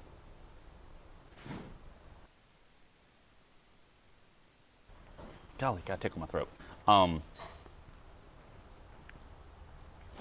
It would have to start with gross repairs, so it would be like, and it would probably be on electric cars to start, where the car would detect an issue, and then it would report itself to its robot repairman, and then it would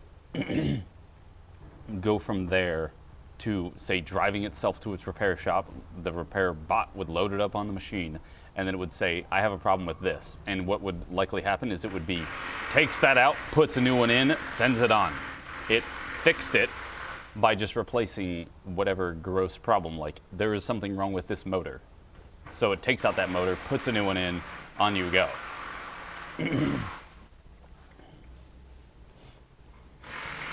It doesn't try and figure out specifically what happened. It just detects the issue. Yeah, it would get like modular service replacement. And yeah, it would be very expensive. And then what you would do at that point is you would create jobs of people fixing those broken parts. You could get the cars in and out real fast. Like, that would be an ideal way of doing this. Like, look, this car's got an engine issue. Swap it out, put a new engine in it, send them on, they're good. the humans or the repair people or the AI plus human will go further in depth into that motor, fix the specific problem that it has, then put it in another one, go away. I mean, that would, except this car's not made to do that. Like, this car's made to be fixed the way it is. But if you built the car to be a modular platform to where you could easily swap out major components and then you could rebuild those components later, that would work. But it wouldn't take away my job, it would just make it different. Kind of like everything's different. Because back in the day, you could say, I mean, a lot of people could fix cars on the side of the road because it didn't take that many tools and you didn't have to have that much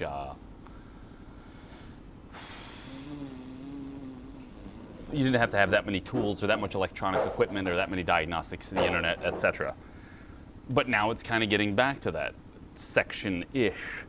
Some repairs are not possible, but I mean, how many times can you break down the side of the road to the point that your car is just disabled due to a electrical issue that could be diagnosed and fixed on the side of the road at this point in time?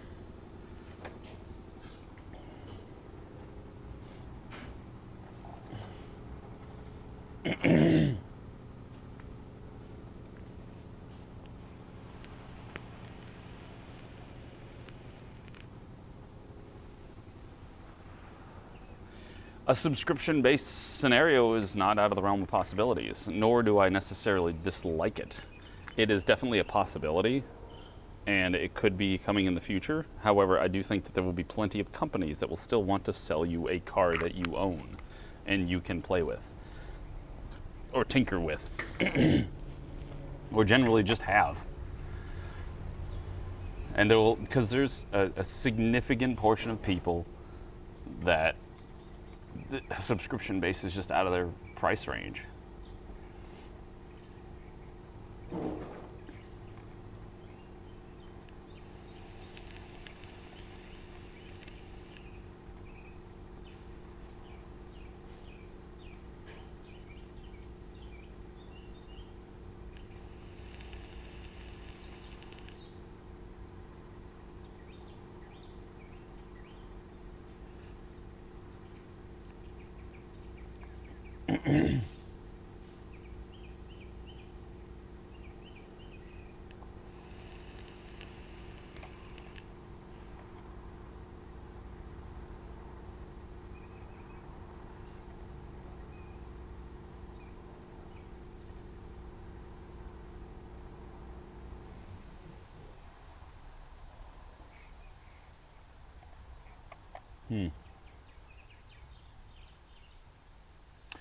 Yep.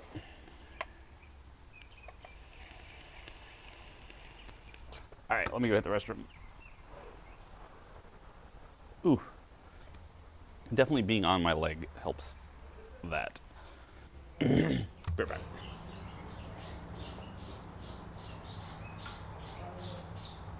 Listen to the birdies.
Fantastic.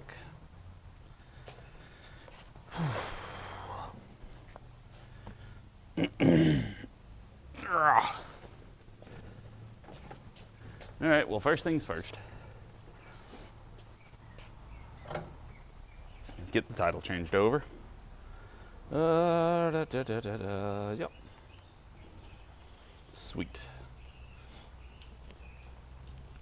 You got the cash. You going to get the foods. Oh yeah.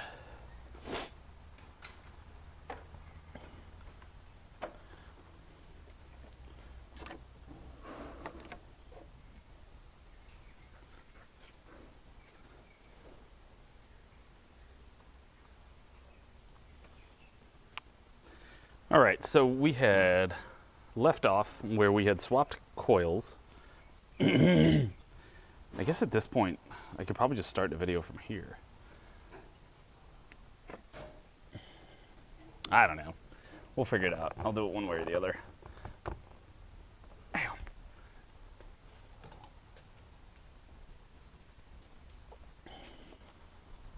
For the VOD.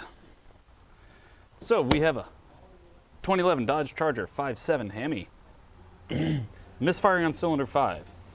Our current diagnosis already, or the diagnostics that we've done already, was we checked for misfire. We swapped coil and plugs between 5 and 7, and still have a misfire on 5 under acceleration.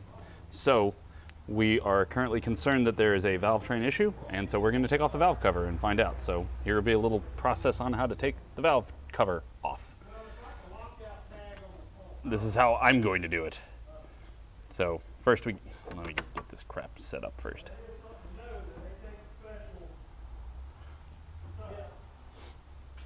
Good enough. All right, take off the boot and the air box because that's going to be kind of covered up by this.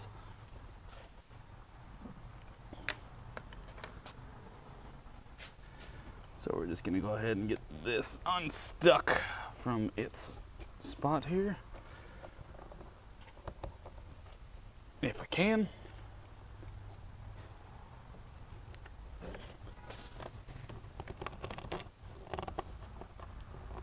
Might need a bigger pick tool or a longer pick tool.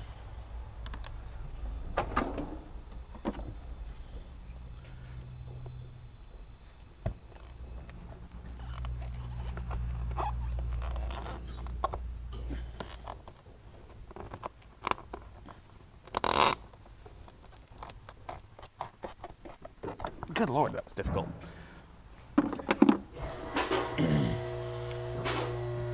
So can we take out the whole airbox? Or are we just going to take off the cover?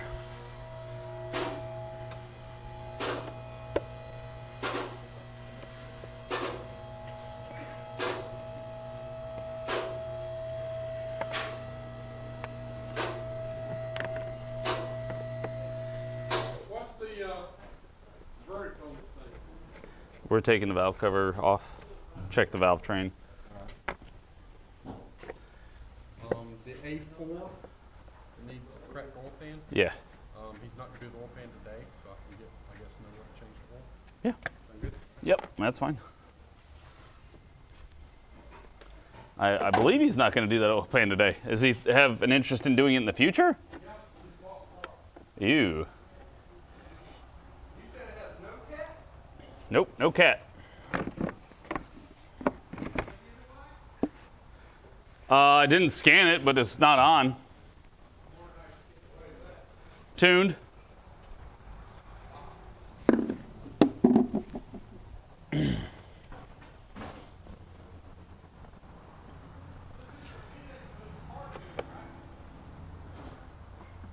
Do what? Ha ha ha ha! Since it's a vehicle, it's a cartoon. Oh, right there. This filter could use to be changed for some maintenance reasons.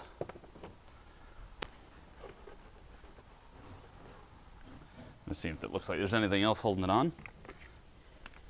So we got the air box slash filter slash boot out, and that's not a 10, that's an 8.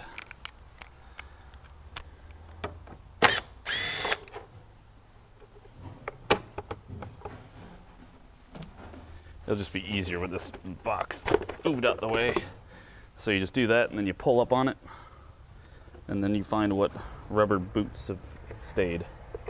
Which looks like that. Then we're gonna go dump out all this sand and stuff in the trash can.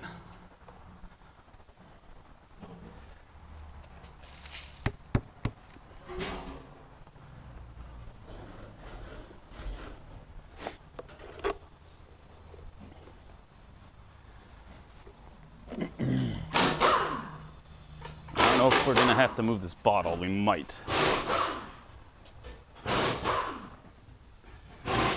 Hopefully we don't need to move this bottle.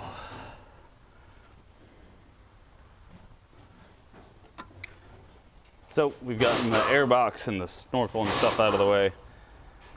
So now we're going to go ahead and pull off all the coils, unhook all the plugs, or all the coils, unplug all the coils, and then move this wire harness back some. Then we're going to get the valve cover off.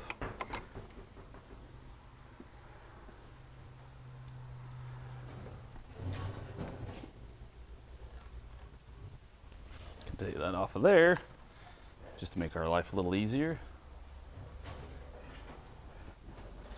There's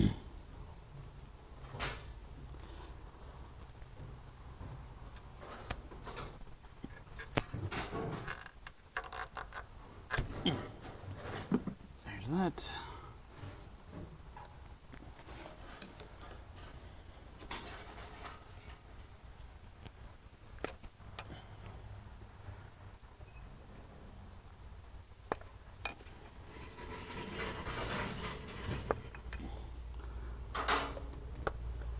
There. There's all those. That goes down to the AC compressor.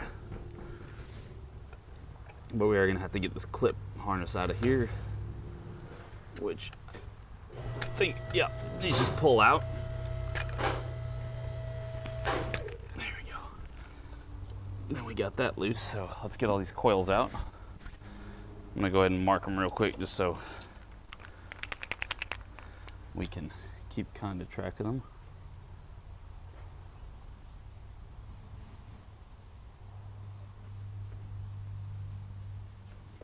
There we go. 1, 2, 3, and 4 has no mark.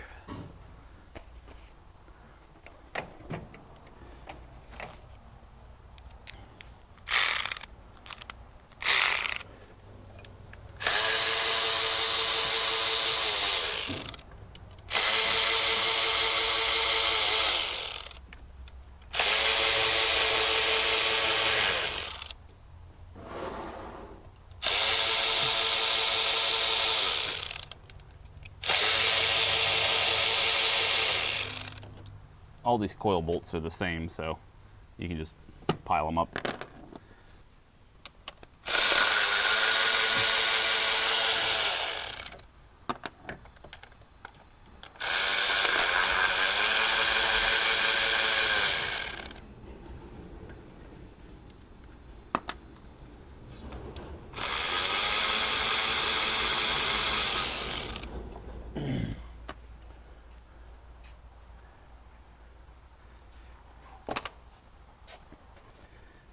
Away we pull.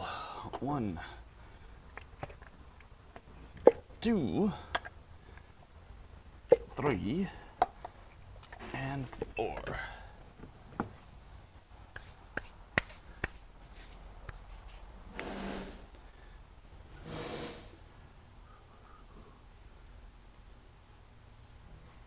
Okay. I was just triple checking, because you never know when you're going to run into dumb stuff.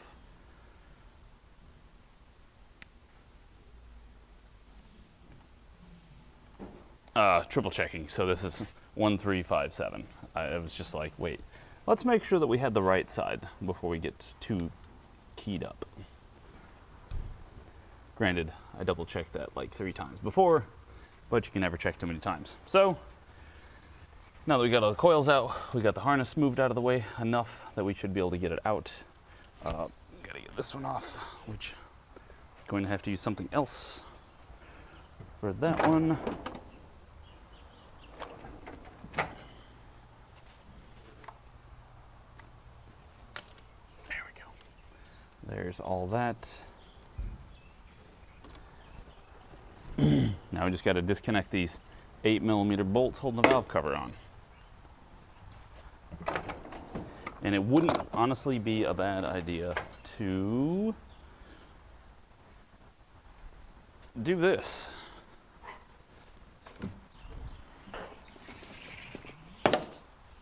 Make life a little nicer.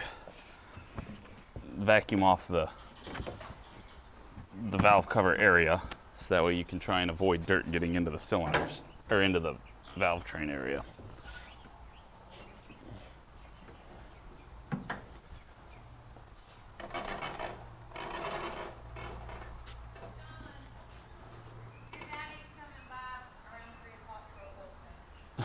Okay. Cool. Ah.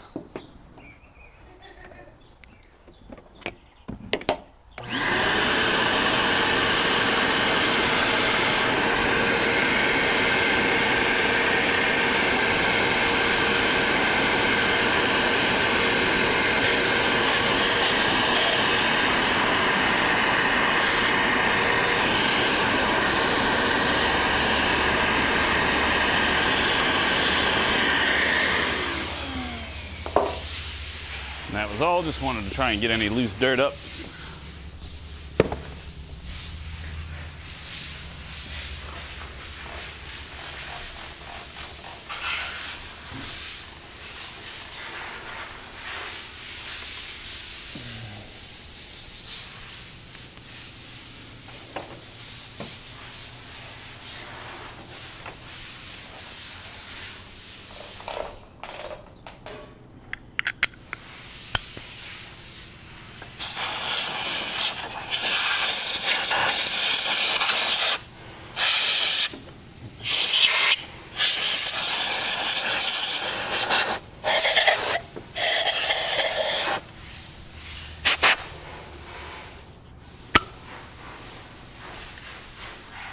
Now we sprayed off any additional loose dirt.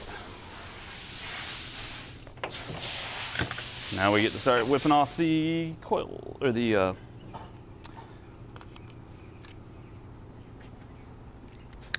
bolts.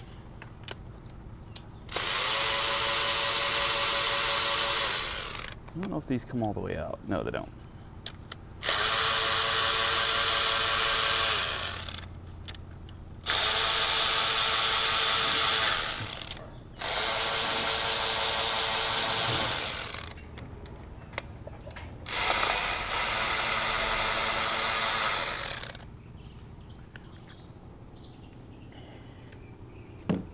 Now the bottom ones are going to be a little tighter to get to.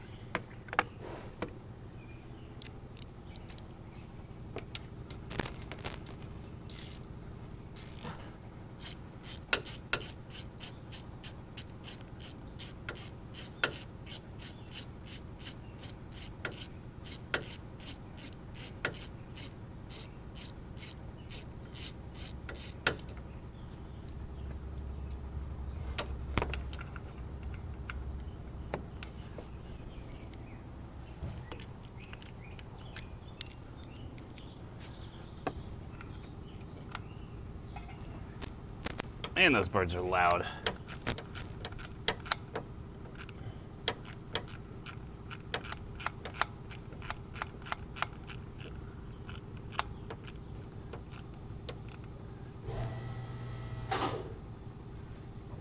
No, I wonder if I did this.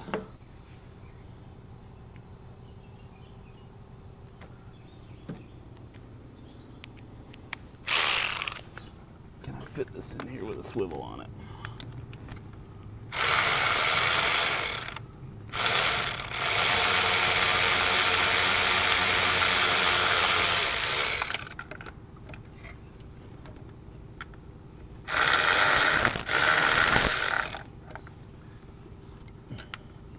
Short answer is no. Long answer is not really. Come on.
All right, that should be all of them.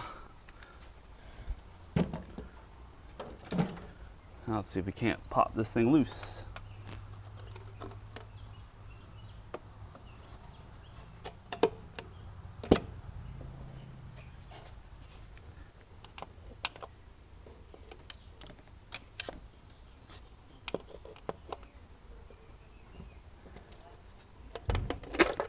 There we go.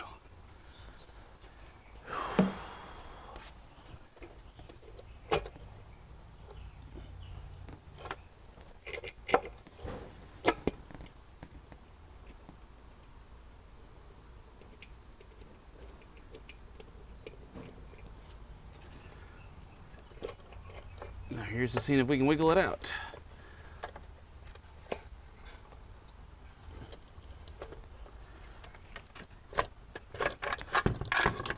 Yeah.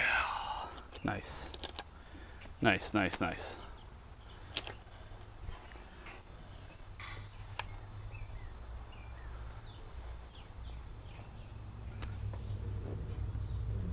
Mm-mm-mm.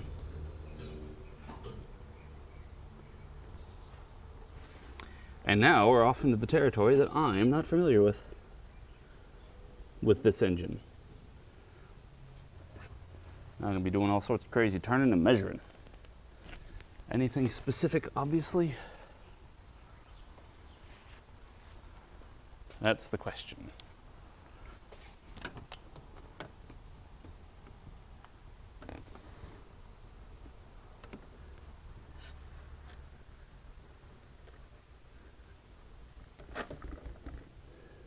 Well, it's kind of hard to see the cam lobes because they are being pushed from inside the camshaft.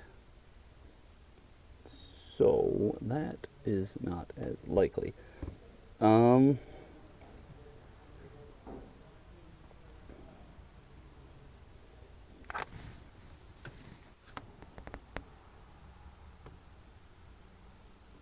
what's up with that wear? Why does it look like that over there? That's weird.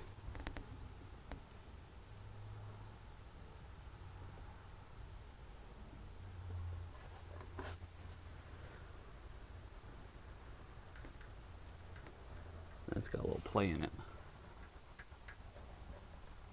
That one doesn't. That one doesn't. This one, a touch.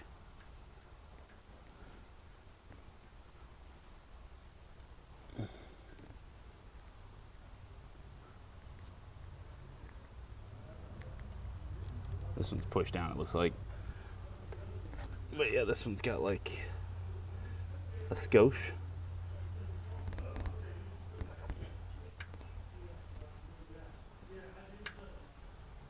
Uh-oh. Oh, this can move back and forth.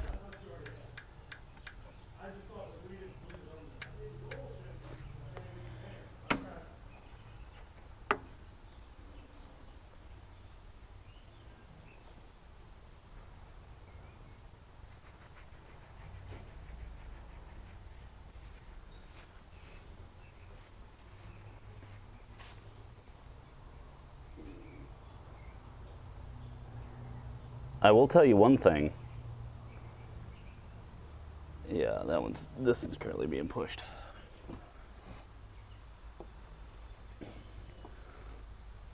All right, so now we got to figure out what bolt size is this crankshaft. I can't even get my hand on it. There we go. Oh, it feels like it's only like a 19.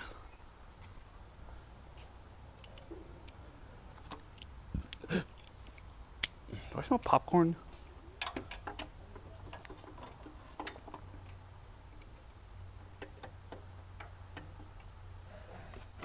Might be a 21.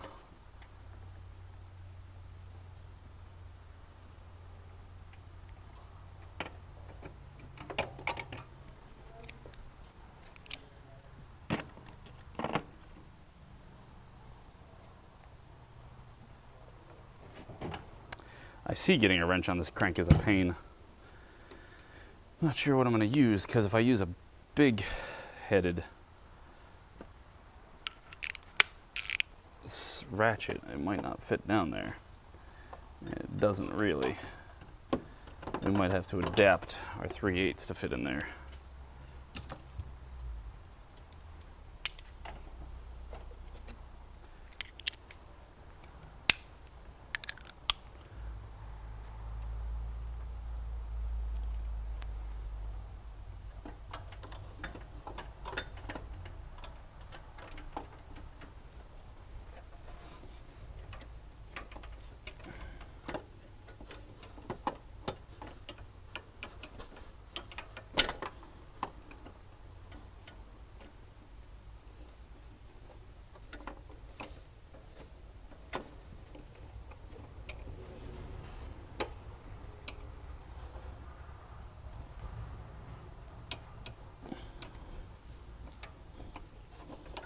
Afraid if I get it on there, I'll never get it off.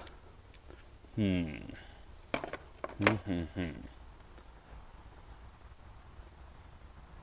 don't have any 3/8 sockets that go that high.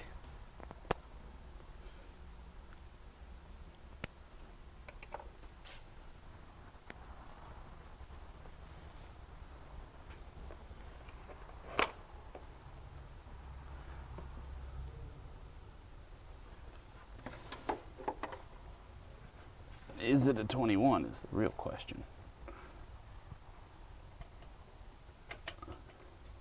The answer to that is yes.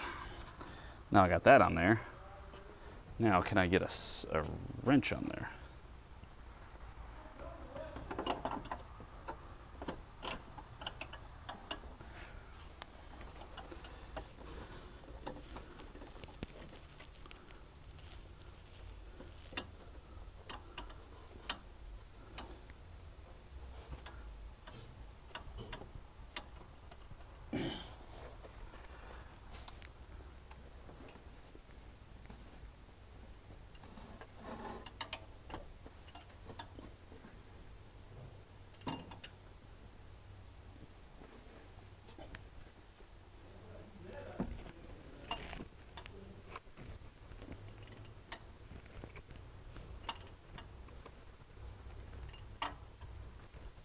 This thing is not easy to turn over.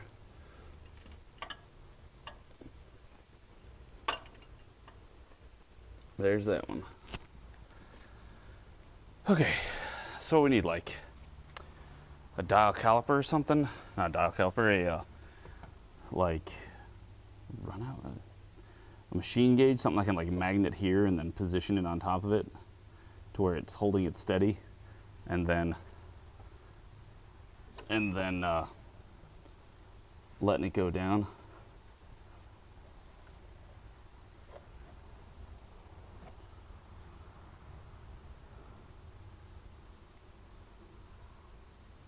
Engine's real clean though. I'll give it that much.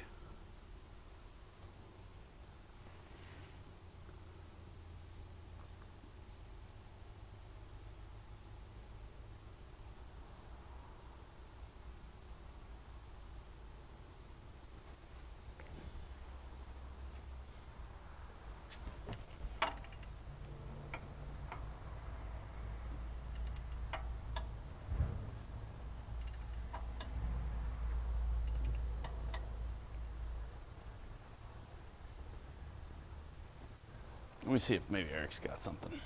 Yo, Eric. Do you have anything that I could use to measure the valve lift on this Hemi? Measure the valve lift? Yeah. Oh, you're doing something very specific. You need valve indicator. So no, I don't have anything. What you need is a Oh, it's the gasket. Okay. You're just Yeah, adding a but touch to the gasket. I put just a little tab of this shit on there. Just to give it that So extra. far, I haven't had any come back leaking, but cause you see how small the sealing area is, but yet how wide Mm-hmm. the damn flange is. They all leak. But yeah. Well, you got a miss. Yeah, we got a missing cylinder 5. Okay. Swap coil and plugs. Nothing Okay. changed. It's still 5. Okay. It sounds like there's a bit of a rattle. You got a bad cam. They're known for eating camshafts. So I was going to, I guess, use a dial indicator to try and Yeah. show how much it's not lifting or it is Right. lifting, Right. but we don't have a dial It's either indicator. that or pull the damn,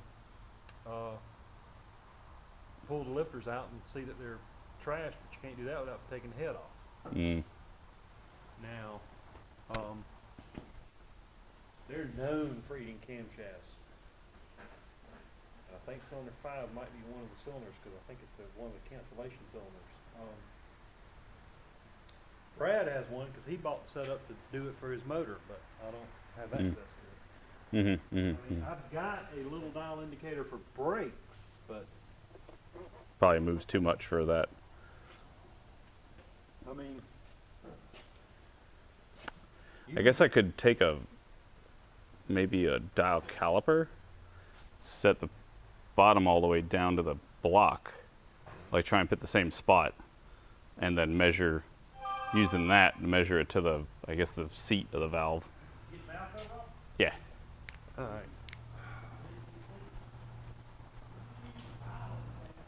I don't have one. I You don't- got one?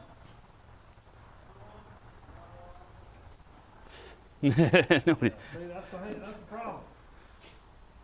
we don't got none no more.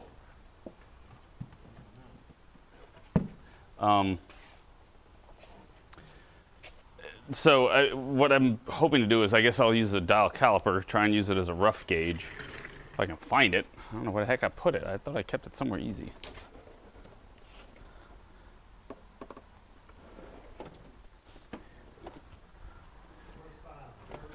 Yep.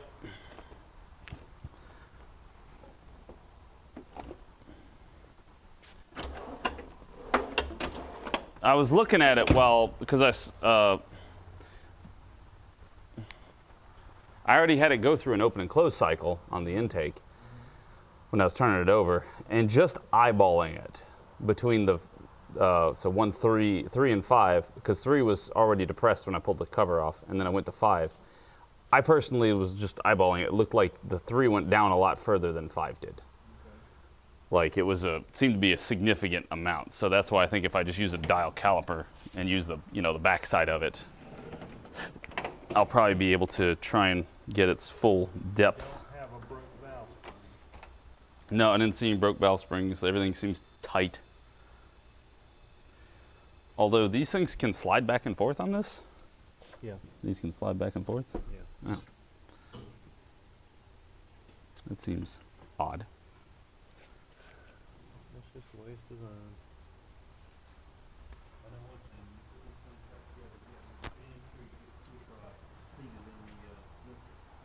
Oh.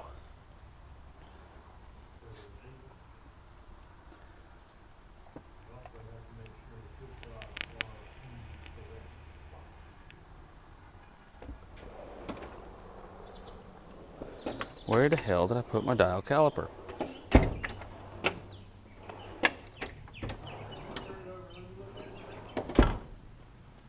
Sure. It's really hard to turn over. Take the plugs out. Take the plugs out, it'd be easy to turn. Well, there's 16 bloody plugs in this thing. All you gotta do is take one each. Oh, true.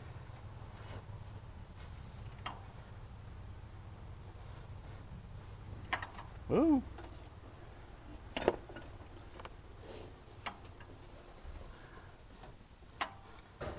thing is, if you're running too long, once they start eating that lifter up, it pumps the rest of the motor full of metal, and then you might as well put it in.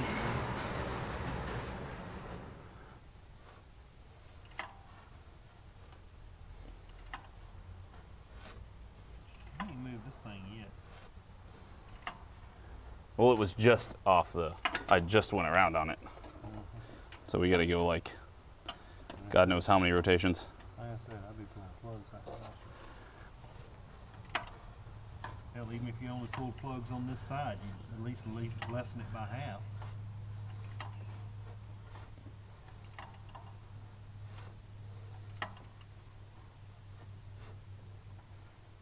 We know if it's starting to move. It's starting to move over here on this side, but there goes 3 starting to move. All right, so that means 5 will be next.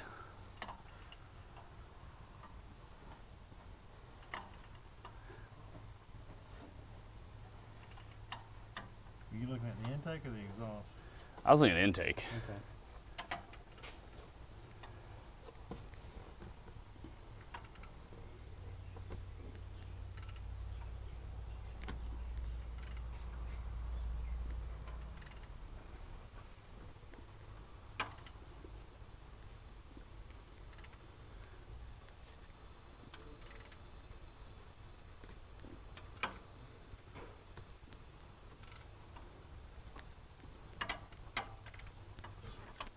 Oh yeah, that one didn't go down at all. Okay, that's what I thought. Because like I said, when I was looking at it, It went down about this far. the other one went down significantly further. Shit, yeah, the other one went down to just about Compressed the spring all the way. Yeah, bound the coils. And see, that's the same thing that's wrong with Jess Laney's husband's brand Oh, pickup truck. yeah. Had the exact same problem.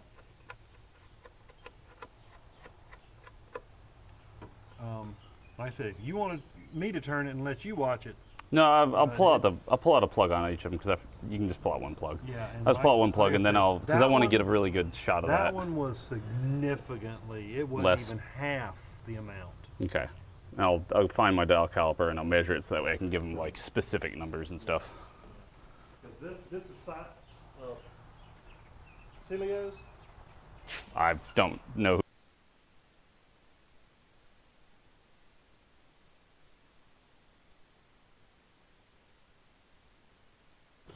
These frickin' things. That was funny. It's just like, he starts cracking up. Could you guys tell?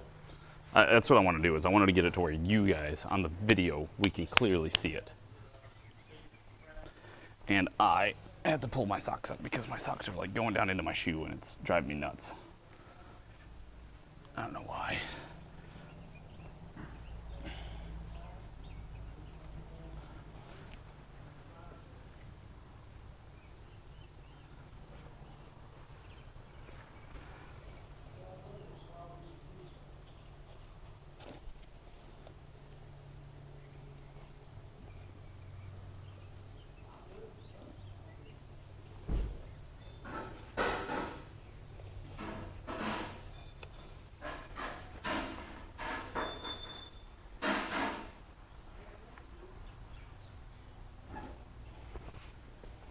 That was funny to hear Eric laugh about it, though.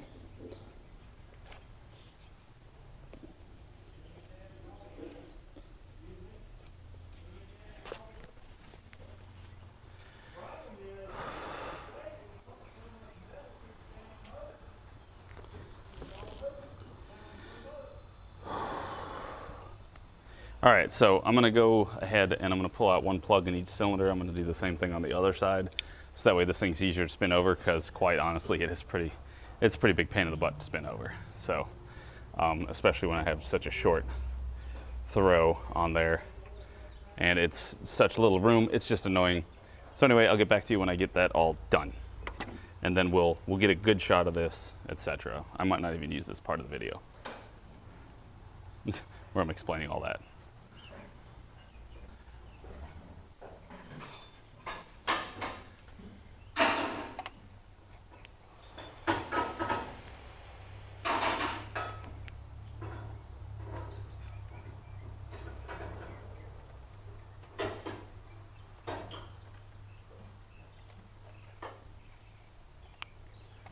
There, change the title too. Maybe it'll draw some more people in here that have this particular problem.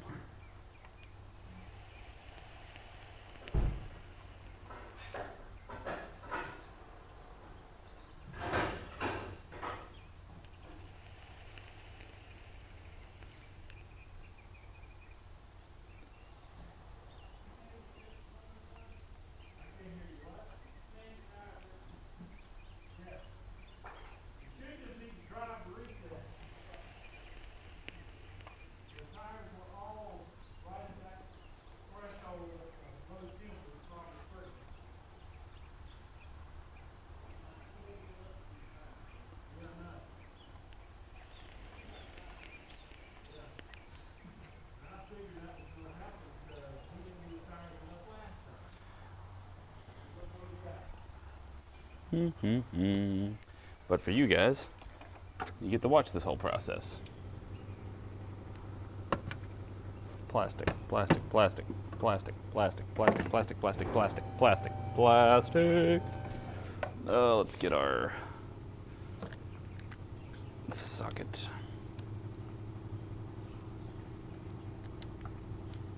This is fun though. I'm enjoying this.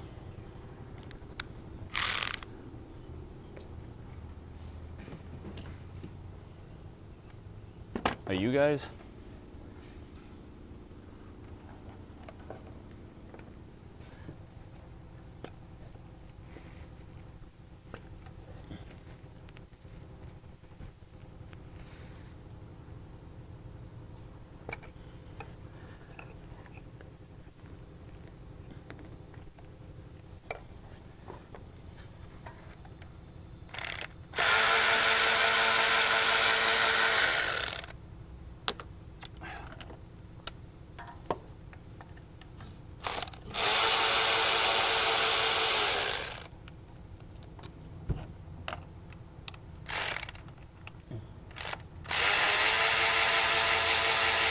Man, Jeffrey's been watching the stream for so long that he can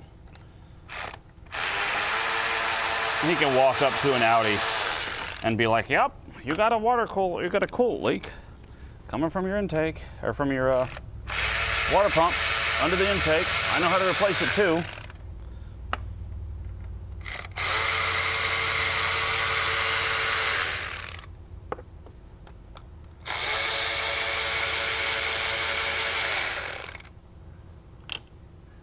That one's going to be a bit irritating to get to, that back one. Also, how does this one fit out of here? Can I squeak it by? Or do I have to disable, you know? I mean, I guess I could just bend this some.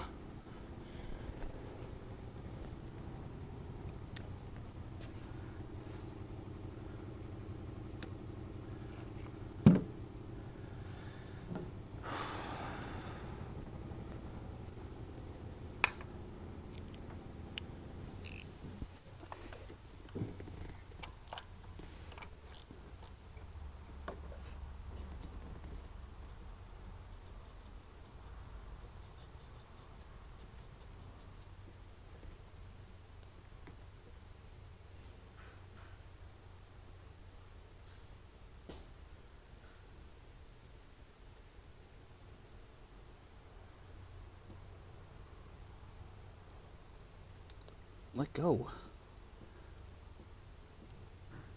Thank you. 1, 2, 3. Oh, 4.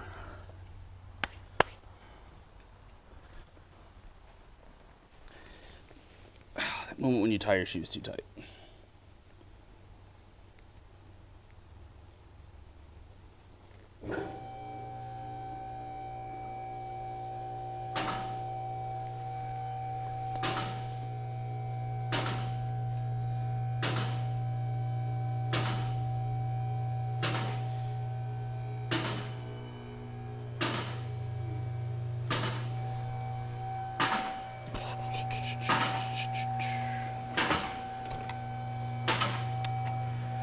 Where's my spark plug socket?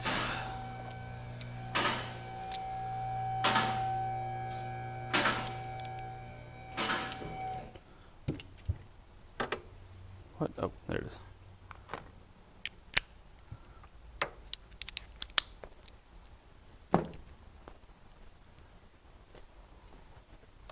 We'll just take the right plug out of all of them.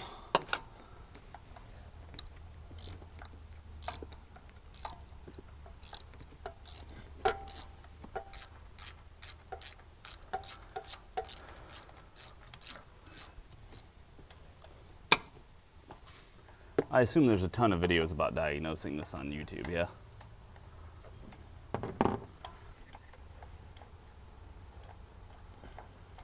Anybody feel like hitting up the YouTubes and searching for me real quick, just to, if you don't already know?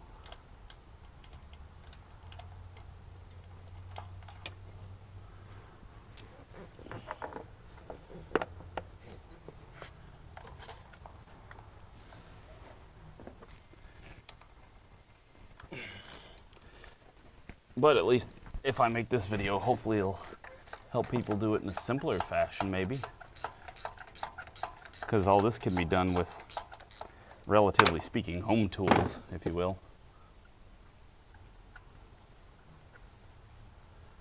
Yeah, they're not showing you how to figure it out before the engines. That is, I know, kind of a thing. So we'll try to give as much information as we can in this video about what we figured out thus far without taking the whole damn engine apart.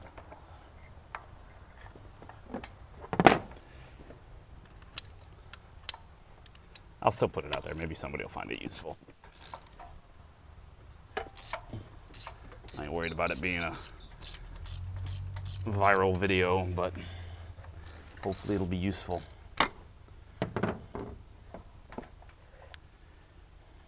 I just want to do this well. That's all. I just want to be able to do this and hopefully sound like I know what I'm talking about, whether I do or don't. And I do want to understand it.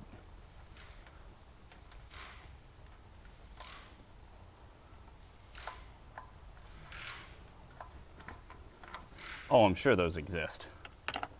A complete teardown.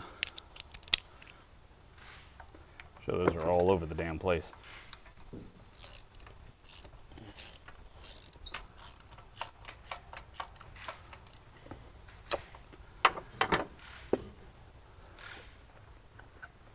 Maybe that's the assumption is why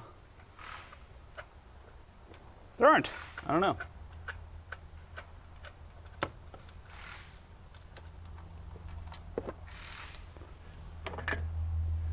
All right, to the other side.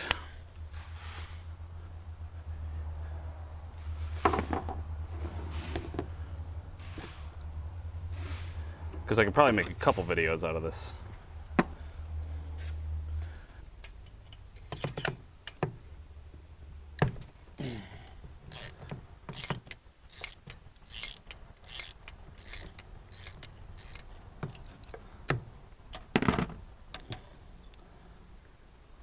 Do the long form diagnostic one.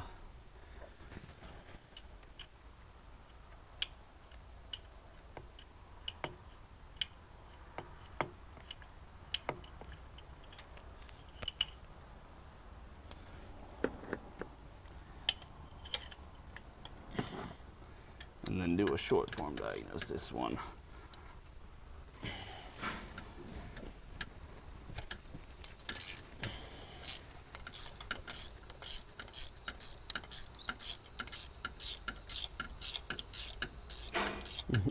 Short form diagnosis one, without taking anything apart, or with taking as few things apart as possible, is that you can do at home.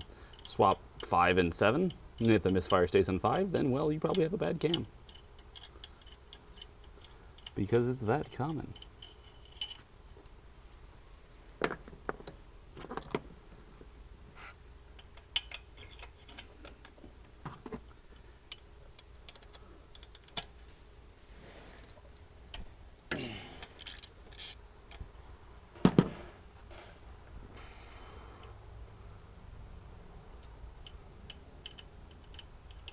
Although I would quite enjoy taking this engine apart and changing out the cam. That'd be kind of fun. Something new and different. Stressful as hell, I'm sure. Rotex, have you had to fix one of these? Or did you just diagnose it and the customer got rid of it?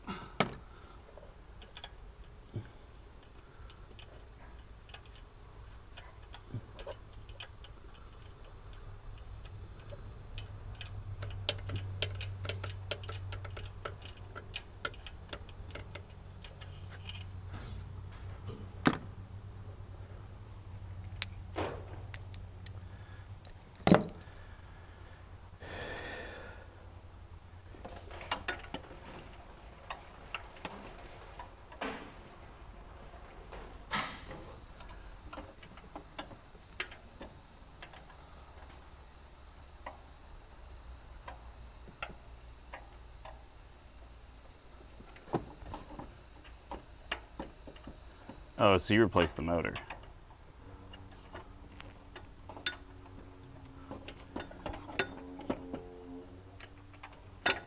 Damn it. Oh, this thing's pissing me off.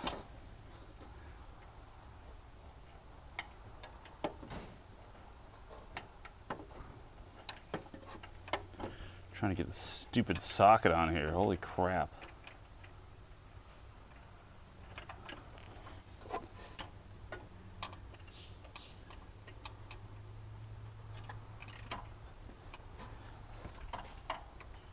Not gonna lie, it ain't a ton easier. It is, but it's not a ton. I was hoping for like way easier. Although this fucking thing won't stay on the... It's because the socket is just short enough that it won't touch it if I hold it at the level. I need like a half length socket, but good luck getting that in there.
I'm afraid if I get that on there, I'm never gonna get it off.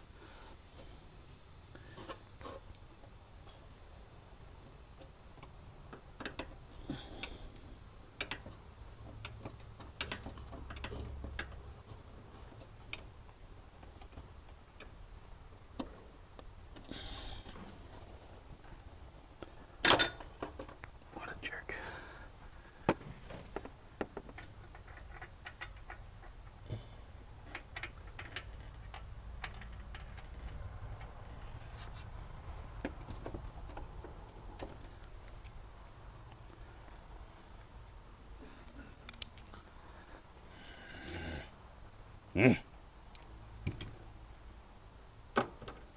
So it gets back to this method.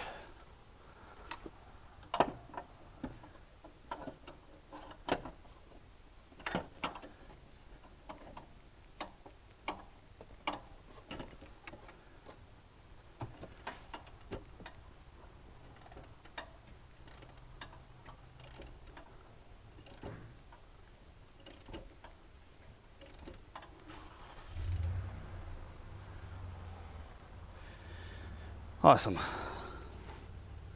All right, so now I just got to find my goddamn dial caliper, which is somewhere, and I don't know where, and it's really going to irritate me. I know where I put it. I'm checking in all the wrong places. It's right here. Right here? No. Right here? No. Right there? Nope. All right, I lost it then.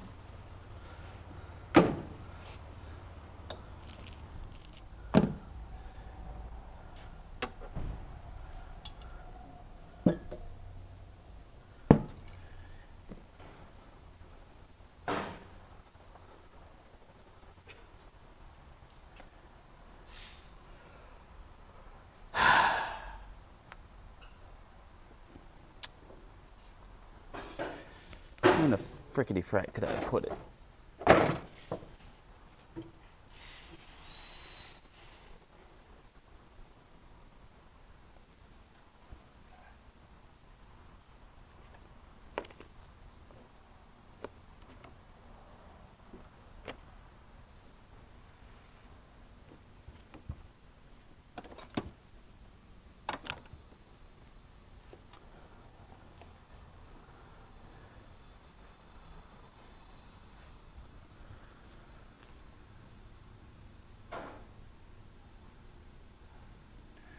Nice.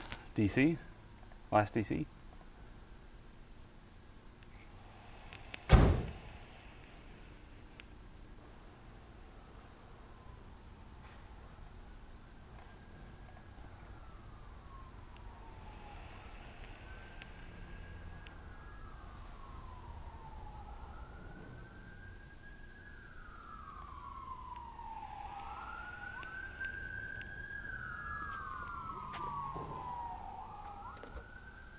Those police cars?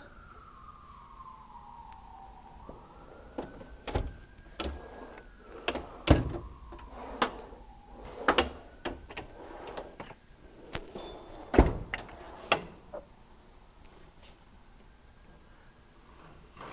bet you somebody borrowed my dial caliper and didn't put it back.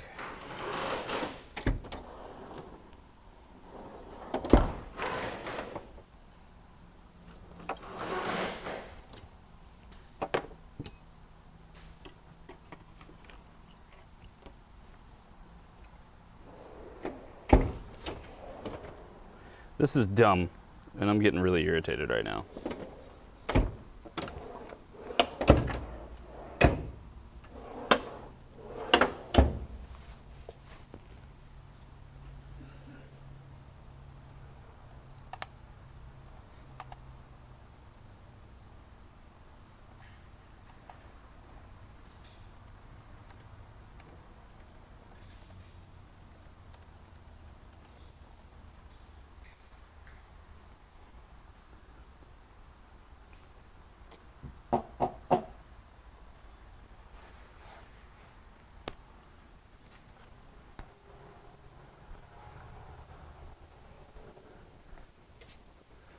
I can't remember the last time I used it at this point, which is also frustrating.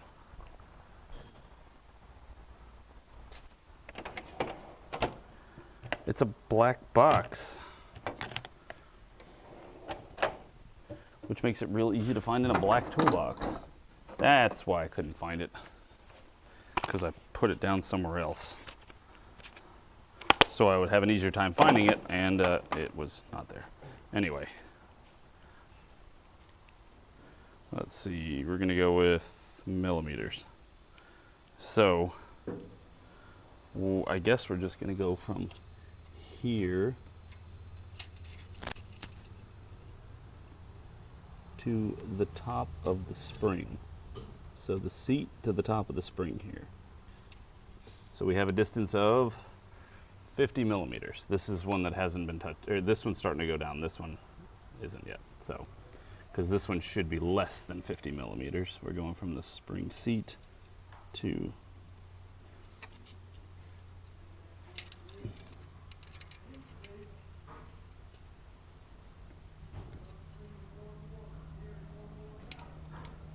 which is currently depressing at 44. Okay. All right.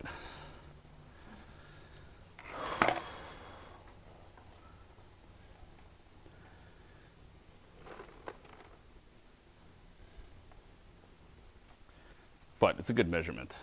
All right, let's think about real quick how I wanna. We can even use the whiteboard. and this is what I'm going to use it for. So I need like an easel or a portable, a way I can stick this thing to my toolbox or something and write stuff down. But for now, we'll just use this. I'm gonna go get one of the markers from up front because they're better and bigger.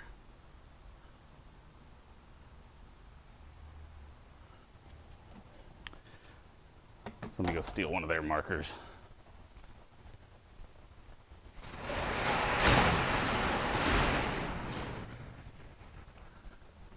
I'd like 2, red and blue. Or black and blue, or green, red.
All right, I got me some markers.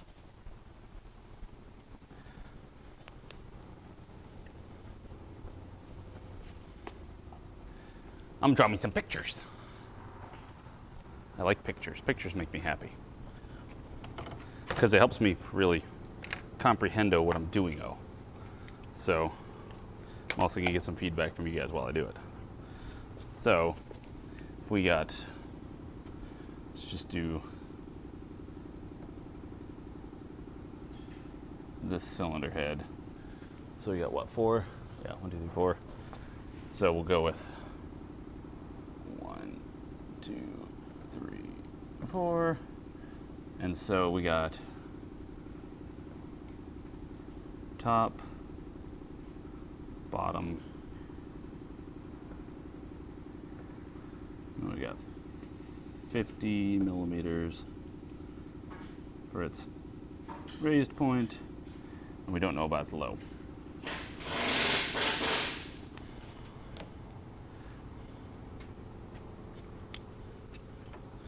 Maybe we'll make it a little bit more fancy once we go through this.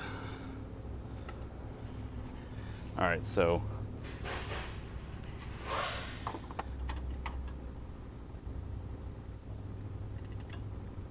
seems like that one was at the bottom.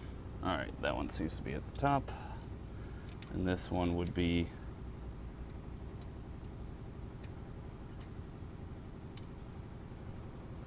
.50 millimeters. So the top is 50.5.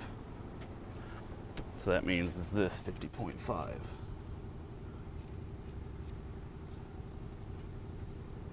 Correct. 50.6. 50. And this one's gonna be a little bit harder.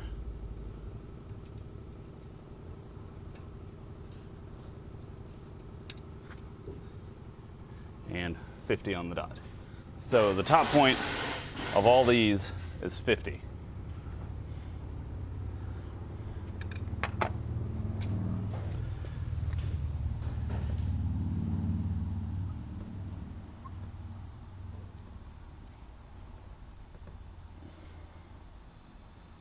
Hey, buddy.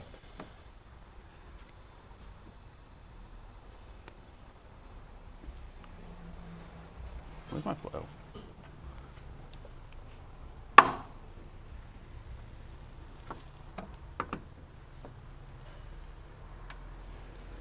All right, now we're gonna keep rotating until we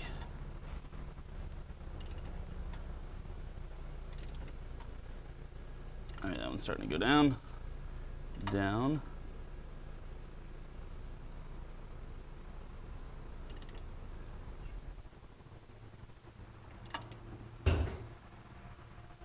right there. That one's this fully depressed point. And that means this one goes down to 43.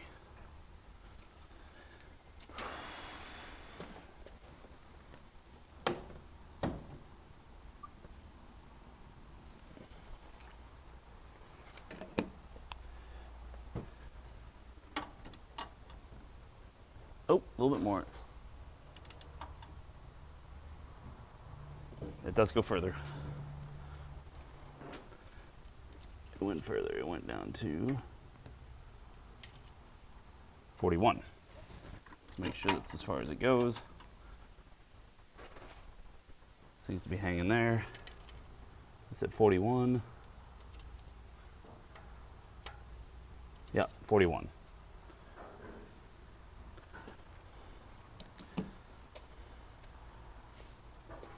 I'm gonna put my marker.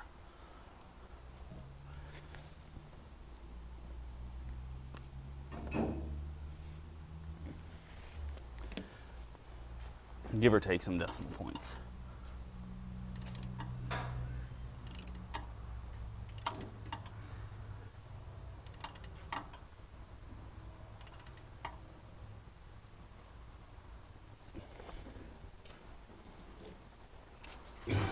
Can I rotate this engine backward at all?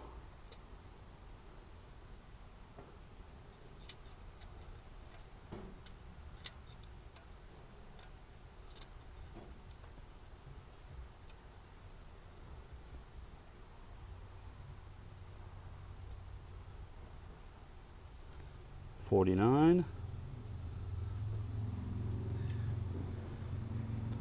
I'm afraid it already started coming back up.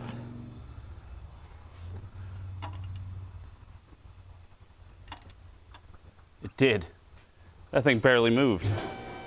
Number 5 barely moved. We'll try it again. I'm gonna have to rotate it all the way around.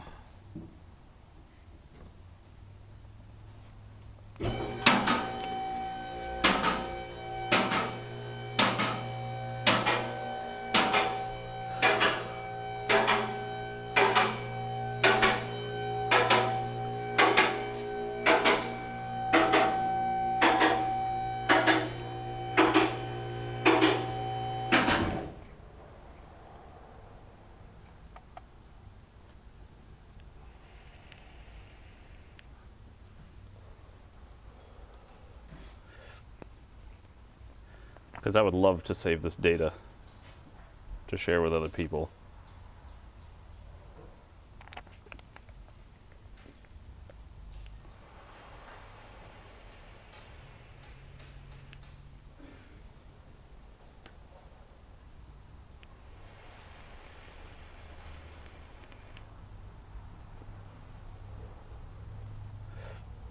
So, looks like the cam's worn out. Either the cam or the lifter is. One of the two.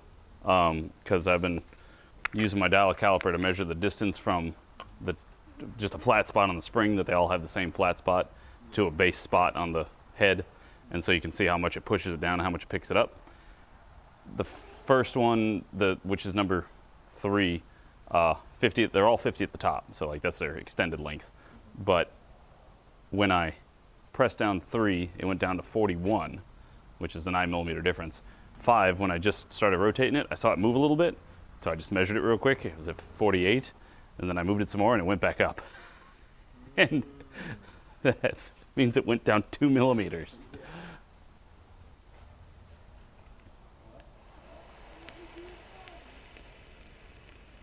True, if it was a lifter, why couldn't it be a lifter? No, because if it was a lifter, it would float. That's why.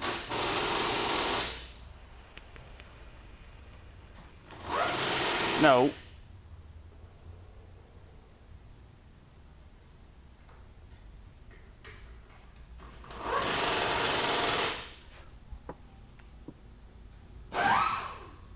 True. Okay. Yeah. If it was the lifter, if it was at the high point, that the lifter would engage some, and then it lost contact, because then it would float. Okay, we're going to draw that out because that'll help me realize it. So you had lobe on the lifter, on the rocker, etc.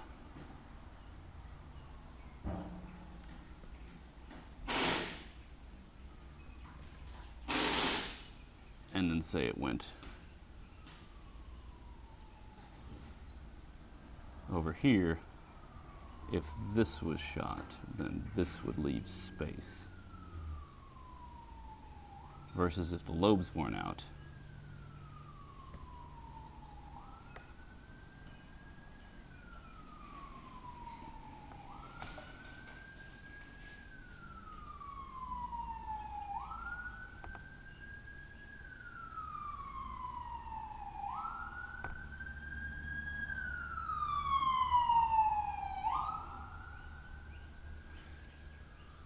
okay, I can draw all that up.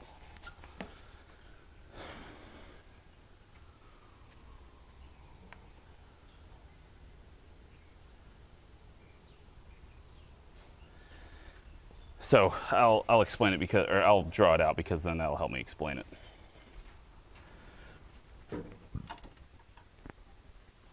Yep.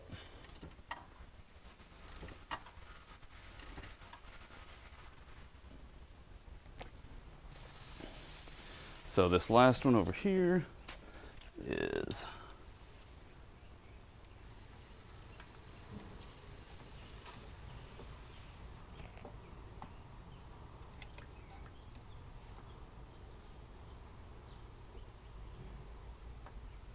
looks like it's at 42, unless it goes down a little bit further, which we can try.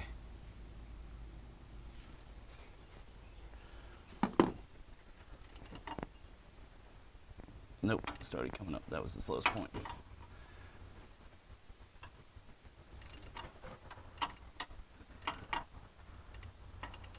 Let's measure this front one now.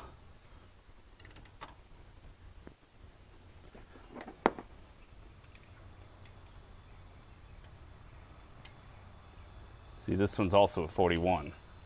So 41.5. Not really too worried about the points. Oops.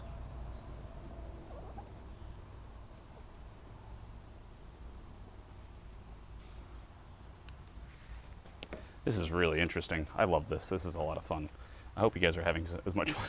I hope you guys are having as much fun as I am.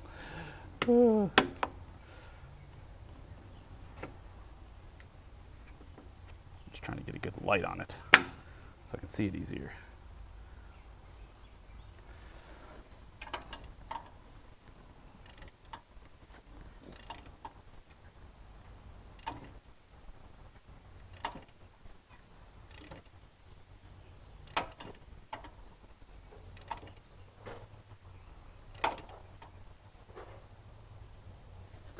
That one started coming up a little bit, so I'll bet you it's about 42, maybe 43. Oh. It might go down to 39. No, it's a 41. Because close. All right, Noah, I might need your help for this. What I want you to do, as best you can, is hold, so we're measuring it from here down to there. See how that's holding there? So I'm on this little lip right there, and I'm touching that little flat spot down there. And so hold it with, you want to hold this part, the body, with this hand, because this piece shouldn't move. It'll be this top piece. And then you just kind of like, just keep light pressure on it so it follows it down. So you just trying to want to make sure it's straight. It should say 50, like it says there. And then just keep some light pressure, because I'm going to turn it over and watch the number as we go to see if we can see it. So do that, and then I'm going to start turning it, push on the part sticking out a little bit so it'll stay with the thing. So it'll start going down here in a second. All right, 49, 48, 47, 48, 49, 50. We're down the total? That went down a total of 3 millimeters. Is that the only one you want to do? So that, yep, that was all I needed you to do. Damn it! I need you to do it again because I wasn't recording it. Ah! Well, I'm gonna have to rotate it all the way around. You could pick a different one. You could go on this first one to practice, so we can.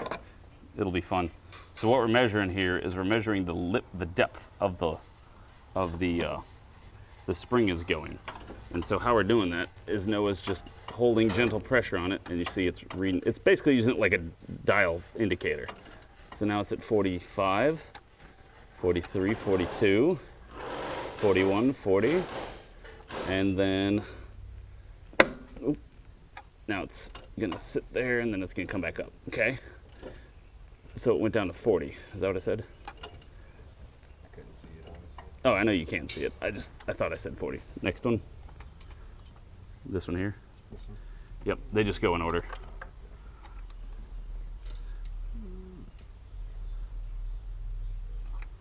There you go. Perfect. It says 50, 48, 44, 40, 39, 40, and then it comes back up. All right, you can move on to the next one. Oh, I think it already started moving some.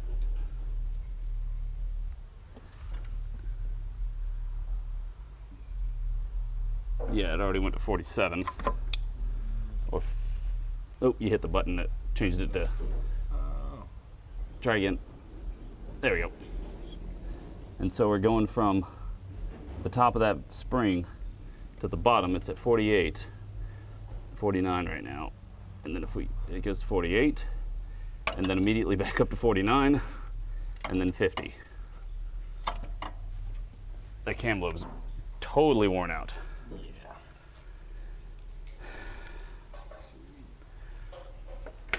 I like that. It'd be easier if we had a dial indicator, but this is how you do it without a dial indicator. And if you wanted to do this yourself, this is a simple Pittsburgh $12 caliper, digital caliper. So that's fantastic. We have successfully diagnosed that this has a worn out cam lobe on the camshaft. What is the repair for that? I don't know. I think it's replacing the engine. It could be putting metal into the engine. It could be the cost of doing a camshaft is expensive as putting in another motor. That worn down is definitely the engine. I mean, yeah, it wore it down 8 millimeters, 9 or 7 millimeters. So that metal went somewhere. We got this down. We go down to 48. How many miles? 160,000.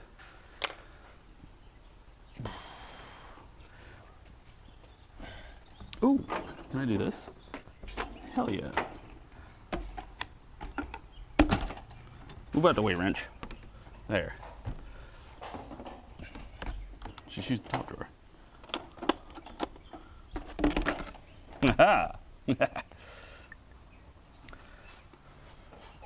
All right, so 1, 3, 5, and 7.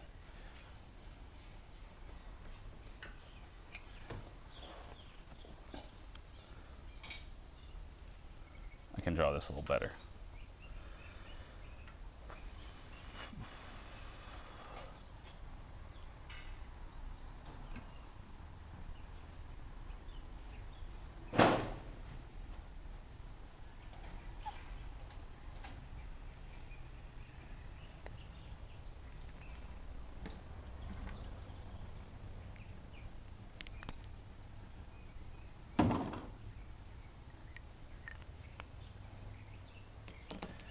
All right, so to tell you it's the cam lobe and not the lifter. So if the cam lobe was still intact, and the lifter was short. Let's say it's doing that because then it goes here and it goes over here. And then it pushes down on that. And so then we have our valve. I know my rudimentary drawings are fantastic. So let's say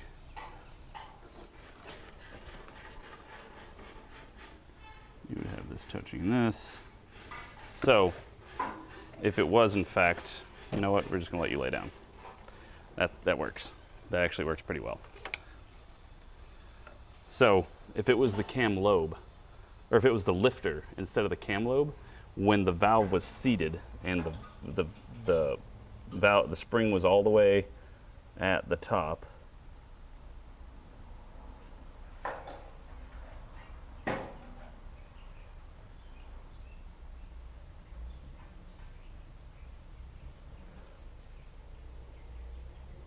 and the spring was all the way extended, then this would be sloppy. There would be extra space. But instead, and so you would be able to take this and move it up and down. But with the cam all the way extended, we got no play. Okay? Which means that this space is all the way on the camshaft. It's touching. But the problem is, this has turned into this. Make sense? That explain it, everybody? Because it's still tight. And so this isn't short, this is gone. Because if we had this, and this was over here, then this would have to be taken up by the slack of it moving. So we have 50 millimeters at the top end, 41, 41, 48, 42. So this one might be its next one out.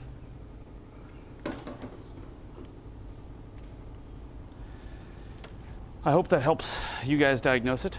To just run through the whole thing real quick, if you're trying to diagnose it on the fly, or you're trying to do it with minimal invasive surgery as possible, we started with pulling out the swapping coils. That didn't change anything, so we swapped plugs and coils. So we had 5 and 7, and we moved the plugs from 5 to 7, and vice versa. And nothing changed. It was on about 2,000 or 3,000 RPMs acceleration, or just revving it, and it would just misfire, and it would misfire, and but it would idle okay. It would idle okay, because it lifted just enough that it could get a little fuel through there and a little this. But when it demands more fuel and it won't open the valve all the way, it won't work. So once that happened, then I was listening to it as well, and there was a little bit of a tone difference. I don't really know how to explain it. It's just like you listen to one, you rev it to about 4,000, then you listen to the other and you rev it to about 4,000, and you're like, something's different. I can't quite nail down what it is, but something's different. Anyway, then we just took off the valve cover, got us a $12 dial caliper. I pulled out all the plugs one of the each plug, because there's 2 plugs per cylinder, and then we just took this end, and as you saw, we measured from let's just put, crap. Just pretend this is the bottom. Use this other color.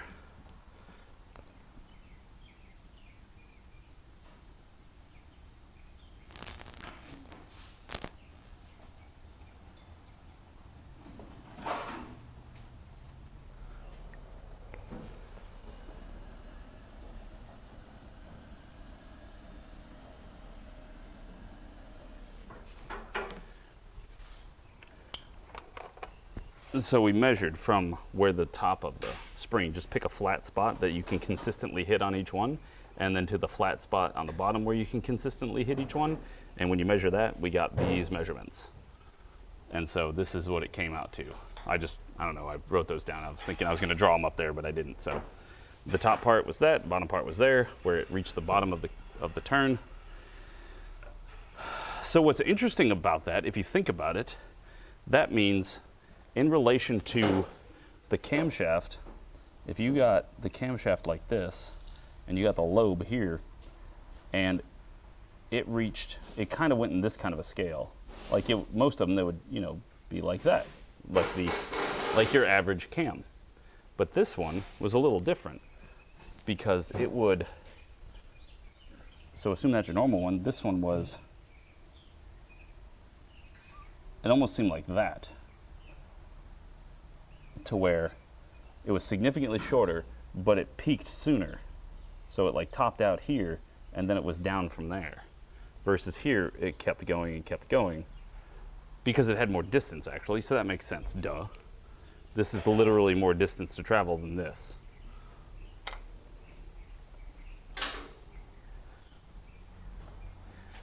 So there is our little thing. And now I'm gonna go up front and bring my whiteboard and show them what the hell I found. I am exactly going to go explain that to Missy and them now.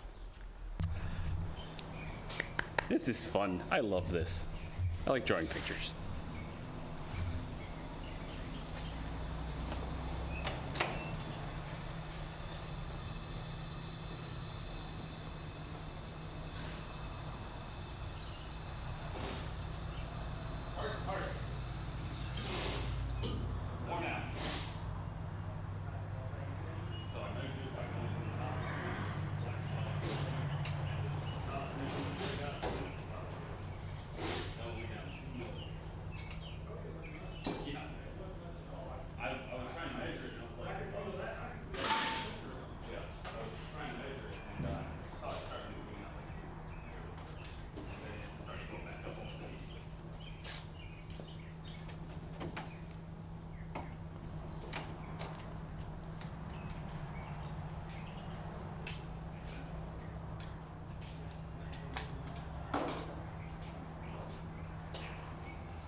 I don't know, I'm sorry. I'm just feeling very proud of myself for this one.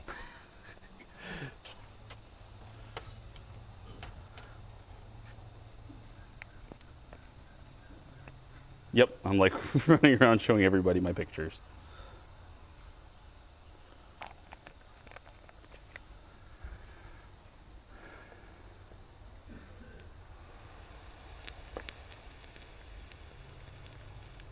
I mean, possibly. Well, I mean, I would be very upset if I realized that it's just misfiring on acceleration on my engine. Hopefully it's just a bad coil or a bad plug. Maybe we can put some plugs in it. And you're like, no, you might need an engine.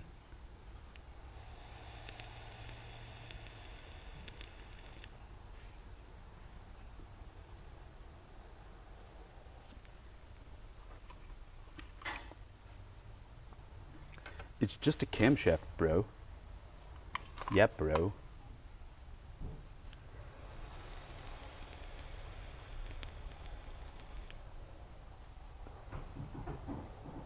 $160,000. 100 and...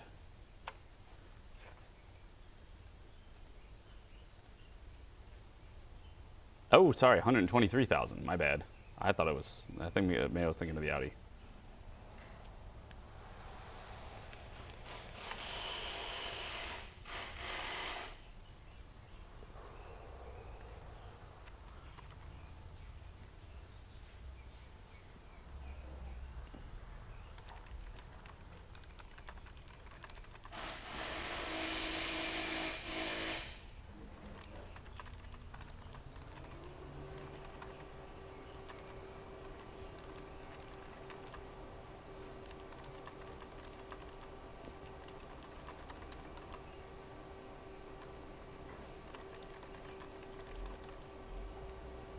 Number 5, cam intake.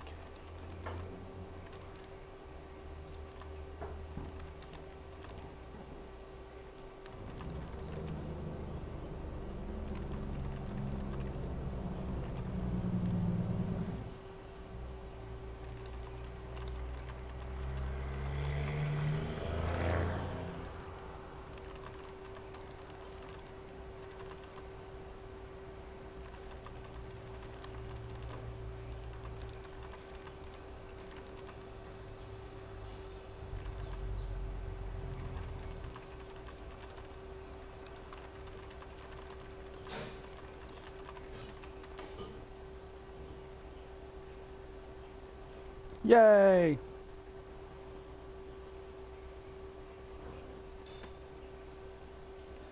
The rest of it's up to them.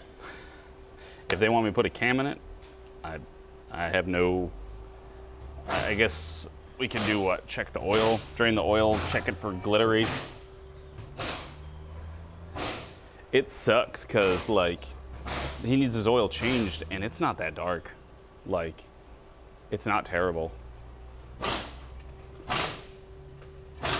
Could we pull the heads and put a cam in it? Possibly. How much labor is that? I have no idea.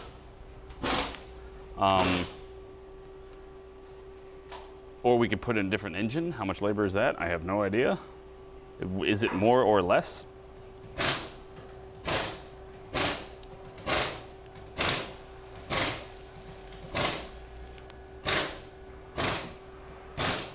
Now the question I want to find out is, can I diagnose this without pulling off the valve cover? Can we do like a running compression test? Or what else could we do to figure this out with less steps?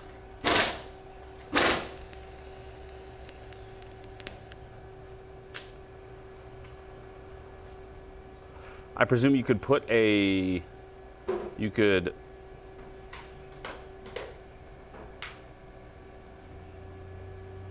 put a leak down tester on it, wouldn't you? And just cycle through its entire thing. You would want to try and find its intake. Intake camera in the plug hole probably, maybe, if you could see the cam or the valve lifting out. Yeah, if you had like some way you could see back. I guess we can grab our scope and see if it even lets, like if it lifts out enough that we can see it in the field of view. I don't think that it's quite in the same or in the right position to let you see it. But it does have to move about 7 millimeters, so, or 8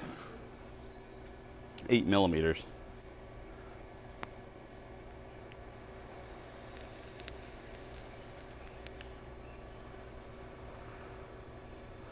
There's got to be another way to check it, though. I'm just trying to think of anything else. I'm trying to think of how to check it without pulling all that stuff apart.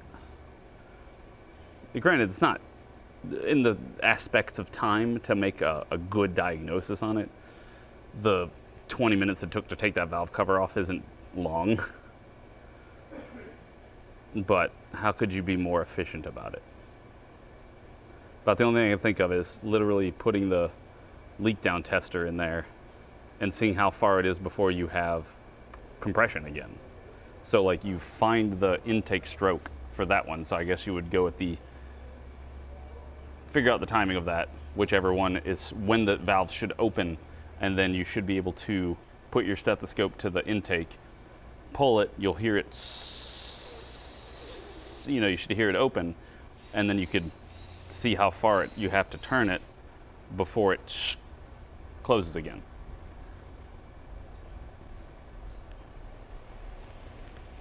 It's the only other way I can think of.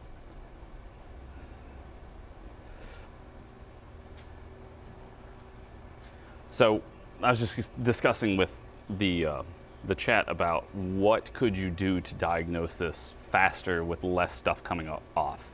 I think by and large the literal measuring of it is the best way to get a surefire diagnosis. But I think you could also do an alternate method, which is you could put a leak down tester on it, get it before you should be opening up the intake, probably after the exhaust shutting. Once you start coming up onto the intake stroke, listen for it, have the leak down tester in there. It should go from exhaust to hopefully intake's opening, and then you can hear it hissing through the intake, and then crank it around until you stop hearing it through the intake, and then compare it to a different cylinder, like another one that's further away, and see if it's, oh, I go this far on the crank turn versus on the other one I go this far until it shuts. I think that would be reasonable. I think you can make a pretty decent assumption that you could probably use that to justify, let's go in further if you wanted to do it that way. I don't know if that's necessarily a ton faster, but that's the only other thing I could think of. So yeah, I have quite enjoyed this diagnosis. I hope to do more in the future. So thank you for watching very much. I hope this helps. I'll put all those numbers in the description, so that way you can just quickly reference them if you want to. These are just what I've found. They might not be spec or anything like that, but I just found that from where it's sitting at the top should be about 50 millimeters from where I was measuring. And then to the bottom it was about 41. So you should, if you're measuring it, have about a 8 millimeter difference. No, 9. God, math is hard. 50 to 41. So you should have a 9 millimeter difference from top to bottom. So if you're trying to diagnose this and you don't have a reference for that, then hopefully this will help. You should have something more than 2. Because that's what we found on cylinder 5, was it moved 2 millimeters. The rest of them moved 9. So that would explain why it's a running an accelerated misfire, because when the engine's spinning quickly, the valve needs to open, it needs to suck in a lot of volume, and when the valve goes, it goes, I need more, and there's nothing there to burn, because it basically taps it open, comparatively speaking, because the other ones are going, and this one's going, boop. So hopefully it helps. Thank you very much for watching. I appreciate it, and God, I had fun with this. I hope to have more of these in the future. Bye. Sorry, that was just the VOD. That was fun. I like this one. Now I got to put it back together. That's no fun. That's it. I'm done. Push it out. Burn it. Set it on fire.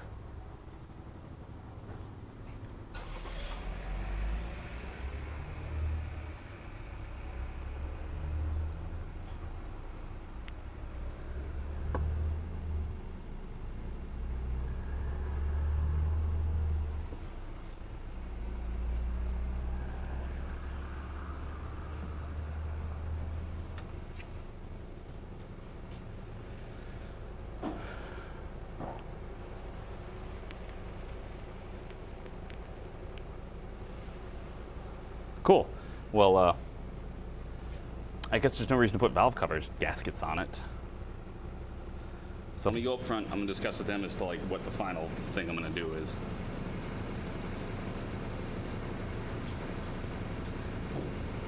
Like, just put it back together the way it is. I don't see any reason to do any maintenance or anything else to this engine at this point.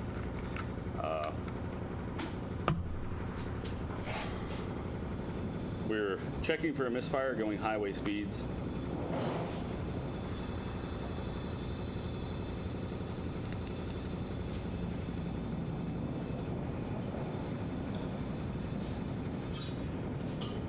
As Noah would say, help.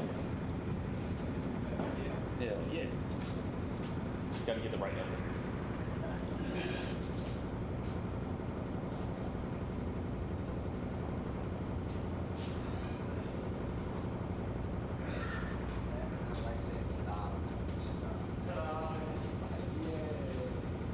Oh, I mean, I think I might hurt my shoulder, patting myself on the back. Granted, Chad and everybody else on the did with air. That's all I'm talking about. Still got to figure it out. But yeah, now in the future, if any, it doesn't just affect this engine. Any car that we have a question about cam lifting issues, you know, it's a viable way of checking it. All right, be right back.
The other thing you can do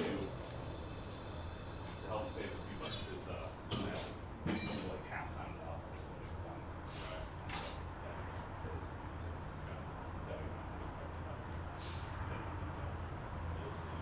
Granted,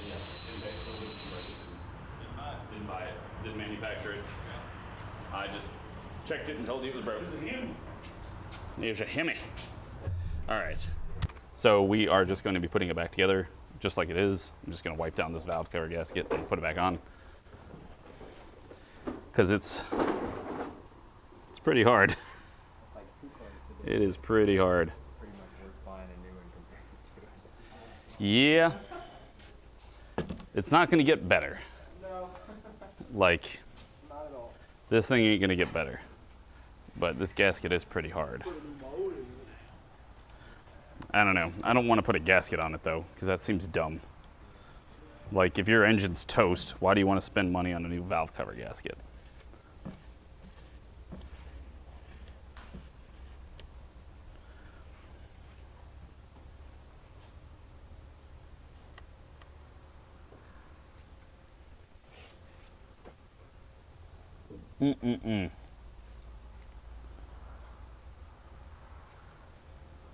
Heads up. Oh, hi.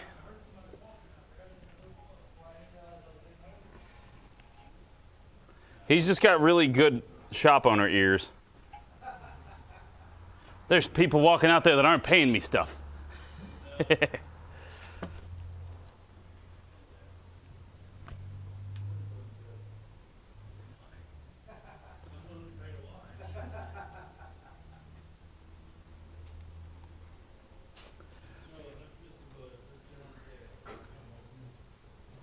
Oh yeah, he knows who you are through video watching.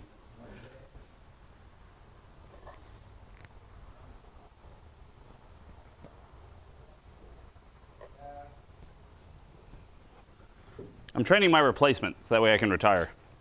And then Ken will pay my retirement. We agreed to this right when we started all this.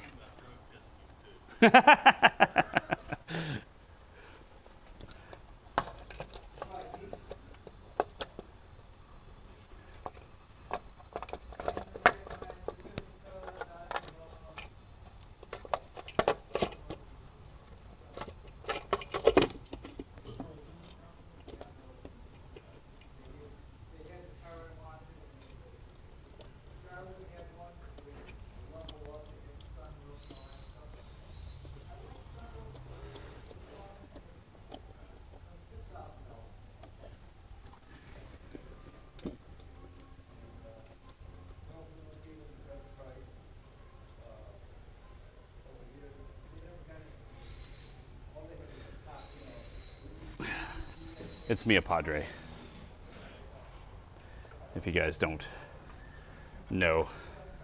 I don't know why he started wearing these paperboy hats, but he gave up baseball caps, I guess. He went all hipster.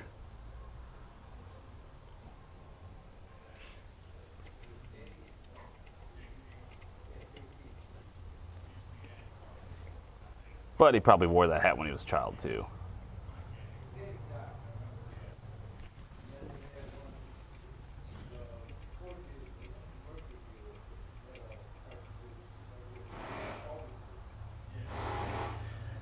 Cylinder cancellation.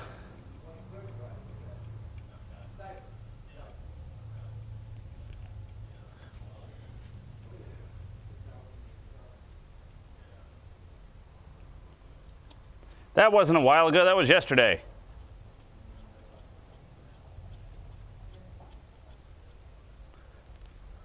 "2002 was a while ago." Noah was probably born then.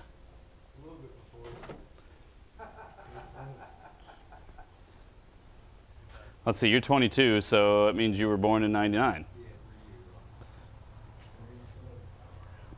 So you can be one of those grandparents when you're 90 being like, "I was born before 2000. It's so amazing." Yeah.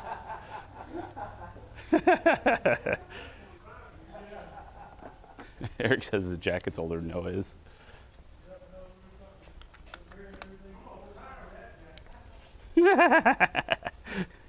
You think it's time to retire the jacket when an employee is younger than it? Ah. Yeah, I remember hearing you say in the broadcast that you always sold fairly. Yep. We are, except for right this second.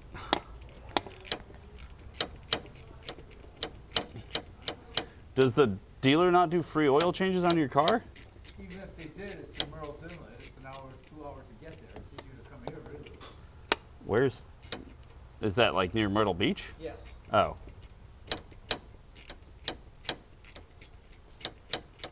Besides, They don't. chance to see you. Aw. You gave the first look at a hybrid, huh? No, I've seen hybrids. I've done work at hybrids.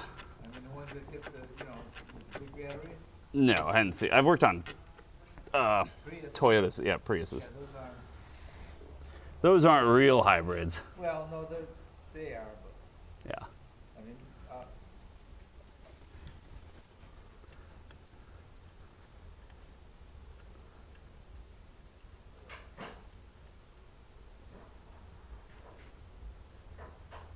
Eh.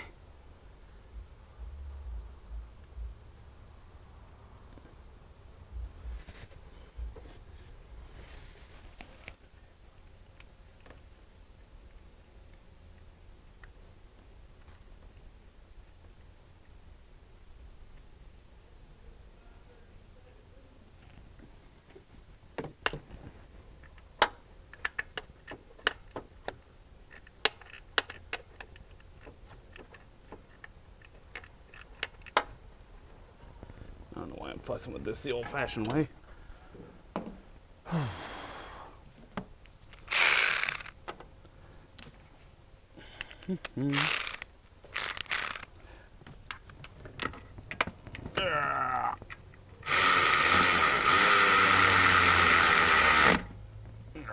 Let go.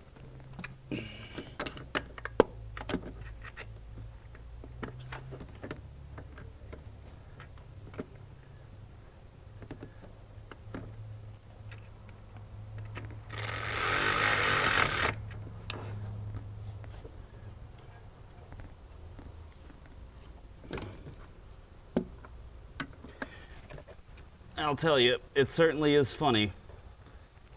Last practice, or our first practice with our new team was pretty funny when the oldest and the middle are on the same team, and there's a 1.5 foot height difference.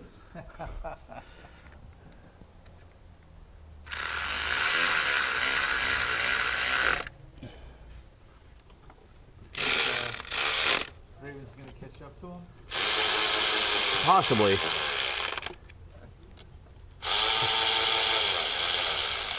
If it's anything like me and my brothers. Oldest one is the shortest and the thinnest. And then the middle one is the largest but not the tallest.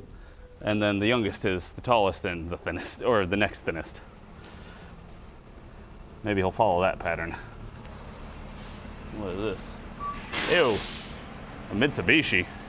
Is that the one I did cylinder heads on like 4 years ago? A head gaskets on it. I remember doing head gaskets on that type of Mitsubishi because that was the first and last time I've ever seen that Mitsubishi. And I also questioned why in the world would you want to put cylinder head gaskets on a Mitsubishi in the first place? Did you decide that you really hate money, or?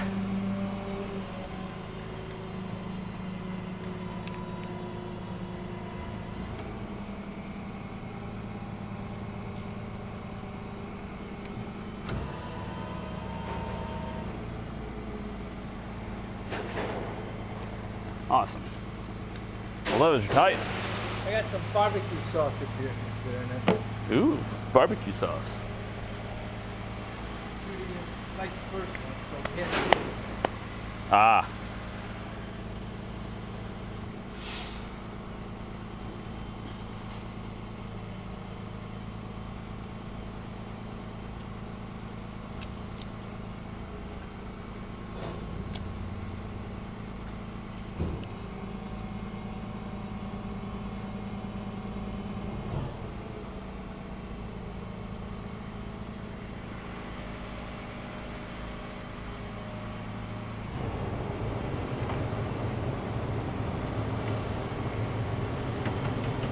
There it is.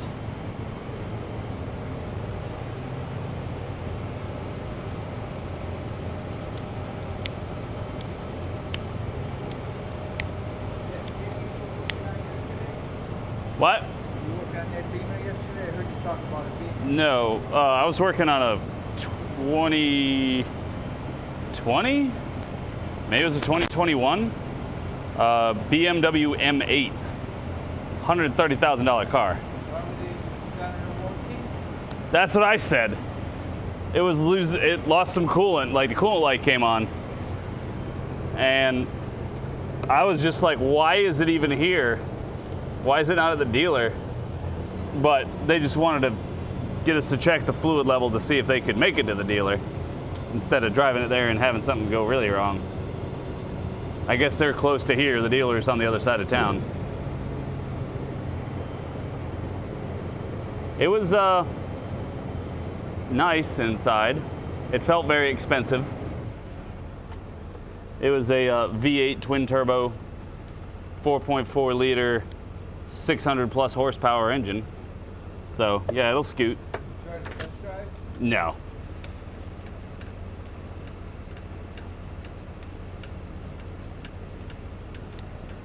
I didn't think the customer in the lobby would appreciate me going out on the road and hearing one. Is that the flashlight that was stuck under the car? No, that was Oh, it must have fell. You don't use it anymore? Nah, I don't really use it anymore. It was a little flaky in the first place. It more had a problem with this bottom. Like, it'll work sometimes, and then, of course, now it's going to make a liar out of me and work great. It's okay. But yeah, I was stuck under a car for 6 months. It is. I like them when they have good, strong magnets, to a point. If I have to fight them to get them off, then it starts getting a little more irritating.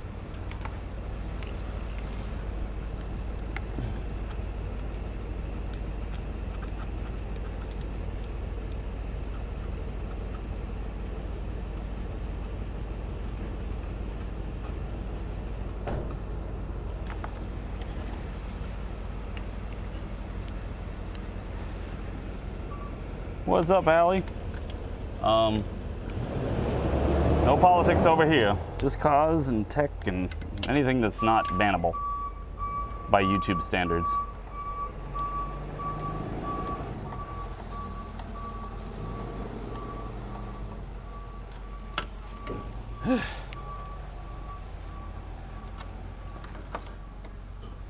Had to pull out every spark plug so I could turn the engine over with any kind of reasonable ease.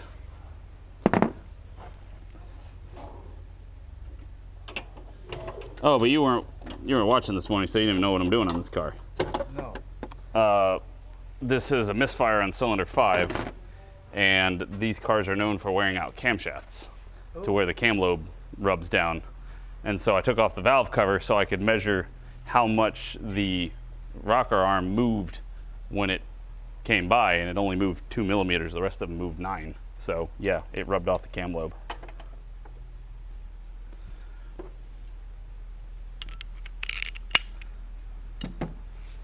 I even made a fancy picture. I even drew a fancy picture about how I measured all of them and did all that and where I measured it from. So that way hopefully other people can use that information. You have quite a group on Sunday. Oh, I always have quite a group on Sunday. They're nuts. That's why we all hang out together. They're crazy. Normal people are so boring. So does that mean they're gonna need a new cam or? Yeah, they need a new camshaft. Well, probably, it's either a new camshaft or a new engine, one of the two. Because I don't know what the labor is to replace a cam in here, because you got to take timing components off and take off both cylinder heads, or get a used engine and put that in and hope it doesn't have the same problem.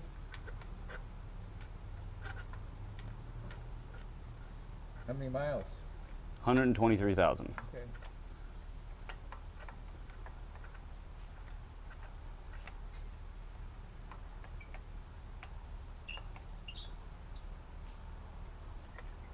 What's the reman cost for this? No idea. I don't even know if we started looking into those prices yet. I just figured out that it was the cam's dead. Not dad.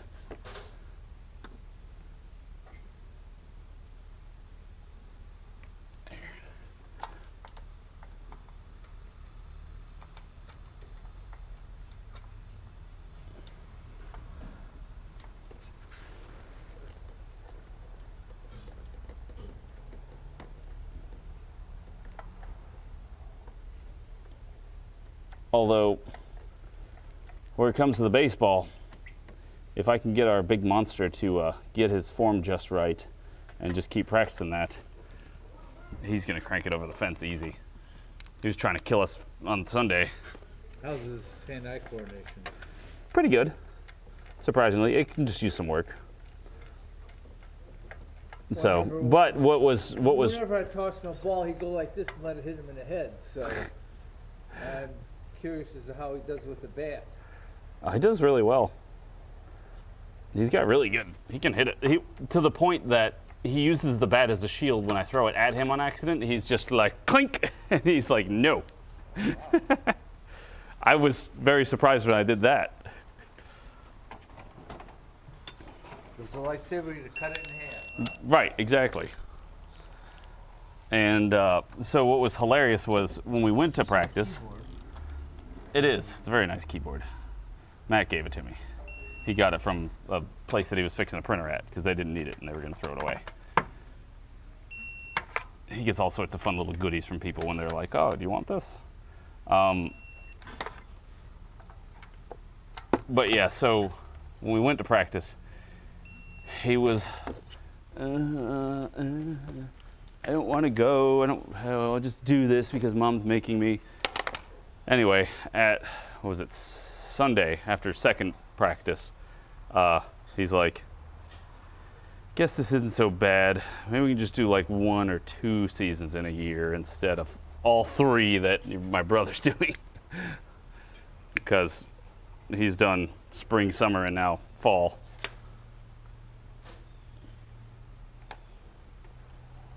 So it worked out there. He's having fun. He's also made friends already. More friends, which is just not what he needs. I have not had time to get into the schools and stuff because they all started. Well, one of them I think already started. The one that I was looking, yeah. It runs for like a month or 2 because it's just a guy that does it. He's all certified and he can even do the driving test. But between football, scouts, and baseball, yeah. Who's playing football? Nobody's playing football. We are working the USC games with the scouts. Yep. And they are both having a blast at that, which is really kind of funny because what they're doing at that is taking out trash. But they're having a lot of fun doing it. Taking out trash. Yep. So they work the National Guard Armory. You know where that is? Roughly. It's across the street from the stadium. Right. Or down a quarter of a block. Roughly, yeah. And so they have reserve parking for all the reservists and stuff. So when they want to go see a game, they go park there, they tailgate there, they do all that stuff there. And so what happens is they pay the scouts for the scouts to come and set out a bunch of trash cans, put the bags in them, and then go around and check them a few times during the day, and then clean them all up and put them away when they're done. And so they just bag up the trash, or, you know. It's not as though they get to go in and watch the game. No, we're doing it the Armory thing. They would much rather do that than they would want to watch the game because they get to ride around on the golf cart. And that's what they love doing, is scooching around on the golf cart and throwing things. Driving it. One of the adults, the kids can't drive it. So that's why either me or one of the other scoutmasters will go, which was very funny because how this all started with me starting to go, the first time I just dropped them off and picked them up. And then the next time I was planning on that, but Rachel was like, well, we don't have any other scoutmasters that are going to be there. It's just going to be me and the 3 scouts. And I was like, so you're going to drive the golf cart? And she goes, yes. I was like, oh, and it's pulling a trailer? Yeah. Oh, okay. So I'm gonna take pictures of that. I was like, well, that'd be good practice. And she's like, I know, it'll probably be great practice. And so I was like, you know what? I don't know. I'll just go with you because you're going to be driving around a bunch of cars and stuff. You got to be able to wiggle in and out of everything else. So I was like, I'll just come along and drive the golf cart because that's all I'm going to do. I just want to go around and drive the golf cart. And she's like, oh, thank God. And so at this point, the middle son had not realized that I was going to do that. And so we were getting ready to leave, and I was getting my stuff to go with him. And he's like, wait, are you staying? I was like, yeah. He's like, oh, thank God. I thought Mom was going to have to drive the golf cart. And she was like, what?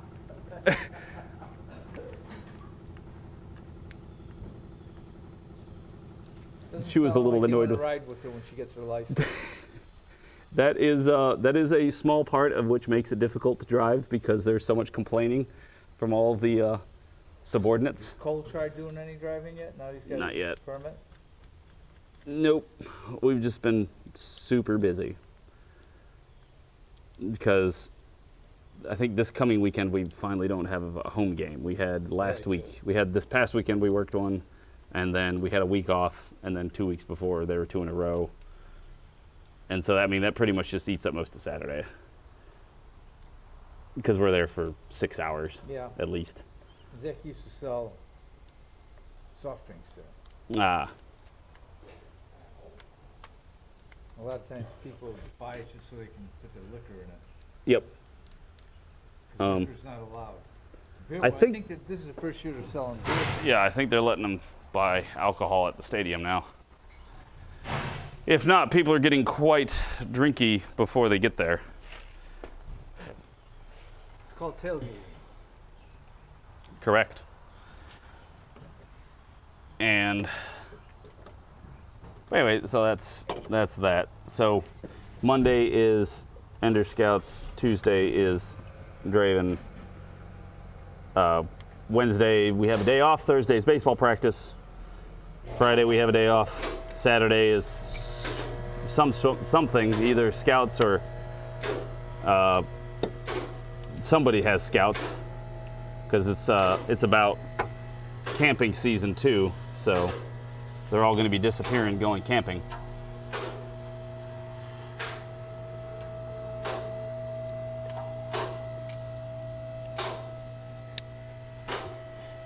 Oh, almost done. Hey, Mark.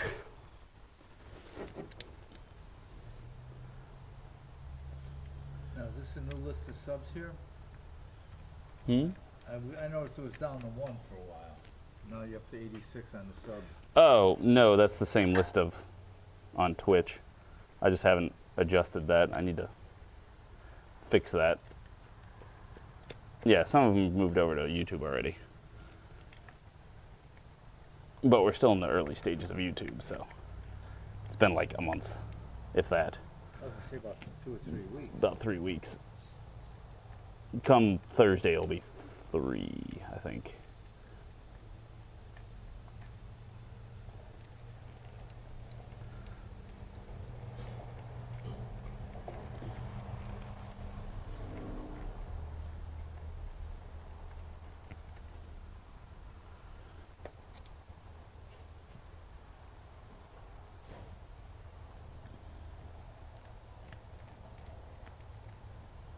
So what's going on with Greg's van? I don't know. It sounds like his ignition switch broke. Like, I don't know if it's the ignition lock assembly or if the wafers and the actual key part where it pushes the locks aside broke and snapped Pin? something. But he says he can just spin the key around in there. So I don't know what he did or what happened. I'll just have to go over there and tear it apart, find out. That's essentially what happened with your Audi, isn't it? You just took it all apart? Yeah, I gutted my Audi one. It got stuck. It didn't go loose. It got stuck. I couldn't start it because the key wouldn't turn, and I didn't have any tools at home, so I couldn't take it apart. But then I brought tools home, took it apart, got it started, drove it here, and then left it that day. It's like, I'll do it a different day, because we had Scouts that day, so I had to hurry up, drop it off, get a ride back home. The Sienna doing okay? It seems to be. On that a little bit yesterday. I was just checking the front end, because it just, something feels different. I don't know what it is, but it doesn't necessarily mean it's bad, it's just different. And I've been driving it since Sunday, and it's been doing fine. You ever fix that rear axle? Nope, because I put it on the alignment machine this time, and it was a different side that was loose, so, or that wasn't loose, but was off. But Eric was saying that they're out of spec coming from the factory. That when Susan got her Sienna years and years ago, that he put on the alignment rack, and that rear end was already off. And it had a few thousand miles.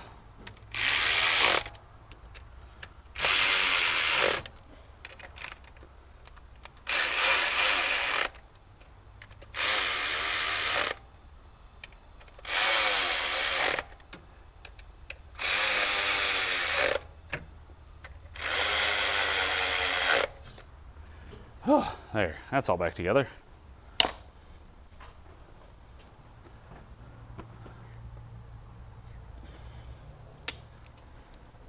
How long can you run it with one cylinder not coming up right? Or can you? Well, I mean, you run until the engine stops turning. That's an option.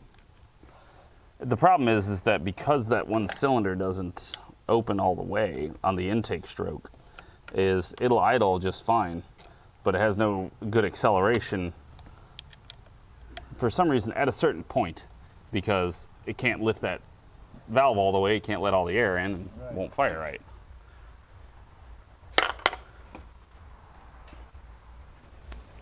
There's that. How's Greg's new truck? Seems nice. You see, did you bring it down? Yeah, I looked it over before he bought it. Couldn't find anything specifically bad about it, so I told him what I knew about it, and he liked it, so he got it. But it seems nice. A lot more options than the Subaru, huh? Yeah, a lot more space. Although I wish the Subaru didn't die the death it did. I don't think anybody was particularly happy about that one. But it did its job, which was kept him from having any serious injuries, which is good.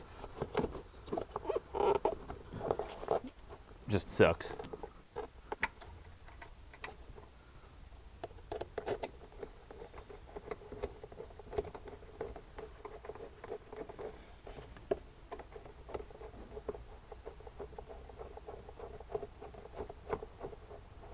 But, I mean, I guess it helped him fund his new car, so.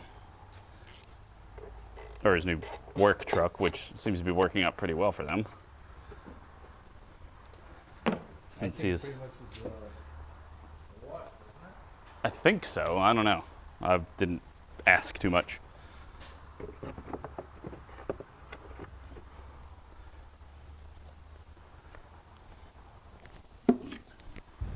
But now that he's pretty much a construction worker, it works really well.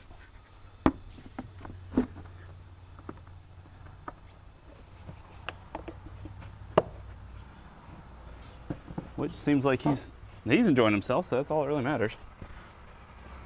As long as he's enjoying what he's doing and not going crazy.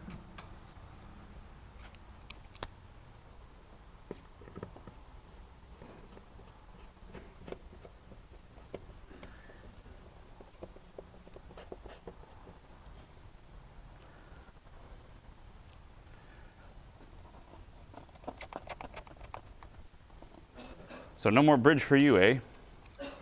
Nope. What will you do with all this free time now? Well, it doesn't bother me. Judy's the bridge player. Ah. She's very good. I have good days and bad days.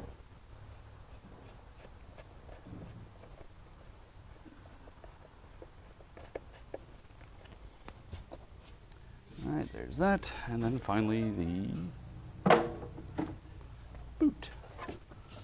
Now, And the plug. The duplicate bridge is competitive, where everybody plays the same hands, and the people on the boards move around, so you never play the same hand twice.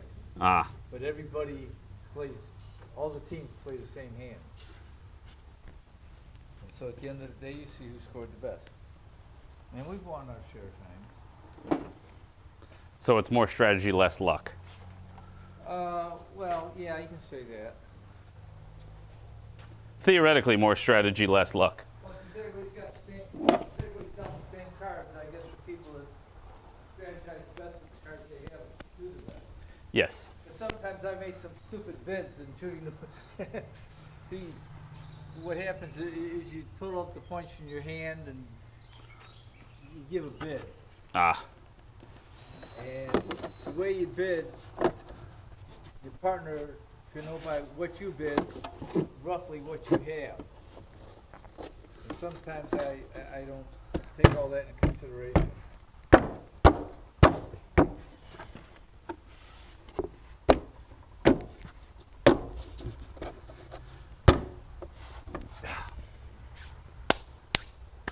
it'll have to work.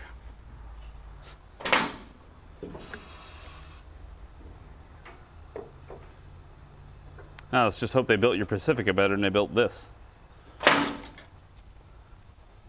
Because this is a very common problem on this car, or this engine. Yeah, but I don't have any. I know you don't have a Hemi, but you have just a generally other Chrysler product. I've had my I've had great luck with my Chrysler. I don't know how you've had great luck with your Chryslers, but you have. I mean, what's the one that the one you had 130,000 or something, didn't it? The blue one, yeah, it was eating oil pretty well, but generally it was doing all right. But Chrysler said, hey, quart every 500 miles is acceptable. And I was like, okay. Almost everybody will say that. Yeah, they will. Audi does the same thing.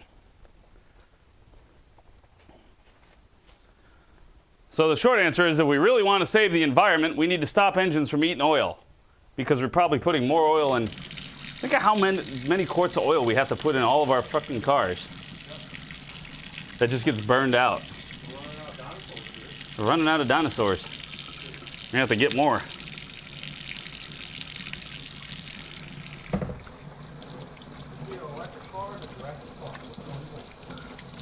Jurassic Park, thanks. Hell yeah, I want to ride dinosaurs. I'll make dinosaurs my pet. Yeah. Although there's a lot of discussion lately about how they believe that they might be more wrong than they are right about how they look like. Yeah. More feathery, more colorful. Yeah, more like birds than. I know they always kind of thought that, but now like There's more evidence of it. They have feathers and stuff. Because they're able to kind of break down the genetics. Even more badass with feathers. I would agree. Think about a T-Rex doing a dance, like for its mate. Yeah, as it stomps around. The flea market, actually. It's just CNC'd out of wood. Oh, I understand what it is. Yeah. Zach has CNC machines that work. Yeah. Find that picture and get him to make you one. That's okay. Then you can hang it out in your front yard and see how many neighbors you irritate with it. It might not meet the HOA standards. Yeah, considering your neighborhood is like a cookie cutter, I think they have to be very specific.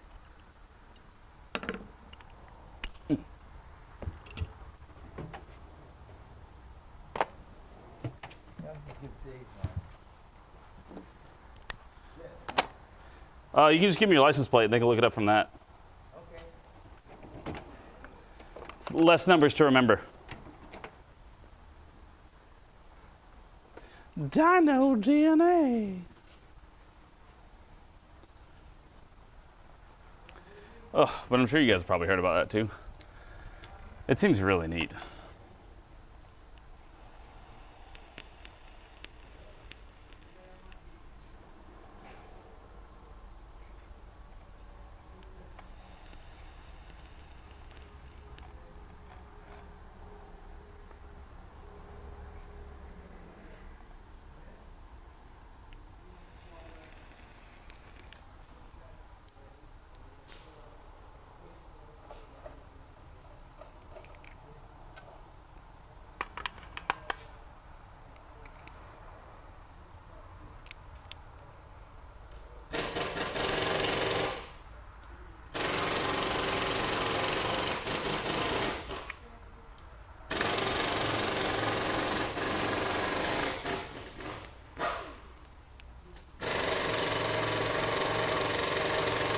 Good Lord.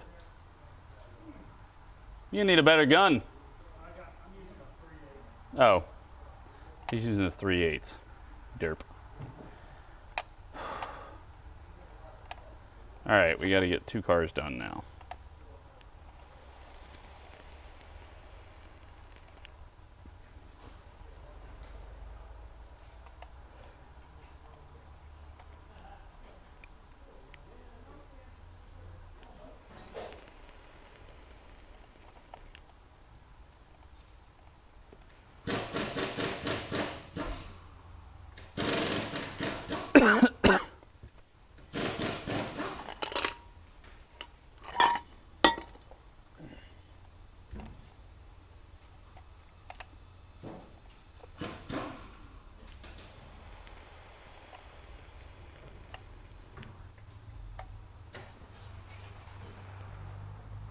Well, that was fun. Let me go ahead and start this up, pull it out front.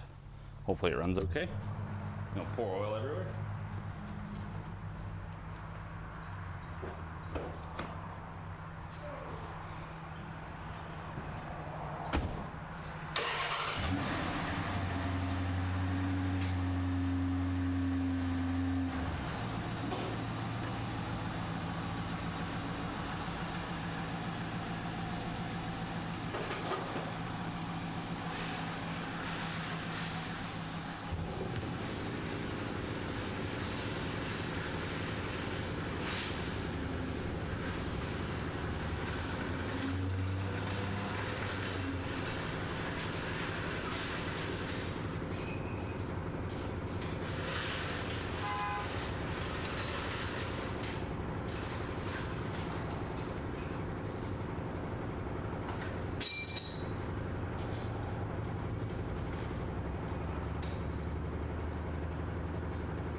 It's just an oil change. You don't have to check over doing anything else. You just gotta bring it in, drop the oil, change filter and oil. Pull that.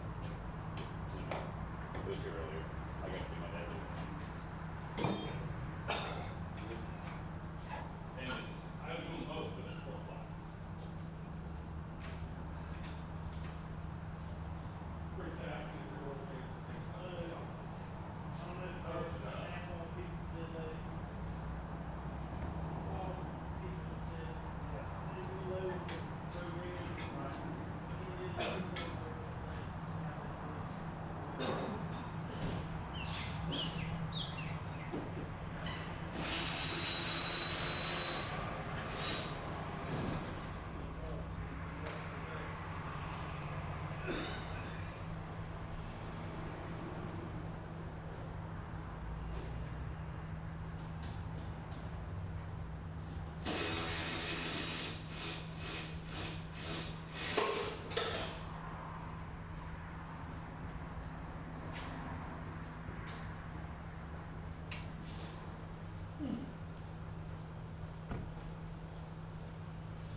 Yeesh.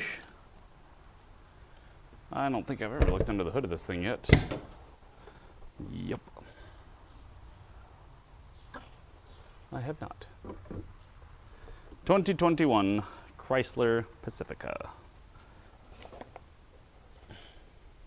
Mia Padre's car.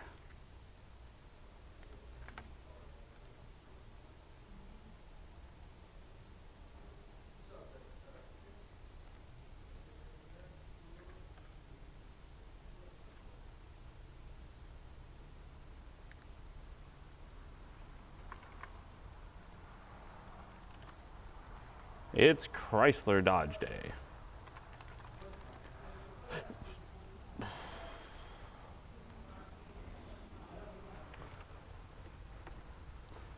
$0.20. What is the spec of the oil?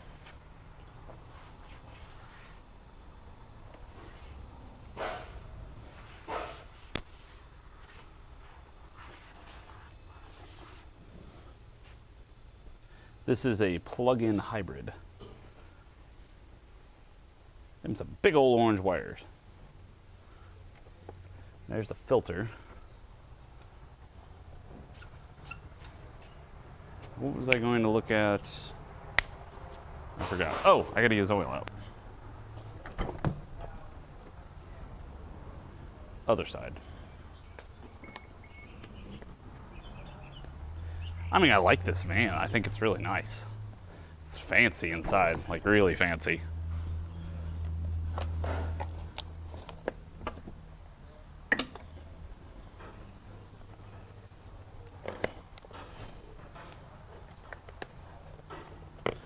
So this is Dexos Gen 2, blah, blah, 020. Is there any other specifics on this? Is the question. Fluid. Chrysler Material Standard MS 6395.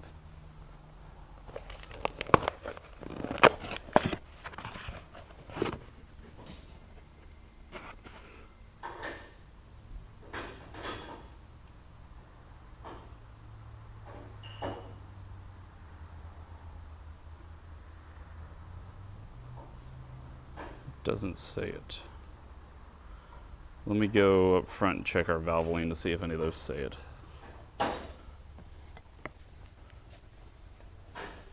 MS 6395 020. There's a synthetic blend instead of a full synthetic. But it's 5 quarts. Let me go see. MS 6395.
On the back of the valve lane, it says it meets the 020 standard.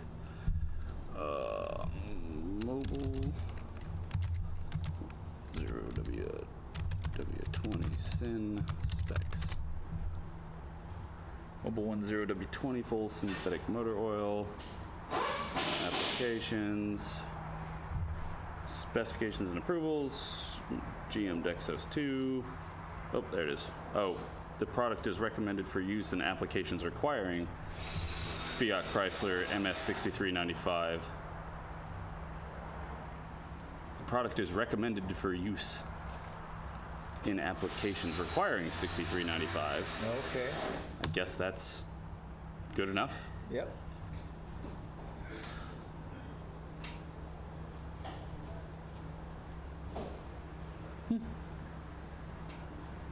If it works, it works. Oh, you see the Yep. It's my dad. Did I see what? Sweet Baby Ray's? Oh.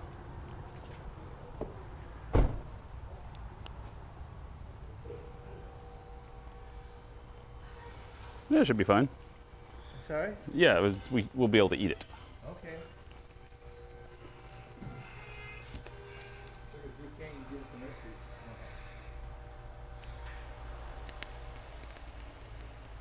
Judy's trying to get away from anything that's not organic and has too much sugar.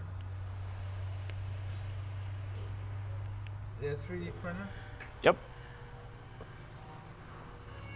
I just gotta get it put together.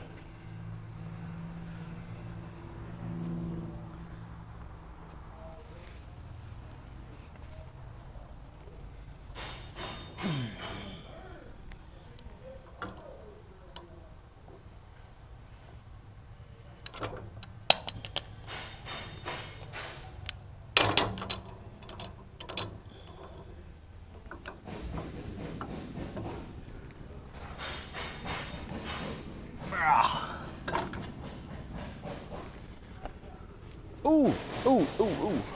Knee's tight.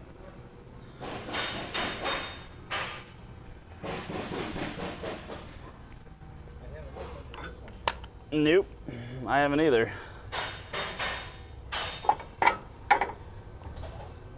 It'll be a new and exciting experience for both of us.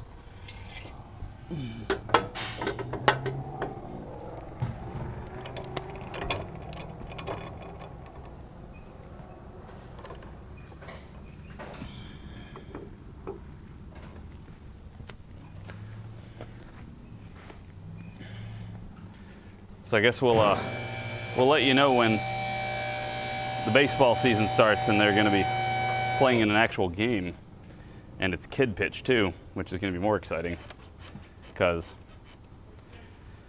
to put it succinctly, some of the kids that are playing are just awful.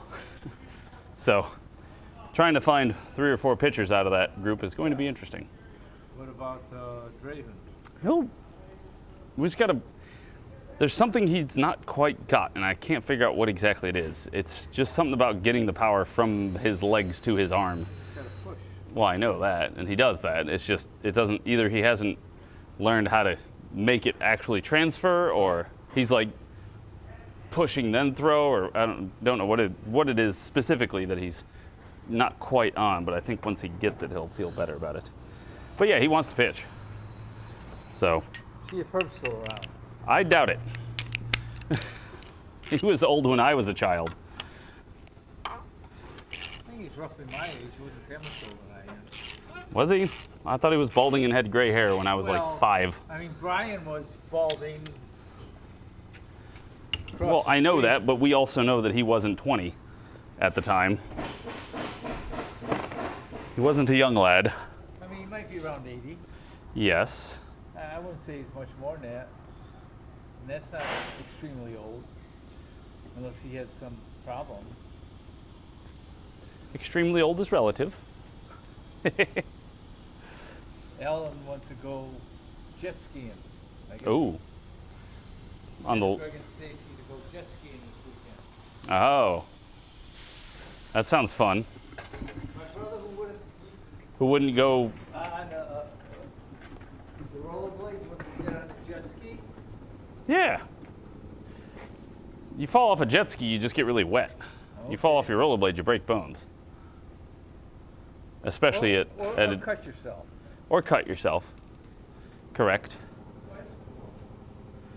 Cartridge filter. See, I learned something new. I had no idea what a filter was. Right there on the top.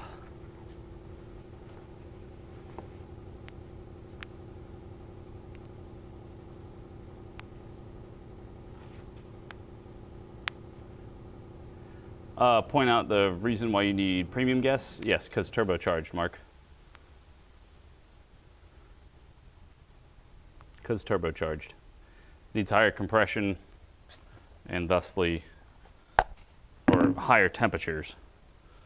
I always get that weird. But I like doing your oil changes most of all because I get to work with really hot oils and filters. It's a Been joke. here an hour. I got here a little bit after 3. Yeah, but they're kind of designed to hold their heat. Or they're not designed to dissipate their heat super fast, I guess. If you had a charging station here, I'd have it halfway charged. Well, go tell Ken. Tell him that's what we need to invest in.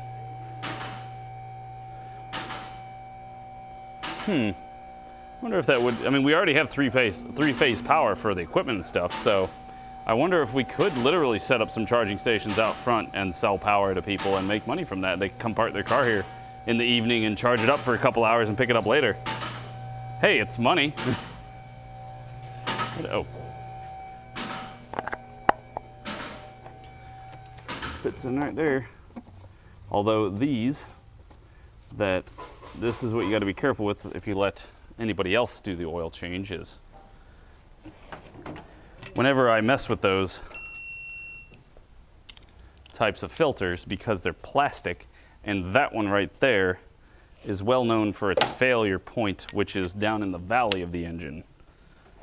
Because this is a 3.6 Chrysler, they're in the Jeeps and they're in a bunch of other cars. And we've replaced several of these little filter housings because they've gone bad and they start leaking under in the valley. So you'll just like, it can look like a rear main leak. There we go. It can look like a rear main seal leak or something like that. And so you torque it exactly to 25 Newton meters, which is what it requires. What more could you ask for? Exactly. All right, so the filter's changed. Now we just drain the oil and fill it back up.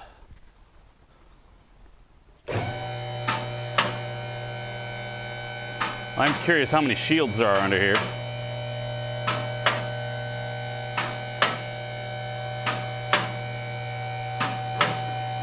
And how they do the drivetrain.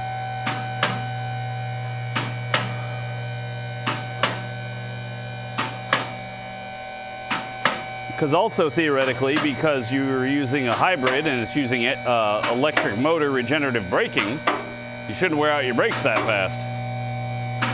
They should be way slower than the Subaru. Oh Lord, where's the drain plug? Oh, right there, look at that. It's got a little plastic cover. I guess you're not going to see much under here, are you? Nope. I guess this is the battery pack could be under here, or no? By the back seat. It's probably under this. This is likely your, because when you fill up your fuel, where's your filler neck? Which side is it on? Oh yeah, your fuel tank's right here.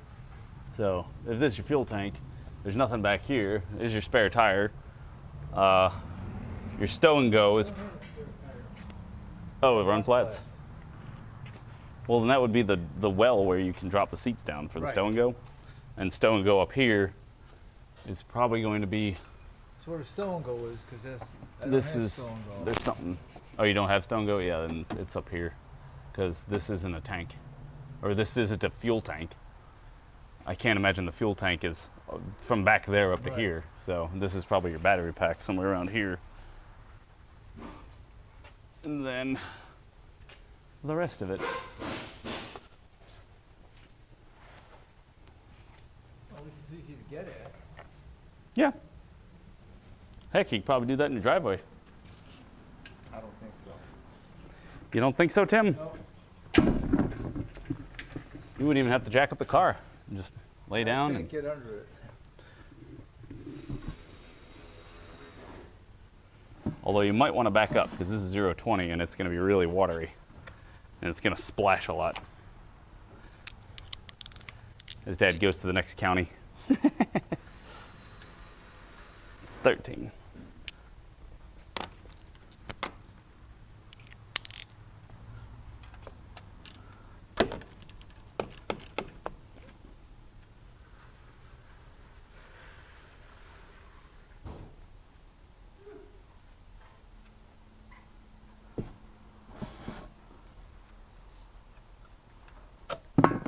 Hey, look at that.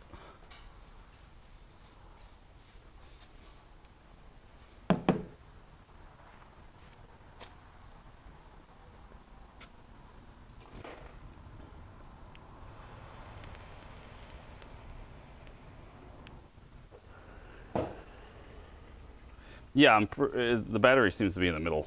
The batteries seem to be more in the middle.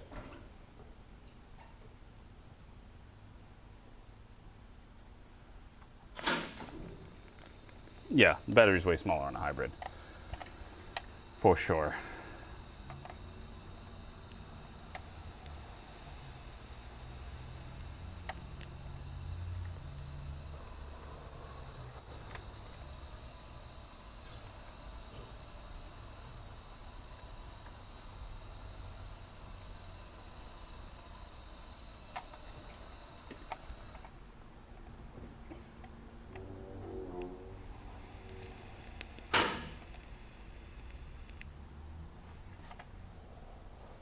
Also, if you guys are just getting here, I do appreciate thumbs ups or likes and possible subs or things like that.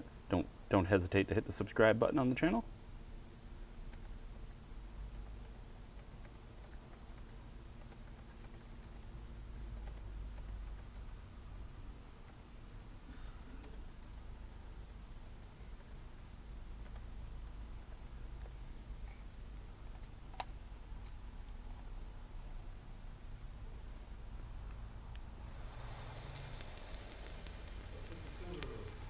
Let's get the engine pulled out again. I'm sorry? We're pulling the engine out again. Again? Yep. We installed an engine and apparently there's something wrong with it because we could never get it to run right. And it looks like it's probably a valve train issue. So it's where do you get it from? That's what we're trying to work out. I guess the boss called them earlier today or yesterday and today and they hadn't answered. We talked to them for a while before, but they just kind of stopped picking up. So I don't know if that's because they're going to be like, don't know what happened. Call somebody else's phone. Possibly, that could work. I think he's called from his phone. So I don't know if that'll work.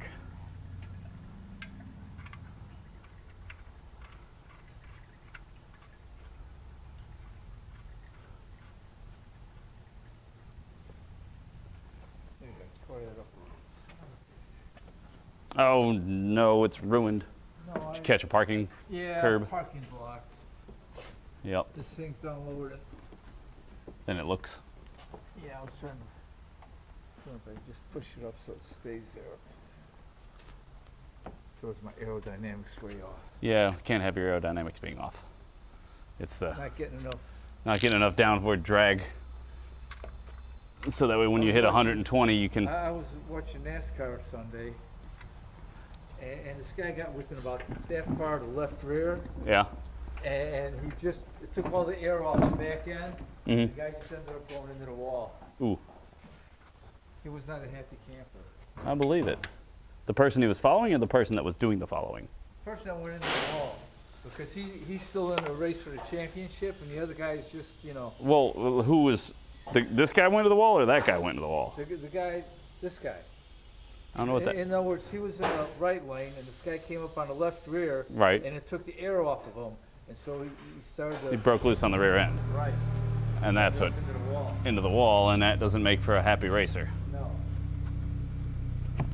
And you say, you know, he was in for a championship. What's the other guy supposed to do? Not race at all because he can't get the championship? You still try to win the race. Yeah. And from the replays, it doesn't look like they touched. Hey, Mark, subbing on Twitch is fine too, because I still get paid from there, and I still stream on there. Oh, it's still, you're streaming both? Not at the same time Oh. at this moment, but I stream on Sundays on Twitch. Right, I know. I was watching Sunday. That's when I learned Madman was really Mad Woman. Yep, like a lot of people do. Where it's Happy Hoppy Moron Hour. Man, I could take this under tray off. It's only about a dozen bolts. But I think we'll wait until we need to get under there to find out. At least for a second oil change. I mean, first 7,500 miles shouldn't have a problem. No. And if it does, I mean, if you go to the dealer, they're not going to check under there anyway. They're just going to throw you through the express lane and send you on your way. Tires as good as Michelin's? I don't know. Okay. I'm not a big tire connoisseur. Where do you get those mats? These? No, this, like this over here. Oh, that I got from Walmart, I think. Okay. I mean, you can get them from Walmart or Okay. Home Depot, Lowe's. They're usually in the garden center because mostly it's gentlemen or ladies that want to go work out in the garden. They pick that up, and but yeah, I mean, go to Home Depot. It's right next to all the garden tools. Like you go find the rakes and stuff. Okay. It's around there.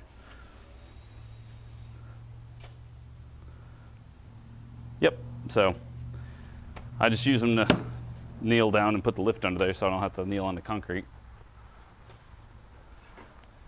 I fought that fight for as long as I wanted to, and then I was like, fine, whatever. Because everybody's complaining at me on stream saying, you're gonna kill your knees kneeling on the concrete.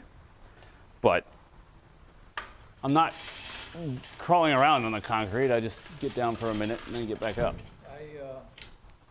I went to see the orthopedic surgeon the other day, Mm-hmm. and he said my knees were good as new.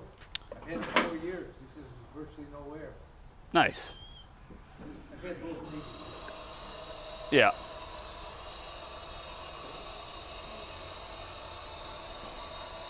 Better than when you didn't, or before you got your knees replaced. Yep. But now you're a cybernetic man. You're part man, part cyborg. I had both knees. He just had both hips.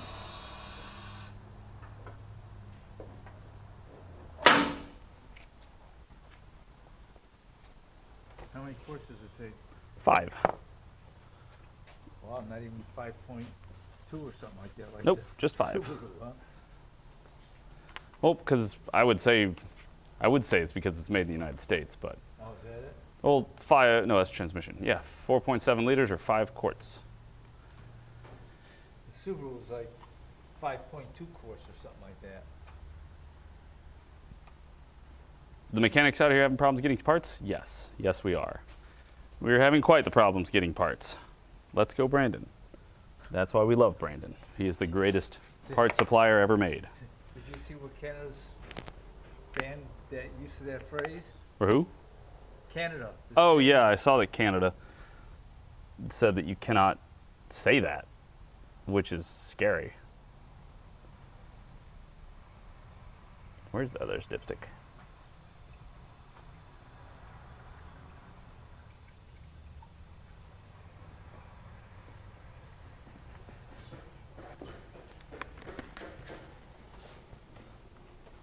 Is it?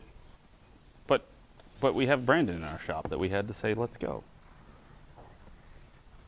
Crap.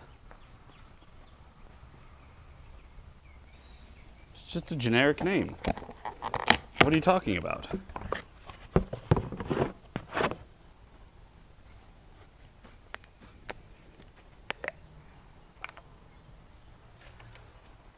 I know one of you guys in here is Brandon.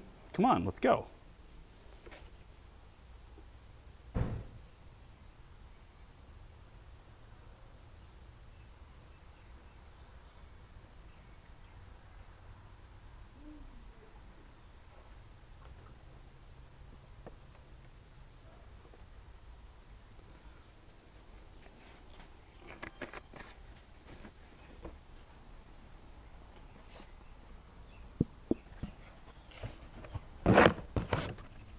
2.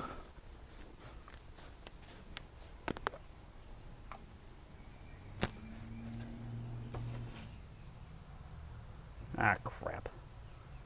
I just missed it. What a jerk. Now he's got an oil leak.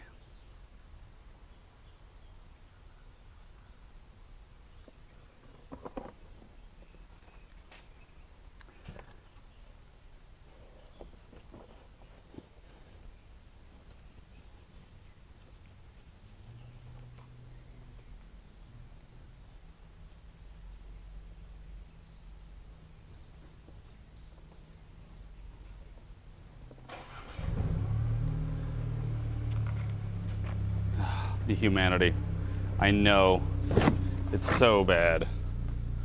Brand new car, first oil change, and what do? Pour fluid all over it. Ugh. How can I be so careless?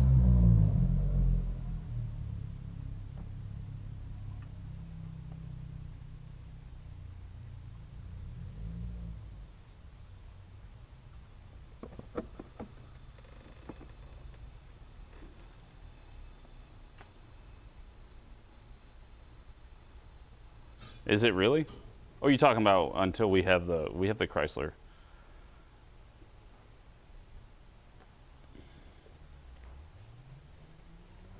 Data package or something. Yeah, man, I mean, the hybrid batteries, sometimes you do have to oil them up. 1, 2, 3, 4, 5.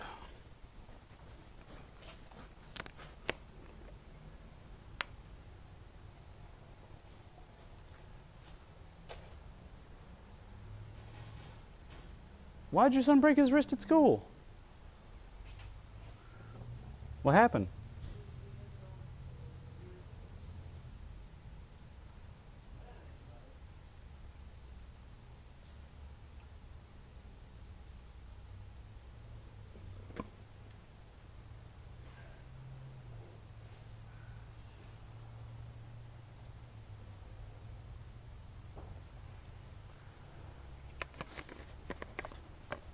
I think so. I have to find out. I think it's maybe a deal with Snap-on. I'm not sure. Oh, I would have refused to as well.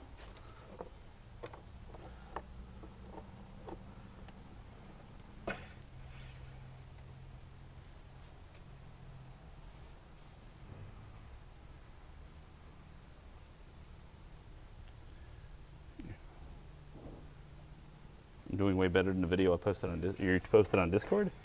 What you talking about? Oof, perfect. Clean as a whistle. Clean as a whistle.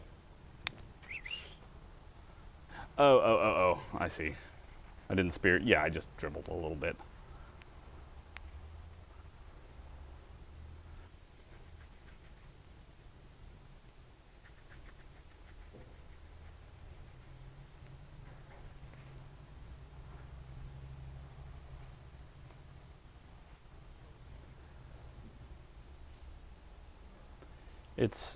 It's pretty dumb that Chrysler's going to the subscription model of crap. All we can do is fight them on it and fight for right to repair.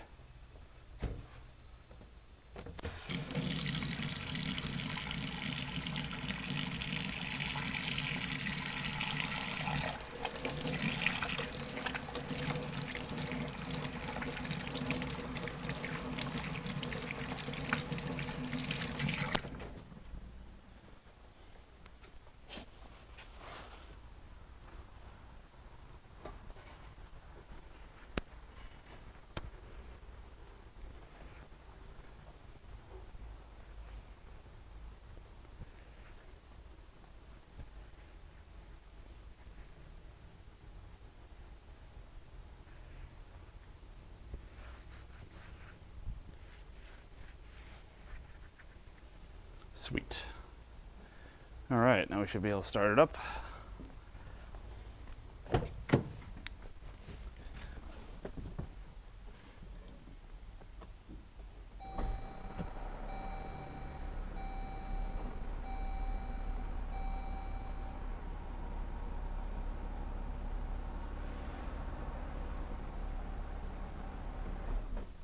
It is weird that there's not really like a starting noise. It uses the hybrid system to start the engine, so there's no weird obnoxious noise. It's just vroom. I was like, wait, did the engine start? It's really quiet and also noisy at the same time. I am both confused and scared. Perfect, right in the middle. I am curious. My dad can look at his stats on his phone. What does it say for his oil change time?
No, it doesn't say it needs to be changed. It just says it has 41% life left in the oil.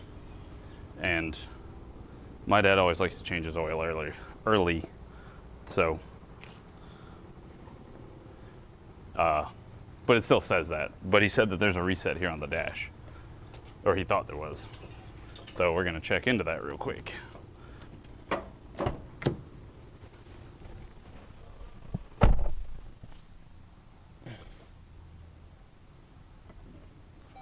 All right, vehicle settings.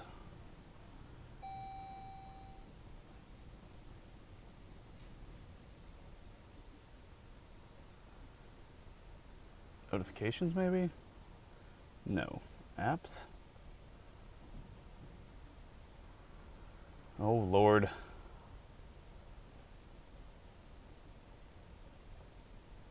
Same vehicle app. Controls.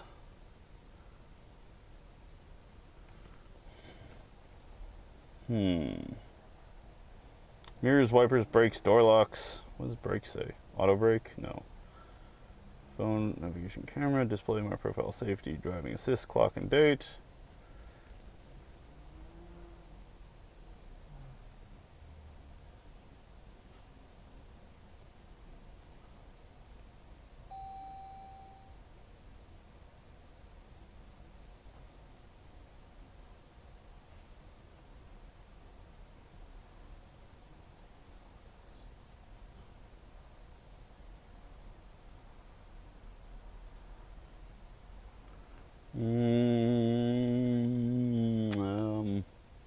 Yeah, I don't see anything in here about that.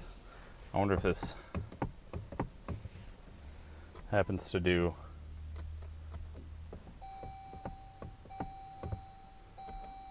that style reset.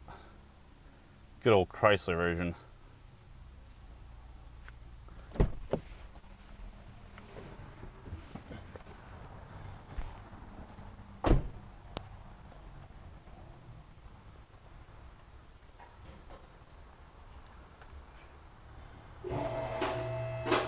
Let's see.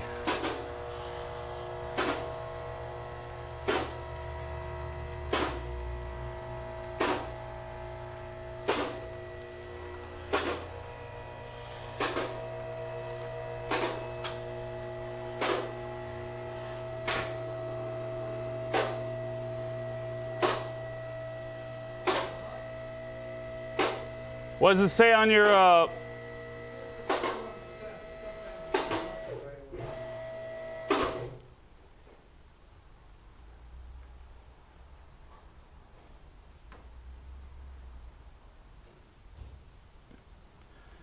Place the ignition on run position without starting the engine.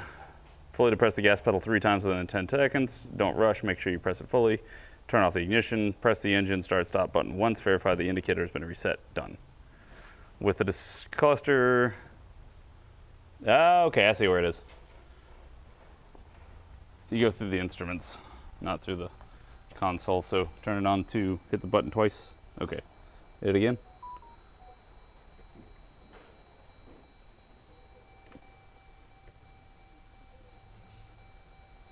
Trip info, No need to reset that. audio, messages, not screen setup, speedometer, vehicle info. There we go. There we go, Says it's on already the reset. front. Okay. And that was pushing the pedal down 3 times. Are you done? Good. And your oil change is all done. Except I gotta shut the hood.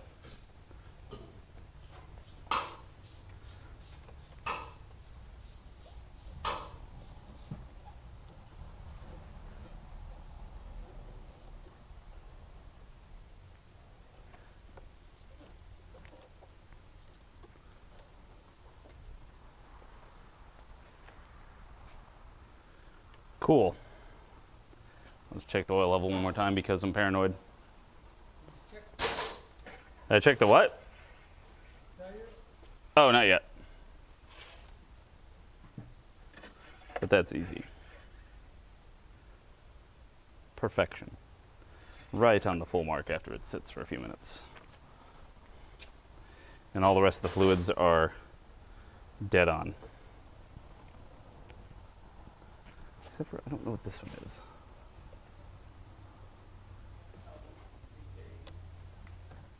Oh, it's full. Yep. That's all full. And good. Dunk. And we got to find out what your tires run at.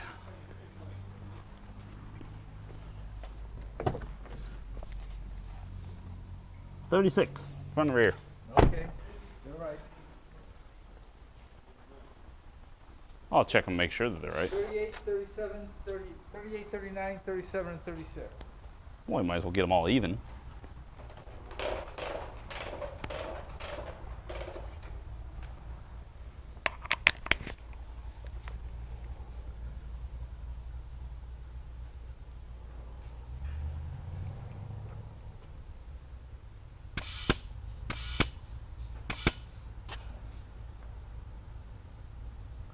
Put them at like 37 and a half.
Beautiful.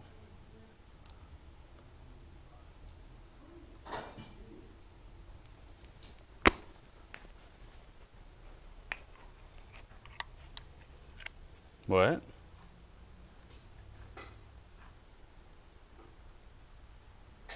Ugh.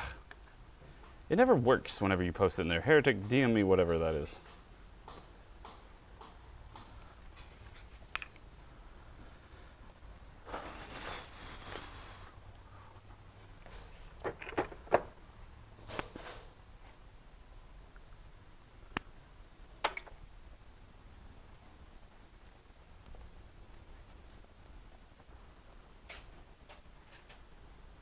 Oh, cool.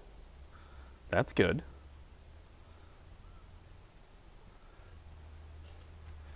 Awesome. I'm going to go ahead and pull this out because it's done. He's done.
Awesome.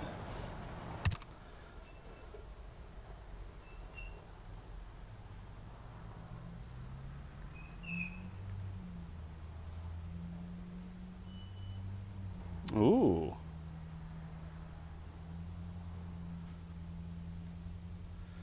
Finally, more people streaming, yo.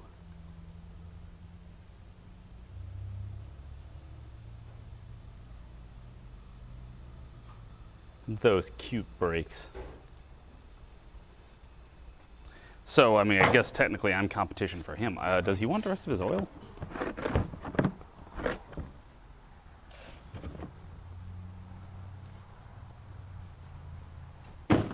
Forgot to put the rest of it in there. Or the last, not the rest of the oil like in the engine, but the extra oil.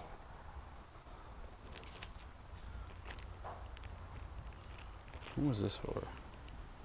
Oh, this is for the stupid, the whiteboard. The whiteboard.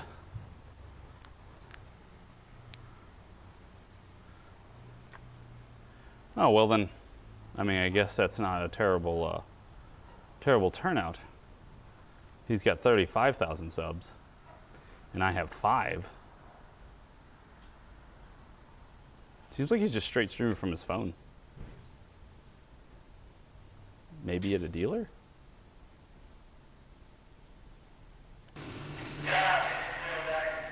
Yeah, that's some big... Oh, no, I don't, yeah, so what Troublemaking Pups is saying is he actually told me this. They actually had, I guess growing up, his father had a shop. Seems like a cool guy. No, I hope he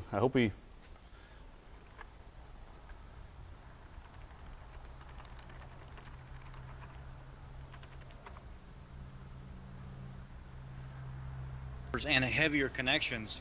The XG12 is thinner and more, what would you call it? Thinner and more, it promotes better Cooling? What would you call it? Continuity, or what would you call it? The XG12. It's a thinner stuff, and we like to use it more on connectors and things like that. The XG3 on bigger electrical connections and slide pins.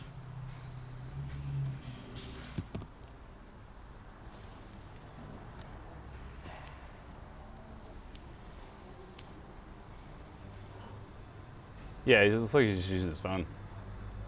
So that was an actual true story.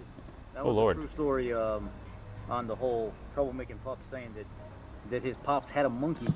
That Yeah, he's would at a Ford place. stay at the shop. He's at a dealership. It was their grease monkey. Neat. Minnesota.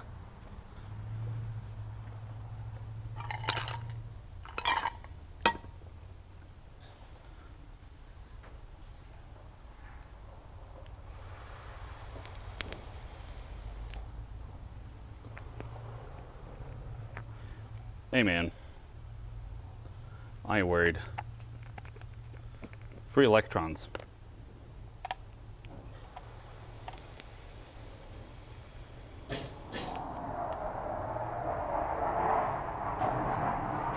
We got fighter jets.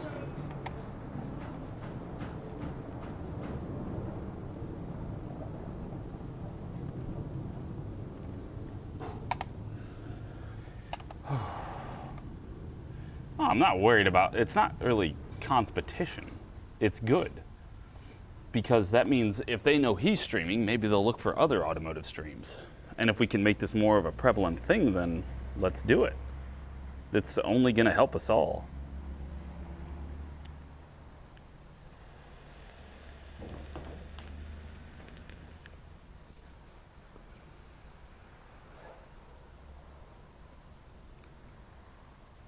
Possibly.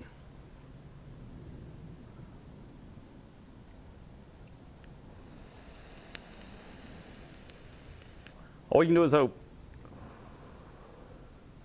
Because I don't know. I don't see other automotive streamers as competition. Like I don't, it's not like streaming where you're playing like video games or whatever. I see us more as, because there's so many different things we can all do, or that everybody does. Like, he's working at a Ford dealership. Like, I would love to watch his stream, because it's stuff that I don't work on. And hopefully he would like to watch mine, because it's stuff he doesn't work on. I just like to watch other things of what other people are dealing with.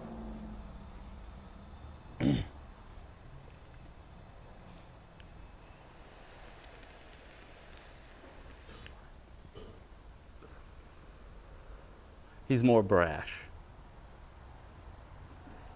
I'm going for the more, what's the term? South Main Auto type environment. More just kind of a welcoming, friendly place. I don't want to fight my viewers.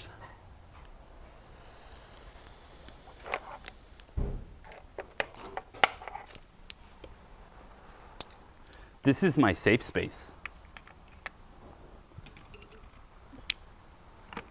That's why you all have to get along.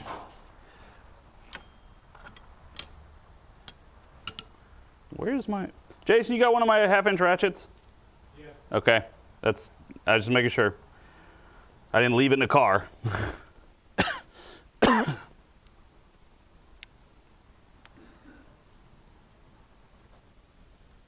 Oh, I'm still like that guy, just on Twitch.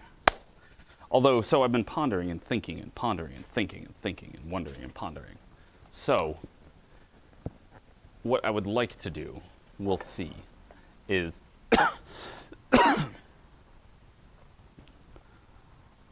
keep doing, obviously, this, but maybe bringing dual streaming back into it. And I don't know if I want to do it for long, though. I might just do it for like a week or two, just to kind of really emphasize to the Twitch community that, like, if you want automotive stuff, here, go there.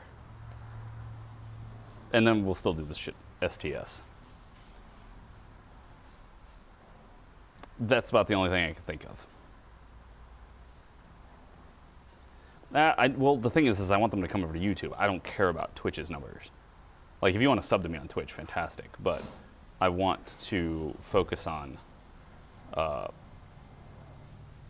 I want to focus on the YouTube, but I want to draw my Twitch crowd as much as I can to here because it helps grow.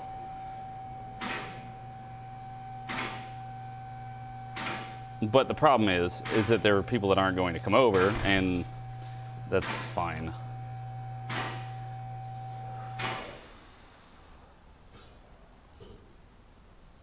But at this point, I don't want to do that just because some people are so angry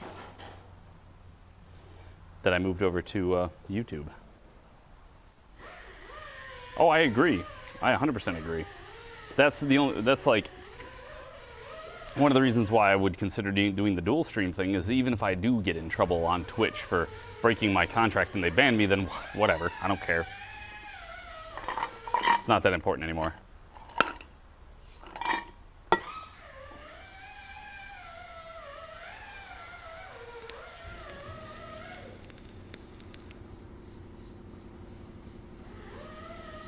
Right, that's the trick.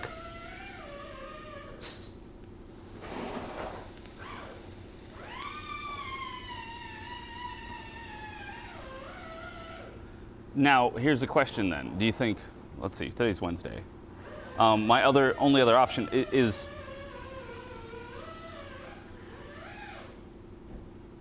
like stream in the morning on Twitch tomorrow and be like morning stream on Twitch, going to YouTube in the afternoon, where we are going to eventually stay permanently where it comes to automotive, just doing kind of a, look everybody, I'm still streaming. It's not like I quit streaming, I just moved.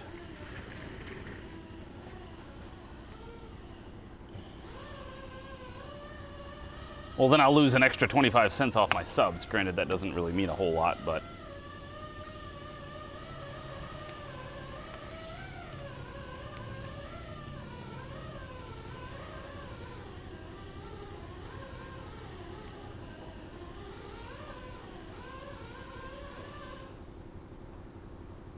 that gentleman looks very Irish.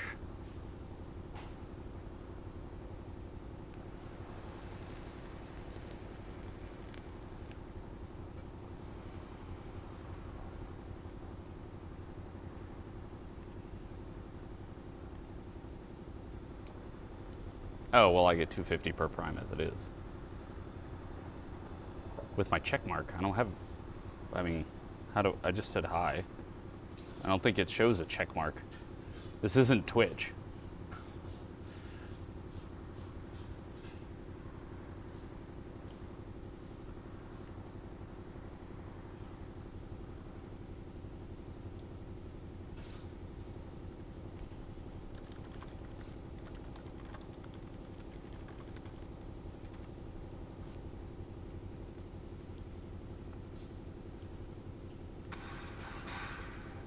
But yeah, it seems like he's doing it via just streaming from there. I wonder if he's able to do this a lot.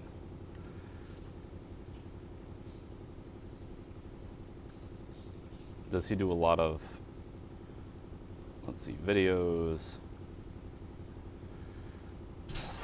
streamed a day ago, streamed 6 days ago, streamed 1 week ago, streamed a week ago, streamed 1 week ago. It seems like it's not,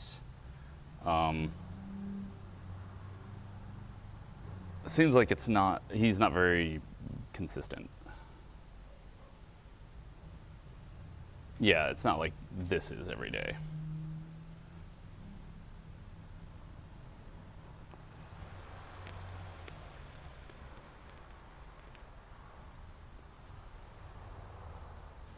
Nice.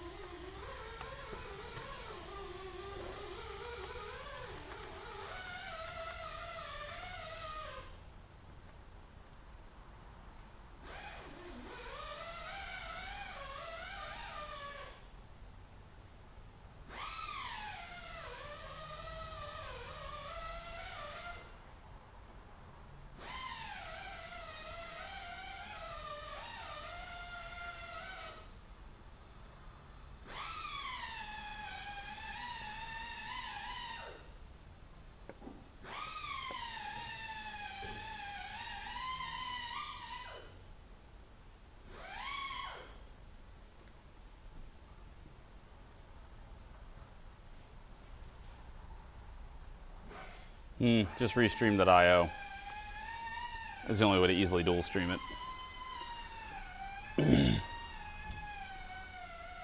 That's kind of my question, though, Heretic, is do they let him, or does he just kind of do it?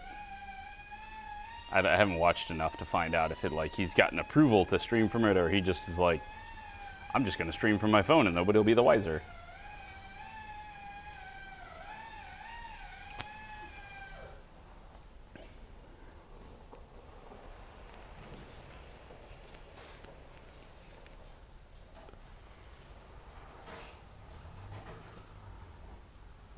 I guess it also depends on if anybody finds that he worked on their car. I don't know. So one of the big reasons why I never wanted to work at a dealership if I was streaming is because I don't think corporate would like it.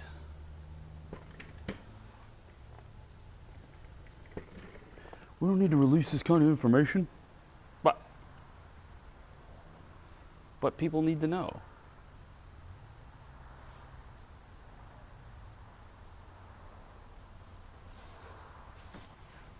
Oh, it was fun. I enjoyed it.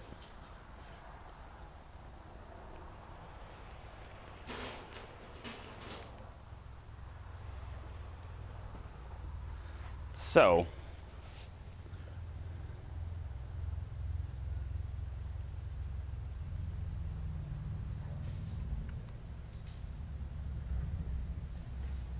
oh, I liked the variety too. It was definitely interesting. But there are plenty of days that I just want to do some of the same old, same old. Like, you know, days that you just don't feel like working on cars or whatever. You're just like, just give me whatever it is so I can bang through it and go home. You know? But if you're in the mood and you're like feeling good and you want to do something new, it's great. But also this is really helpful where it comes to something new, because when I get to learn something new, I get to share it with you guys, and it makes me really excited. I love it. Makes me happy. Makes me happy. Oh yeah, this was so much fun. Like, I want to sit down and draw this out better. I'll probably do it tomorrow.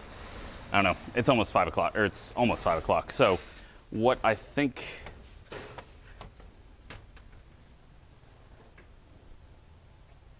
made my pants tighter, yes.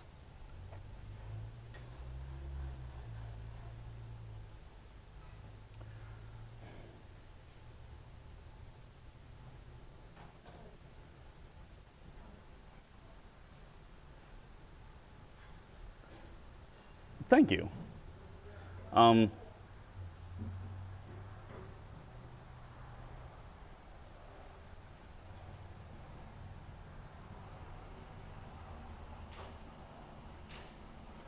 just,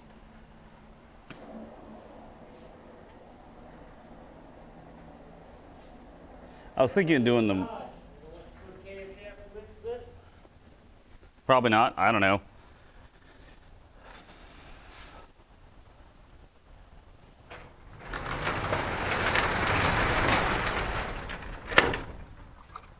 Well, I guess we could try the Twitch in the morning and the YouTube tomorrow afternoon after lunch.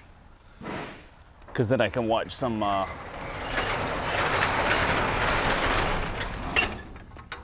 don't know, but after lunch isn't very long either. Damn it. The trick is that I have the most views on Twitch in the morning. And honestly, here, I think I have the most views in the afternoon. Like, let's look at the stats real quick. Where are we at? 11:30, it's about the same. 12, but I mean 23 at 4. It seems really, I would say, more erratic. It doesn't seem to be specific. They don't apply to me, Milky, and if they did, I don't care. How's that?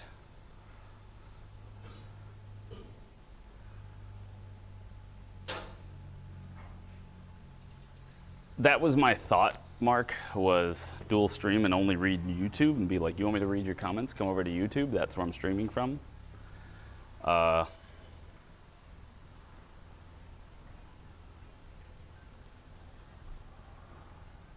Yeah, my deal's a little bit different because my partnership is so old with Twitch. So instead, it seems like what I'm going to be doing is I'm going to be using my Twitch to pump up my YouTube. instead of most people use YouTube to pump up their Twitch.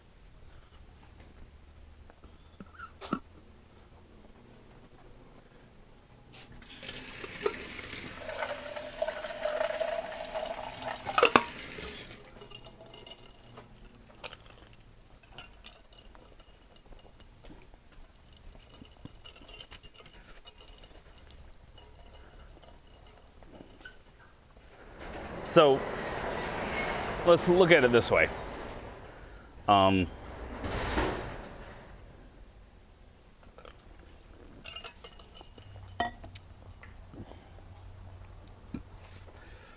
Yeah, pretty much pump and dump.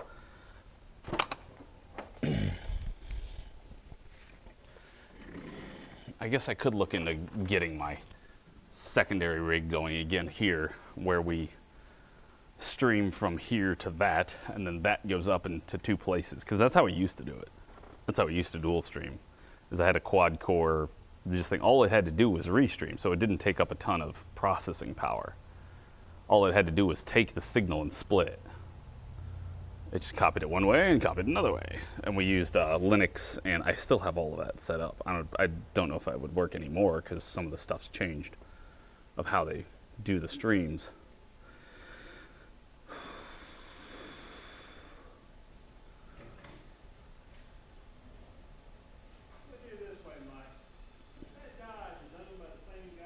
Let's do Twitch in the morning, and we'll do YouTube maybe at lunch or by lunch, somewhere around there. But, I mean, it would, maybe we'll just do it like Wednesdays or something like that. I'd basically want to do it until I'm sure that everybody on my Twitch is aware that I've moved, because I think there are a lot of people over on Twitch that are like, where has he been? Because they don't know that I've moved, because they don't watch during the week. And I'm not so worried about the other platforms. YouTube's gonna dominate the future at this current time.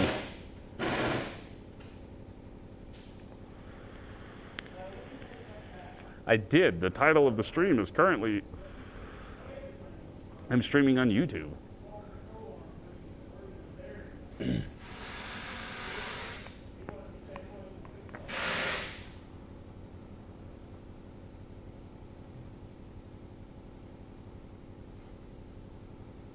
So, yeah, we'll try it tomorrow morning, see how we do. Because we only work if we try.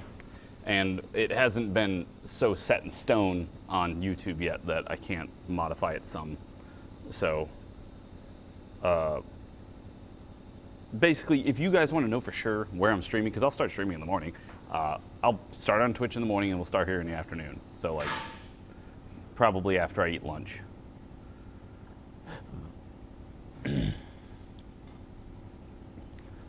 Okay. But yeah, just get on Discord. I'll stream in the morning, and then if you come here, if you normally come here in the afternoon, then show up here. Okay? I'll be here by the afternoon. Probably like 1 o'clock at the latest.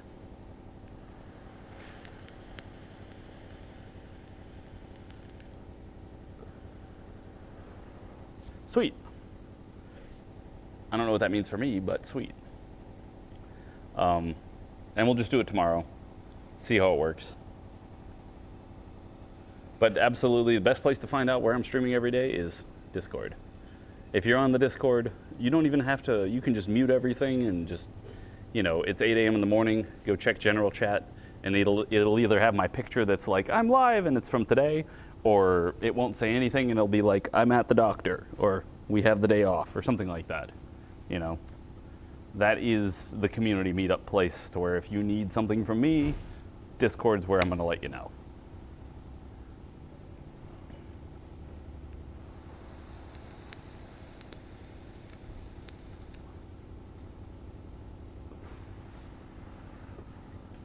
Yes, there are ads without YouTube Premium.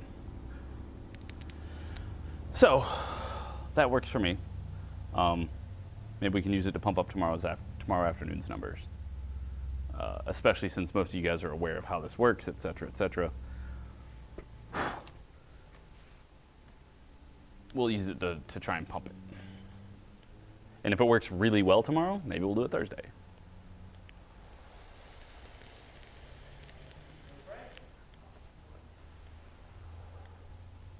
I don't want to make people move a lot, so I want to try and minimize this as much as I can, but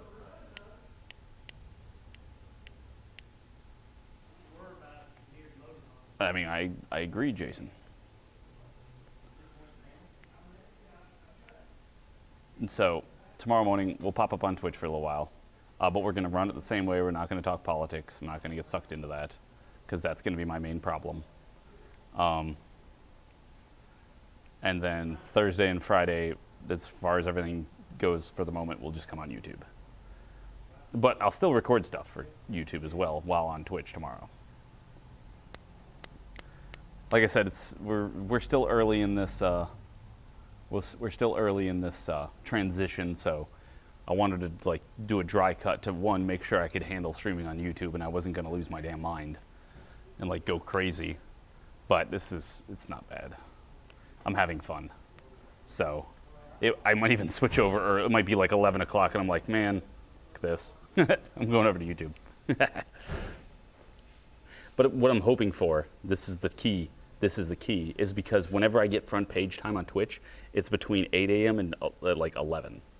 10 is the latest I've ever gotten front page time. And then it just goes from there, and it just trickles off the rest of the day. So if I can get that in the morning, and then use that to pump this,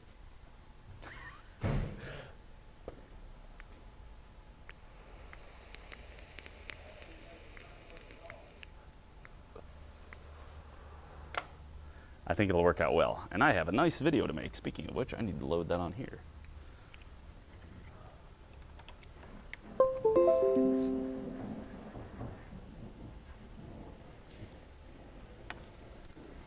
Oh, I got so many videos to make. Hopefully we have nothing to do this evening, because I have a lot of videos to copy over. This will take 10 minutes. Cool. Cool.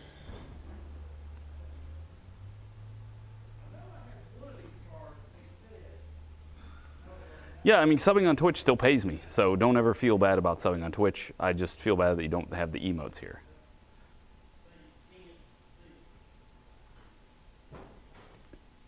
So yep, we're gonna stream on Twitch for the morning, and then we'll show up on YouTube for the evening or afternoon, and see if we can't use that too.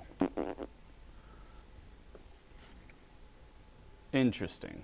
And also, Rotax, I unbanned you on Twitch, so you can talk there now if you want to.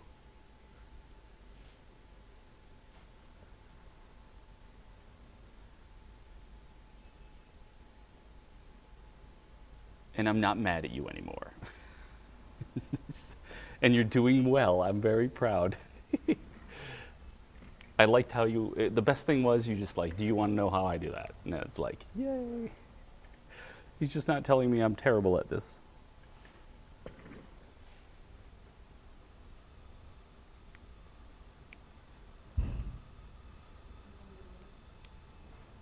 Really? That's gross.